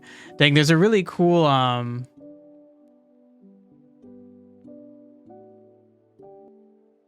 there's this really cool experiment. I can't remember what it's called, but you have like a liquid and you like drop a liquid of a certain color. They're like the special chemicals. And when it's like a blue liquid that you drop like a black liquid into, and then that black liquid like turns red and makes like a wave that goes out, and then it starts a chain reaction of like all of these little like circular reactions happening all over the petri dish. And it's because the one reaction finishing happening starts another one happening, and it just looks fucking cool. And I feel so dumb not being able to remember what that thing's called because it looks fucking crazy. It looks like nonsense magic. It's fucking cool. Shit. Also, we're gonna go till 2. I want to try and finish these. We can go until 2 if we need to kind of like lock these in, and then going forward, these are going to be what I try to program into the game when we finally get there. And then I think I want to move on, and I'm not sure next time what actually I want to start doing. I had thought about creating the like background for the fantasy world and creating like the gods that are part of it. But I don't know. I might want to just create like the main characters and the starting story and figure out the exact framework of the story because of the kinds of gameplay that I know I want to exist in it. I need to kind of come up with story reasons for the gameplay to exist. Gods, indeed. And so like maybe the gods can be secondary is kind of what I'm thinking. That like we come up with I already have the gameplay ideas written down. And then I come up with like a story explanation as to how the player is going to understand like why am I doing these things? Why do I need gods though? As part of the story. Part of the story, I want there to be this kind of there's a thing Destiny does that's kind of interesting. It has this like escalating power level of threats that kind of happens. And I kind of want that to be the case where at first the player is kind of dealing with lower level threats. And then as the story gets going, there are higher level threats to be dealt with. Some of whom are like demigods. Others are actual gods. And then like the actual gods, while incredibly powerful, are very like limited in how they interact with the world. They're not like Zeus is like a demigod. He's very relatable on a human level because he's basically just a very powerful human. Eventually I want the player to be grappling with like eldritch powerful beings who manifest themselves through concepts and who are incredibly powerful, but their power is limited in range by those concepts. And because of that, they can change the world in incredibly big ways, but they're not just all powerful. They can't just like fucking kill you any way they want. They have like certain rules for how they have to interact with you because of the way that they maintain their godly power and manage to exist in this universe and previous universes. There are like drawbacks, and then those drawbacks will lead to there being gameplay mechanics that are rooted in those drawbacks. Yeah, it'll I promise it'll make sense when I outline like what the gameplay will be like and how I want that to make sense to the player. Maybe it'll only make sense to me. I don't know. You'll send me a 1-hour video on why we kill gods in JRPGs. It goes in depth into Japanese culture. Cool. Yeah, that sounds fucking cool. Oh shit, and actually, okay, wait, maybe if I could get it set up right, Dirk, you sent me that cool world building situation. I literally still have the fucking tab open right now. That's like making a map. Starting your map with land masses and plate tectonics. And I started watching the video and she was like, here's how we're going to make our world. We're going to like do this thing and you're going to like take a thing and like cut things up. I want to see if I can figure out how to actually do that on stream. Shit. This has been like a 10-minute tangent.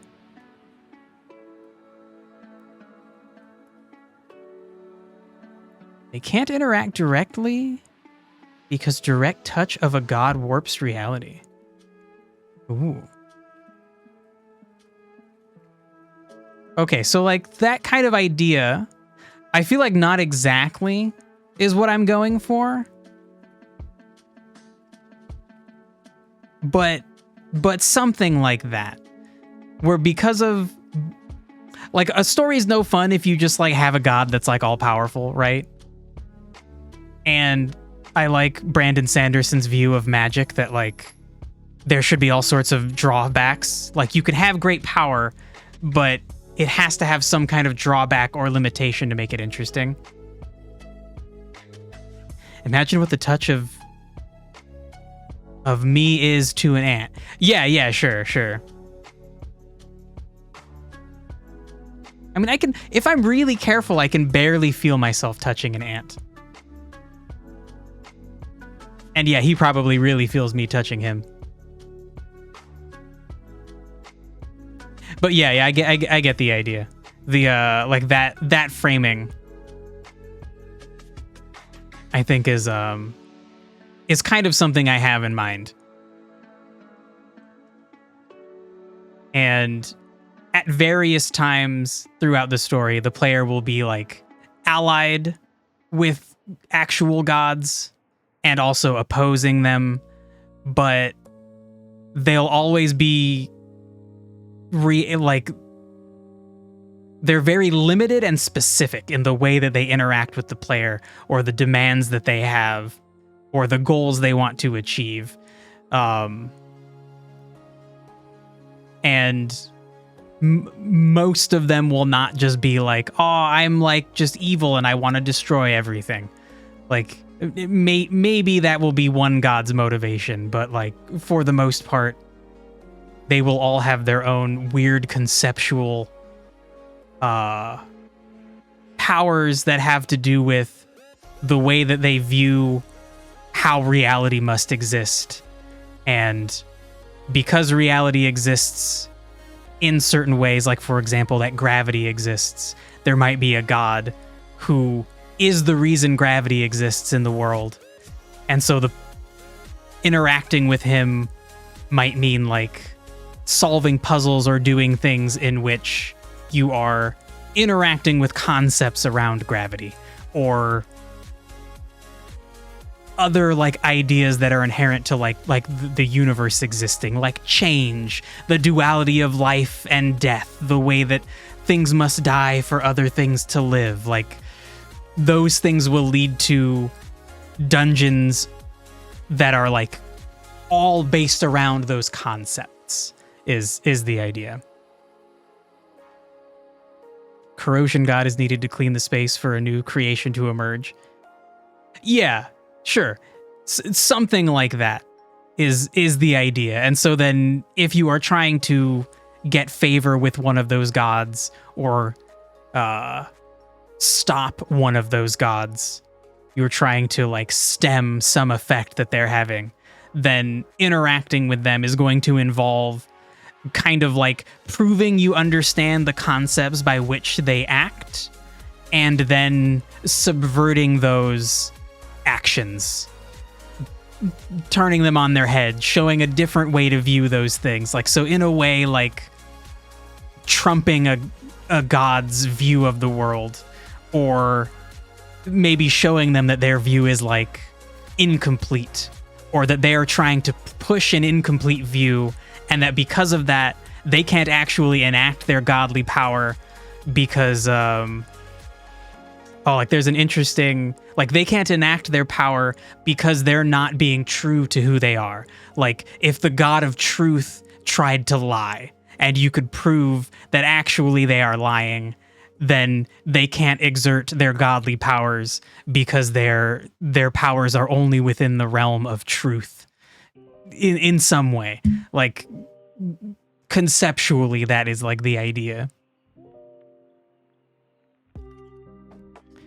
You can make it more interesting by giving two gods a portfolio over two elements. Yeah, I think that'll be the way that a lot of the demigods will be created, and some of the like the personality traits and things that will follow from them is like, what if we combine these two elements?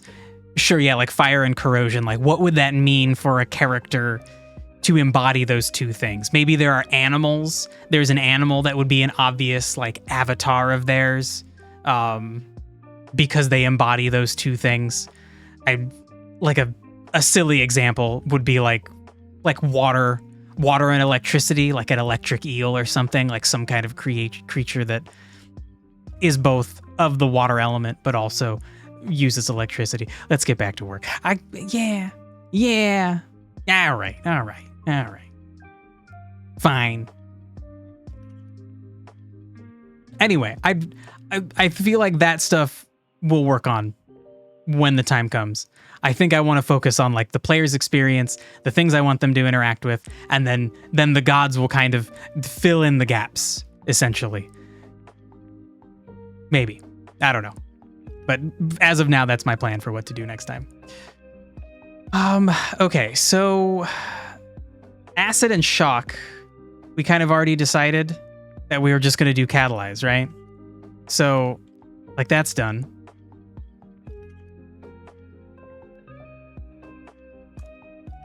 Acid and wet.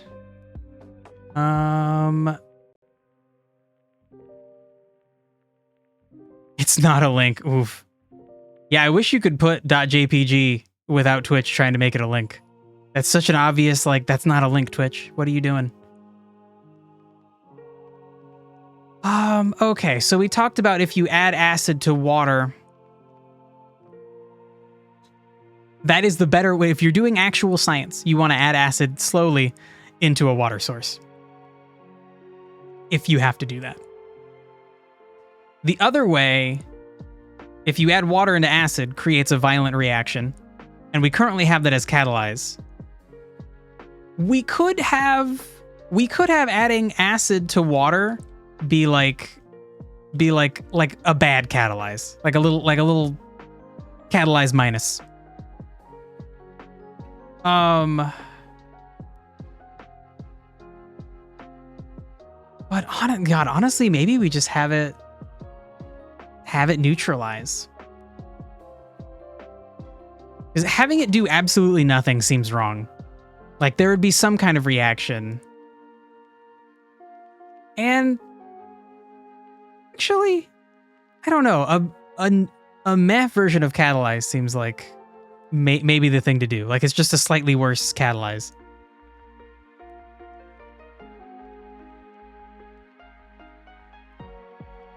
May I speak to a manager? Oh my god, that's what you meant to say when you typed Mistam? That's an acronym? May I speak to a manager? I guess so. Oh my god. I was gonna say, I don't actually understand the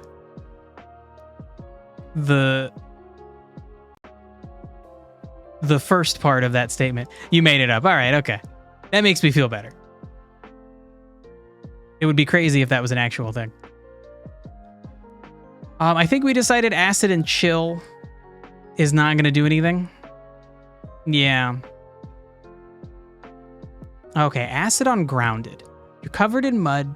You get hit by acid.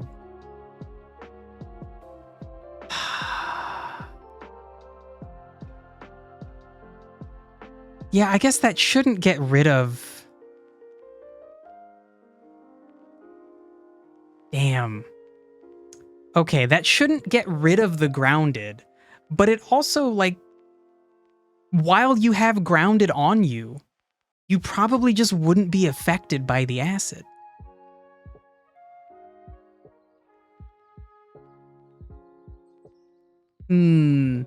Okay, so maybe the okay. So let's think about this. If your body is completely covered by grounded, then you're probably triggering the collapse effect, which, shoot, we'll call it buried for now. So yeah, Dirk, I feel like just deleting this reaction, you could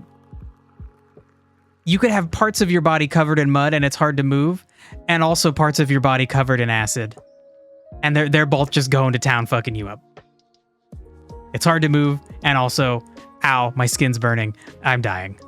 Also, my armor is being weakened. I suppose that's okay.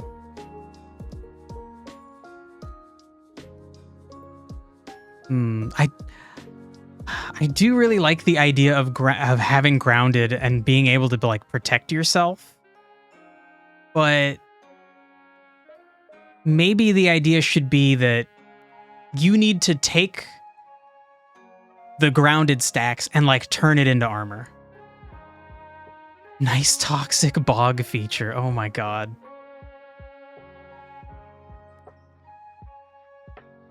Yeah, I feel like that's like, I don't think we need to go that far in defining ground types, but yeah, if the ground was covered in mud and acid, toxic bog seems like a good way to describe it. So maybe you'd need some water in there too. Okay, so I think I'm okay with this. You can be affected by both acid and grounded at the same time. And one of the things about grounded is that there will be spells that will let you turn your stacks of grounded on your character into some kind of like earth or rock armor. And maybe if you have that earth or rock armor, you'll be immune to acid, but that's not part of this system. And we can kind of decide what that earth armor will provide defense against at some point. And then acid and spores. I think I do like the neutralize effect. We're revisiting that. I think that makes sense. It would just... The spores are already on you. The acid comes in. But if you have enough spores floating around, they just get destroyed. And then you profit. You had a bad thing affecting you, and another bad thing came in, and they just fucked each other up.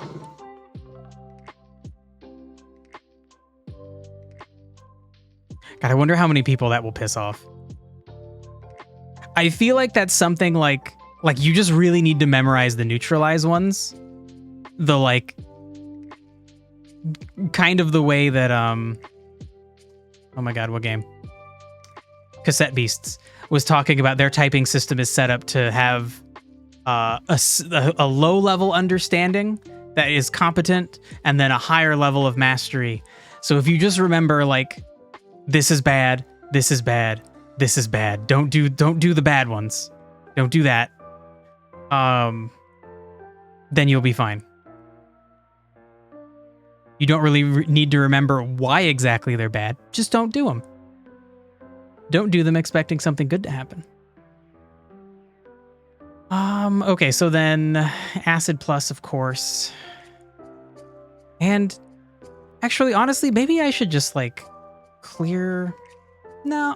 I don't know if I should leave the whatever pluses on here, except for the weird situation, like the way that wet leads to chill plus. You could have that just be like an implied part of the system. So then this is just less cluttered. No, because it's good to remember that amplify on itself and spread on itself don't actually increase. All right. Yeah.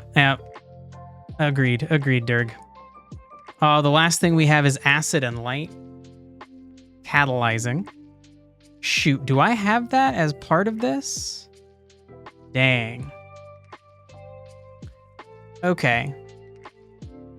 So it kind of just seems like the idea with acid is that acid is ready to just give me some kind of energy. Give me some kind of energy source and I'm gonna fucking explode. That's fine with me.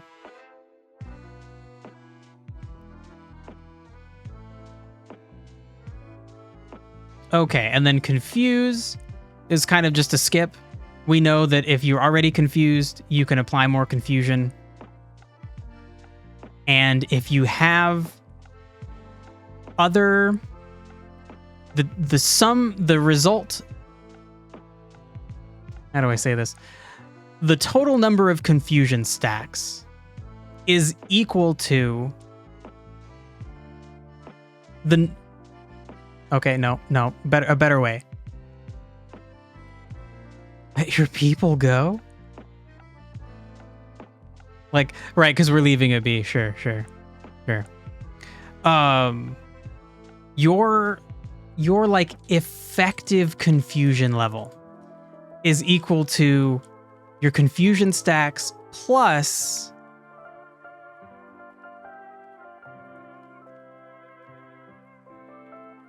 each unique other elemental stack.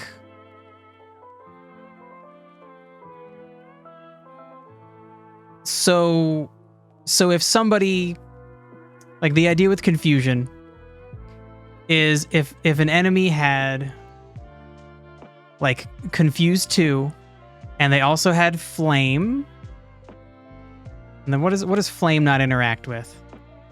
And then they also had light, sure. Then stacks of confusion is equal to base confusion and unique non-confusion stack types. Yeah, even that is still, it's like I still just want, like I feel like an example is still warranted, right? Like, so the overall, if essentially your effective confusion in this case is 4. If you have 2 stacks of actual confuse, you also have flame on you and you also have light on you, then your effective confusion is 4. You take actual confusion and you add each of the other effects that are on you, and then you end up with a higher level of confusion because of that. And then confusion itself will cause you to make mistakes or not act, hit the wrong target, etc. So that's, in case somebody is actually following along with this, other than me and Dirg, and doesn't remember how confusion works so far, hypothetically, in our minds. That is how confusion works. So confusion will not directly interact with any other thing. It doesn't have any kind of reaction. But it does just kind of build. It's genius. I think it's interesting. Oh no, Team Worm's confused about confusion. I'm sorry, bro. I tried to explain it. I'm a bad explainer of things. At best, I can give you more examples, but that's pretty much it. But I think this will be interesting and unique. Maybe people will hate it. I don't know. But we got to try these ideas before I throw them out, you know? Applause to the inventor of confusion. Oh my god. And now you're on fire. Does that interact? Only in that it makes you more confused. Because you're already a little bit confused. And now you're on fire. And so now you're even more confused. Effectively. Your effective confusion rate is now higher. You might literally only have a small amount of confusion. A small number of confusion stacks. But you could be on fire, you could have some blinding cosmic light hitting you, and therefore you are even more confused than just the confusion stacks would lead you to believe. So, in summary, a little bit confused plus on fire plus blinded by light equal more confused. I don't know. It kind of works. An overstimulation situation. Yeah, exactly. That's fun to say. Overstimulation situation. I feel like that could be a fun lyric to a song. Okay, so then we can kind of skip confuse, and then we could go to amplify. And amplify also we kind of get to skip because amplify's main purpose is going to just be that it adds more stacks of things. So if you had flames on you and you get amplified, you're going to have more flames. In a terrible situation, you could have flame on you, you could have light on you, you could have confusion on you, and then you could get amplified, and all of those things will get worse. And then somebody could just like breathe a little bubble of water onto you, and a violent fiery vaporization will occur. And ooh, shit, actually, so one thing we hadn't talked about is what if you trigger multiple reactions at once? Oh shit, like if you have flame and light on you and you get hit by water, you would trigger both refraction and vaporization. Ooh, okay, you know what? Yeah, I think the idea is going to be we're going to encourage that. I want people to feel like they're breaking the system. I want the people who choose to play this game on the hardest difficulty to feel like they have some fucking broken strats. And they're like sitting there like, the dev couldn't possibly have thought I was going to do this. And meanwhile, I'm watching them stream like, yeah, oh, I did. And I'm happy you're enjoying it. It would go first in, first out, or last in, first out, either like stack or heap kind of styling. I don't know. I feel like that would be unclear to the player potentially. I guess we could, like if I let the player look at an enemy and they see like, shit. And I don't know, confused times 2. Okay, so let's say they see this from left to right. And they would think like, okay, I'm going to hit them with a water spell. Maybe it goes left to right and it's going to react with flame first. Or we could have a similar situation where things were applied in a different order and now light is on the left. And so they would know, okay, I want to apply wet and I'm going to read left to right, and whichever one it reacts with first, that's going to be my reaction. I don't know. Maybe triggering all the reactions would be too powerful. Would it apply to each? Like a little bit to each? Like you like distribute it?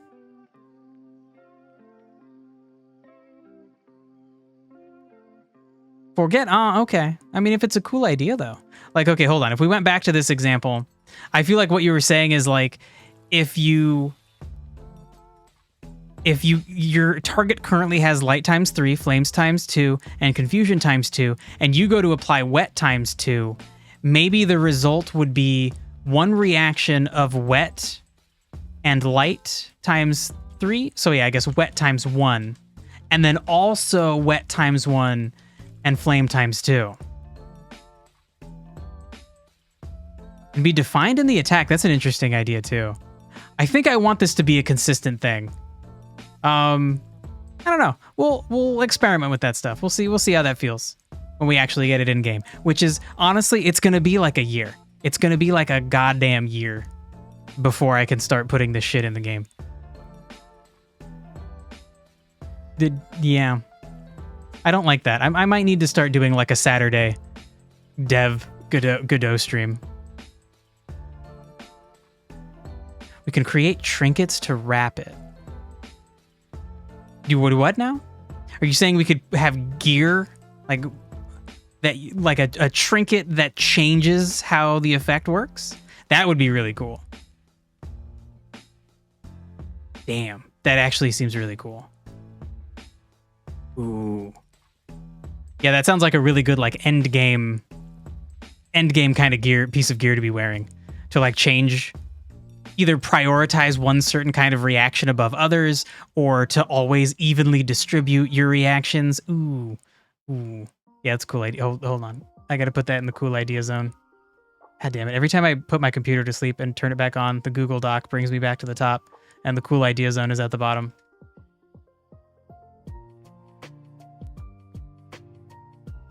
All right. It'll encourage different playstyles. Yeah, for sure. That's the reason I want this system to be so complicated is then I want to have gear like that very clearly changes.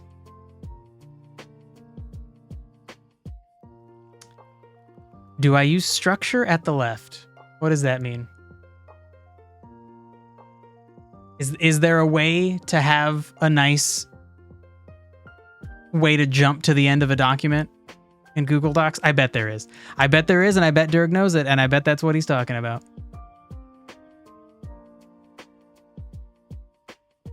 So while Dirk tries to explain what I don't understand, as he always does, let's talk about Amplify. The whole point of Amplify is that it's just going to boost other things. So an Amplify character is a nice all-around addition to any team that focuses on reactions. They're great for that. In a pinch, they can help with anything. Spread is good because you can take something that already exists and spread it out to everybody. Amplify will do a similar thing.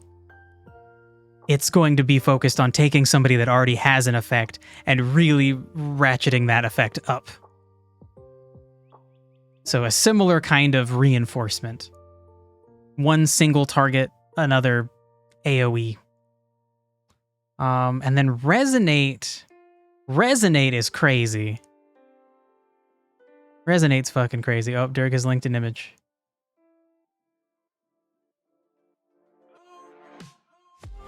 Okay, that thing? Yeah, Dirk, I did absolutely click that thing. It's empty for me because I didn't create headers. Let me make a note to do that. Because I absolutely have this document structured in ways where I could just easily make headers. I just wasn't using them. And then that's really nice. That means it's like 2 clicks to get to the bottom instead of a bunch of scrolling to get to my cool idea zone. Okay, so Resonate is a weird motherfucker. The whole idea with Resonate is to bond anything that shares the same number of Resonate stacks. So if you have 2 enemies and you give them each Resonate 1, for the whole turn thereafter, if you put fire on one of them, the other one gets the same amount of fire put onto them. Same thing for every effect. Anything you do is then also done again to the other one. And then if you have more stacks of resonate, it lasts for a longer number of turns. So if you get 2 guys that resonate times 3, then it'll last 3 turns. You can turn Markdown on to use ## to create header 2 easily. Oh shit.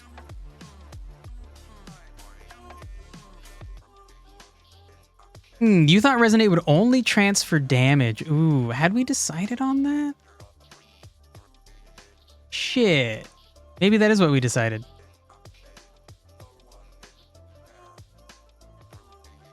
Damage increase or chain based on the number of stacks.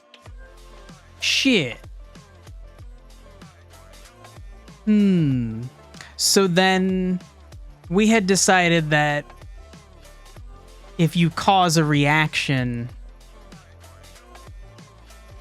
the damage done would be shared. Ooh.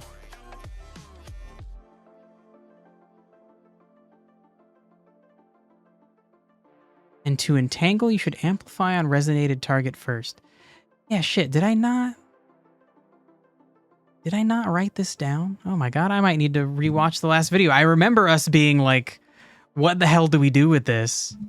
And then at some point we decided on something.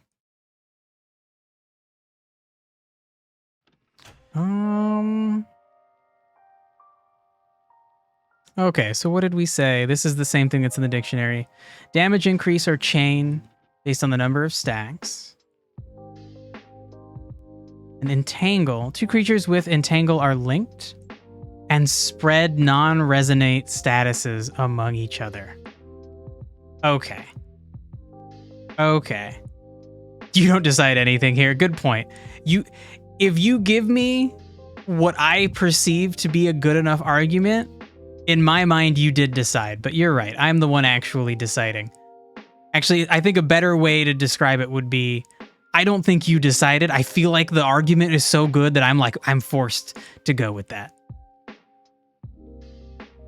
That is at least how I feel like anybody who tries to be rational, like I feel like that's how they feel, right? Like they might decide to do something, and then if someone has a good argument why that's a bad idea, it's almost like you're forced to just be like, oh shit, you're right. I'm not going to do that now because you're right. It's a bad idea.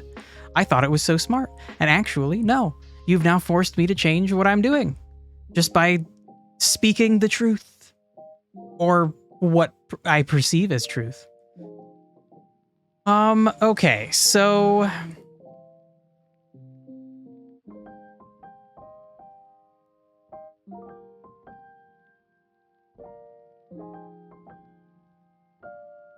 it's like acting while you are shocked to not take damage. Hold on.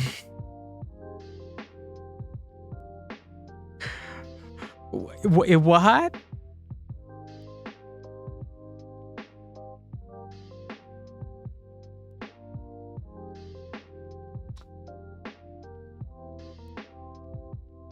Forget. Okay. All right. Okay. I'm still trying to fucking make sense of the entangled thing. So what we had said is if someone has flame on them, you hit them with resonate, then they become entangled.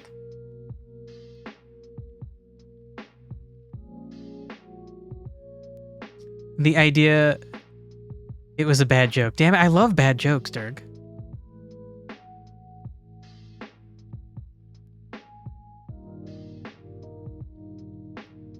Bad jokes that know they're bad jokes are some of my favorite jokes.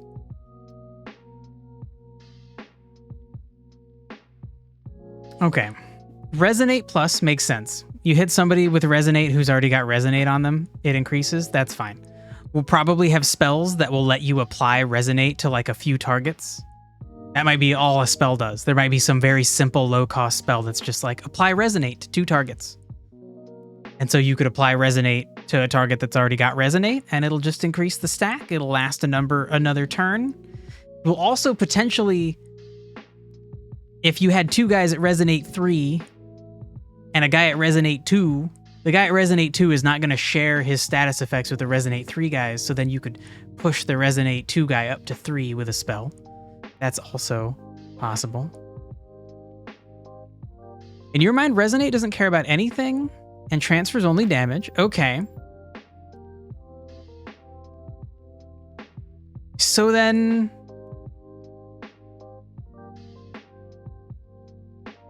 what was the idea with entangling people? It's just a separate... it's a second status effect. And... it would probably also...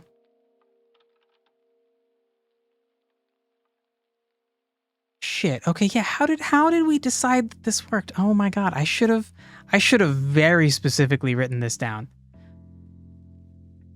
If someone already has flame on them, you hit them with Resonate. Do they lose flame? Is that what we're saying? They lose flame and Resonate and get entangle? And then if we did that to one enemy, no. Yeah, yeah, that I agree with. I don't think it should eat it. I don't think it should take it away. I don't think it should take it away for sure.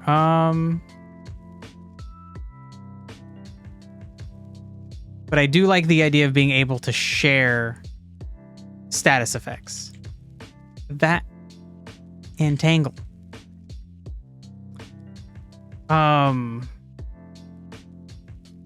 how do we keep this from being overpowered? Because it seems like it would be very easy to just entangle a bunch of creatures together.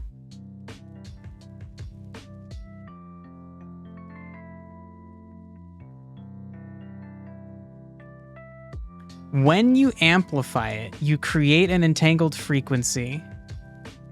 For example, everyone who has 5 Resonate for 1 round. So it will also transfer statuses in addition to damage.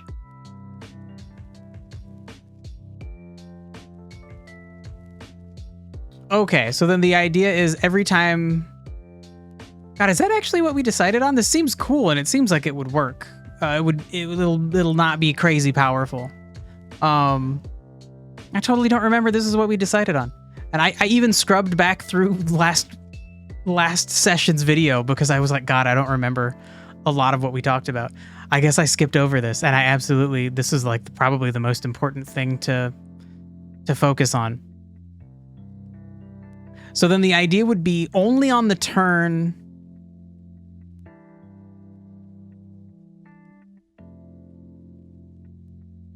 It's what you brought on the Destiny stream. Fuck, I don't remember that. Destiny has items in it called tangles. You get to like throw them at enemies. Maybe you probably mentioned it and I was so busy trying to not die. Oh, so it's a new idea. Okay. Okay.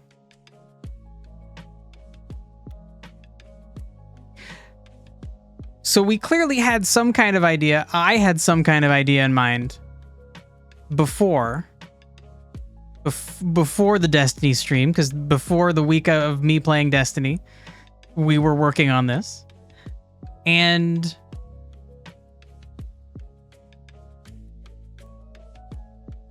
I just don't at all remember that idea. You're saying it's not the idea that you just shared, which is a cool idea. Okay, so then succinctly to restate it, the idea is that creatures can have Resonate for multiple turns, but on the turn that you apply Resonate, you will also entangle. So like let's say, let's just like make an example. Can I just like whoop? Okay. Okay, so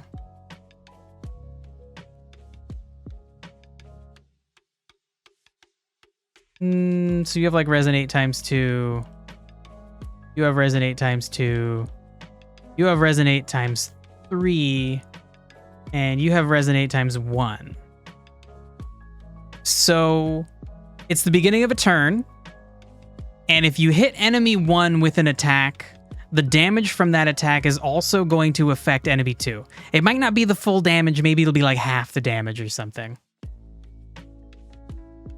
We were kind of vague when we decided on it. Maybe. You have to amplify not each target, but amplify only one of the same resonance. Yeah. Okay, so yeah, I think I understand. So then let's say you go to cast a spell, and that spell is gonna give. It's gonna give resonate +1 to one of these.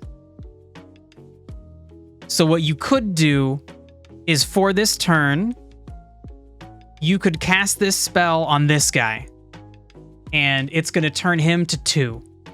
And so now all 3 of these guys share the same level of resonance. And so then for one turn, they would all become entangled. This guy, and that guy. And so now for the rest of this turn, not only will they share damage among each other, but they will also share elemental stacks. No? No. Oh my god. I thought that's exactly what you were saying, Dirk.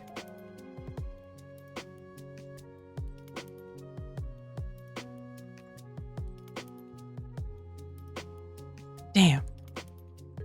Okay, so then what would happen in this example?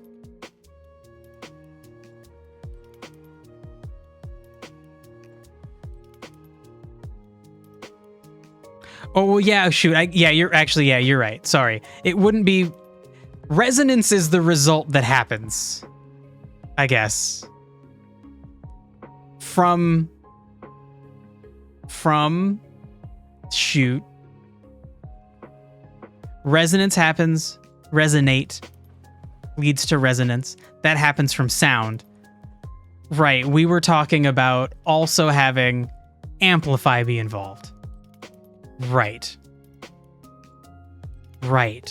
So, okay. So then the way that this is written is bad.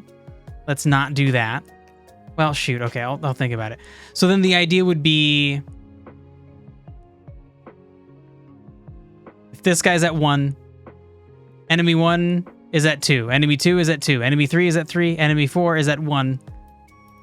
If you amplify, and maybe you have like a weak little amplify spell, it's just going to amplify one of them. If you amplify this one enemy, the enemy number 1, then the end result is that you entangle these both enemies that have resonate too. And it only lasts for one turn.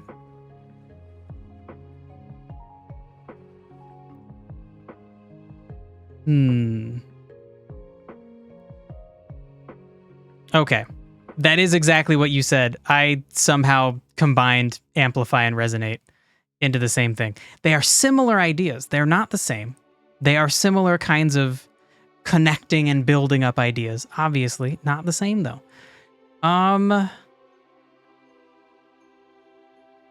Okay, so one thing I'm wondering is, should we have it consume a stack of resonate to do that? I guess we'll worry about that when it comes to balancing. Okay. So I get that idea. Is that what we want to do? And if that is what we want to do, how the hell do we write it down?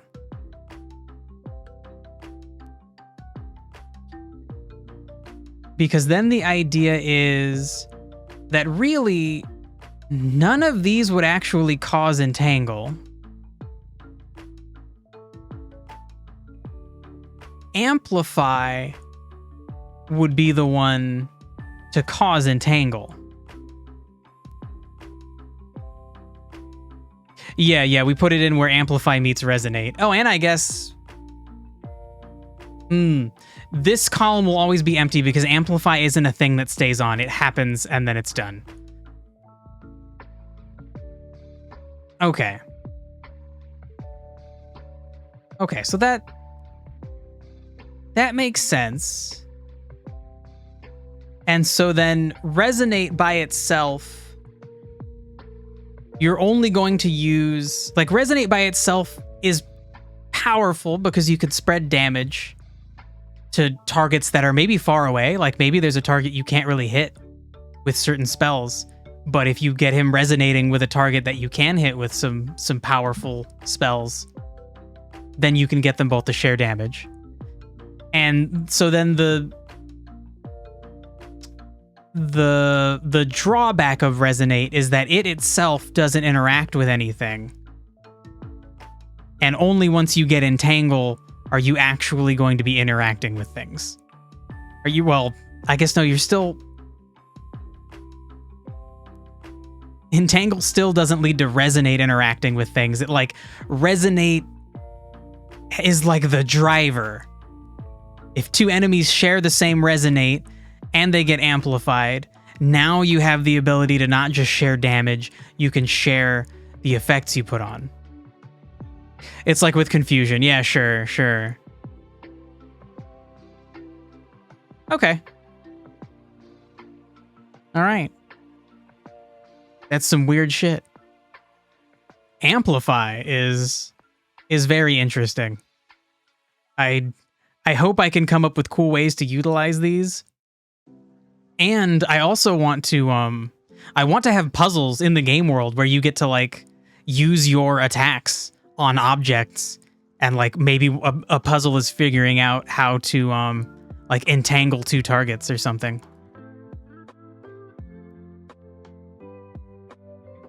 We have that occult non-classic element. Yeah, I guess they're kind of occulty. I feel like cosmic sounds the most occult, but it doesn't really act weird. But yeah, confuse, amplify, resonate are all going to act very weird. I guess confuse is the most occulty. It's actually like your mental state. Although I guess like resonate and amplify are like weird and inexplicable. All right, yeah. All right.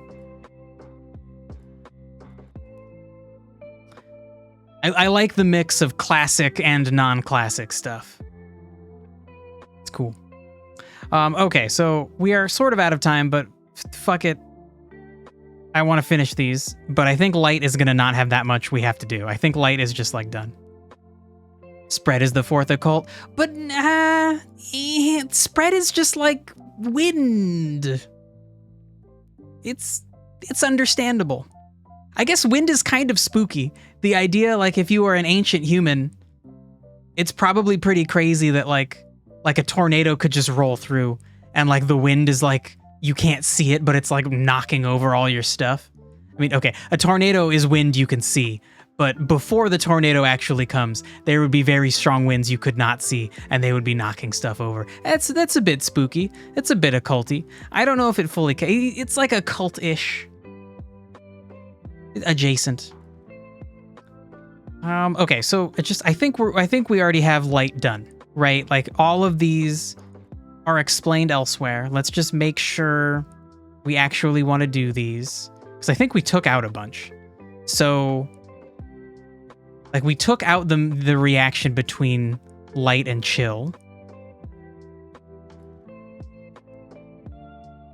And I guess I'm okay with that. We also took out... What other reaction? The next one? Light and grounded. Yeah. Delete,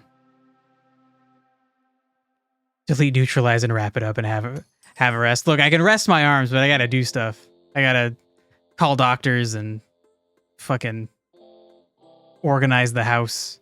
Actually, no, I do have to use my arms. I got dishes to do. I got rooms to clean. I got stuff. Will chill also create refraction? Ooh, that's an interesting idea. Because they're like ice crystals? Sure. Let's go with that idea for now. Reusing a term, I think, is nowhere near as bad as making a new one. That's an interesting idea. All right. And then yeah, I think that's it. I think that's good. Oh my god. Okay, so at some point we'll have to revisit this. I think off stream I'm gonna like clean this up. I'll get an actual definition for entangle going, and then I'll save another a duplicate backup. I put it into grounded. Fucking Great. Okay. Thank you, Dirk. We're good now. Hopefully it's all accurate. Okay, so I think this is good. We called some things. We simplified some things. I'm going to leave this page open so I remember to type in a definition for entangled in an hour or two when I have time. And then I'm going to try to clean this up and make sure, I don't know, we have all the collapse effects filled out. Well done. Thank you, Dirk. Also, thank you so much for the help. Even with your power out. Even with the power out, you were very helpful.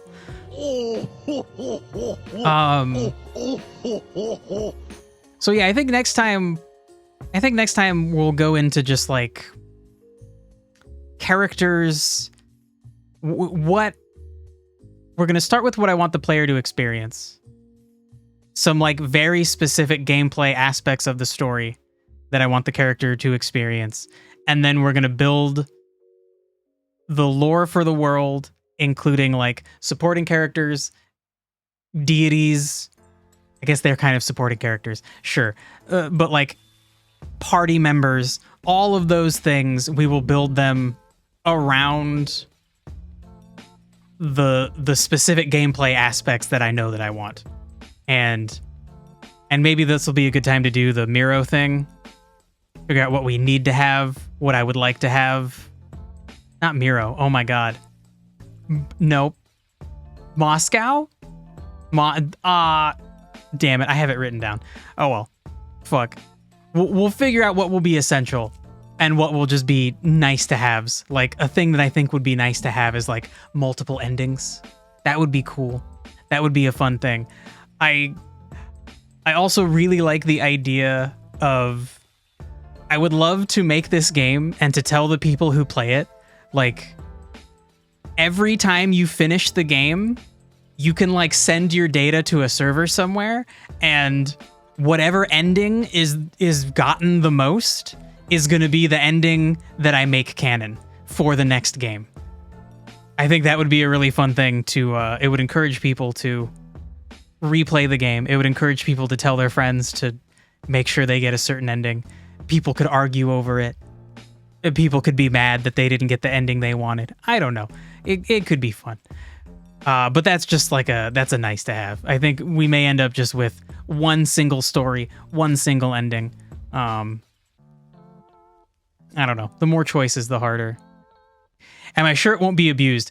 Now, I am sure that people would try. I am sure that somebody would, at least one person, would try to figure out something to do. So I don't know if I would have to limit it to like you buy the game and you get like a code and you have to send that code in. So then I can verify like, oh, okay, this person who had this code for their game got this ending. And maybe you could send in like 3 endings or something at most. But yeah, I would have to try to figure out a way to prevent somebody from like submitting like 50,000 fake files that makes it seem like they completed the game, but like they didn't. I don't know how I would do that. Maybe it would just be something inside the game itself where you submit, you like send data off, and then maybe there's a way I can have some things hidden, some calculations in the background that would show up, that would reveal if you've been doing some suspicious shit. I don't know. Anyway, bye. Dirk's kicking me out. Okay, all right. Thanks for hanging out, everybody. I hope you have a nice day. I'm gonna play Hollow Knight tomorrow. My arms feel pretty good. We're gonna play Hollow Knight tomorrow. So I hope to see you around. Just take it easy. Bye.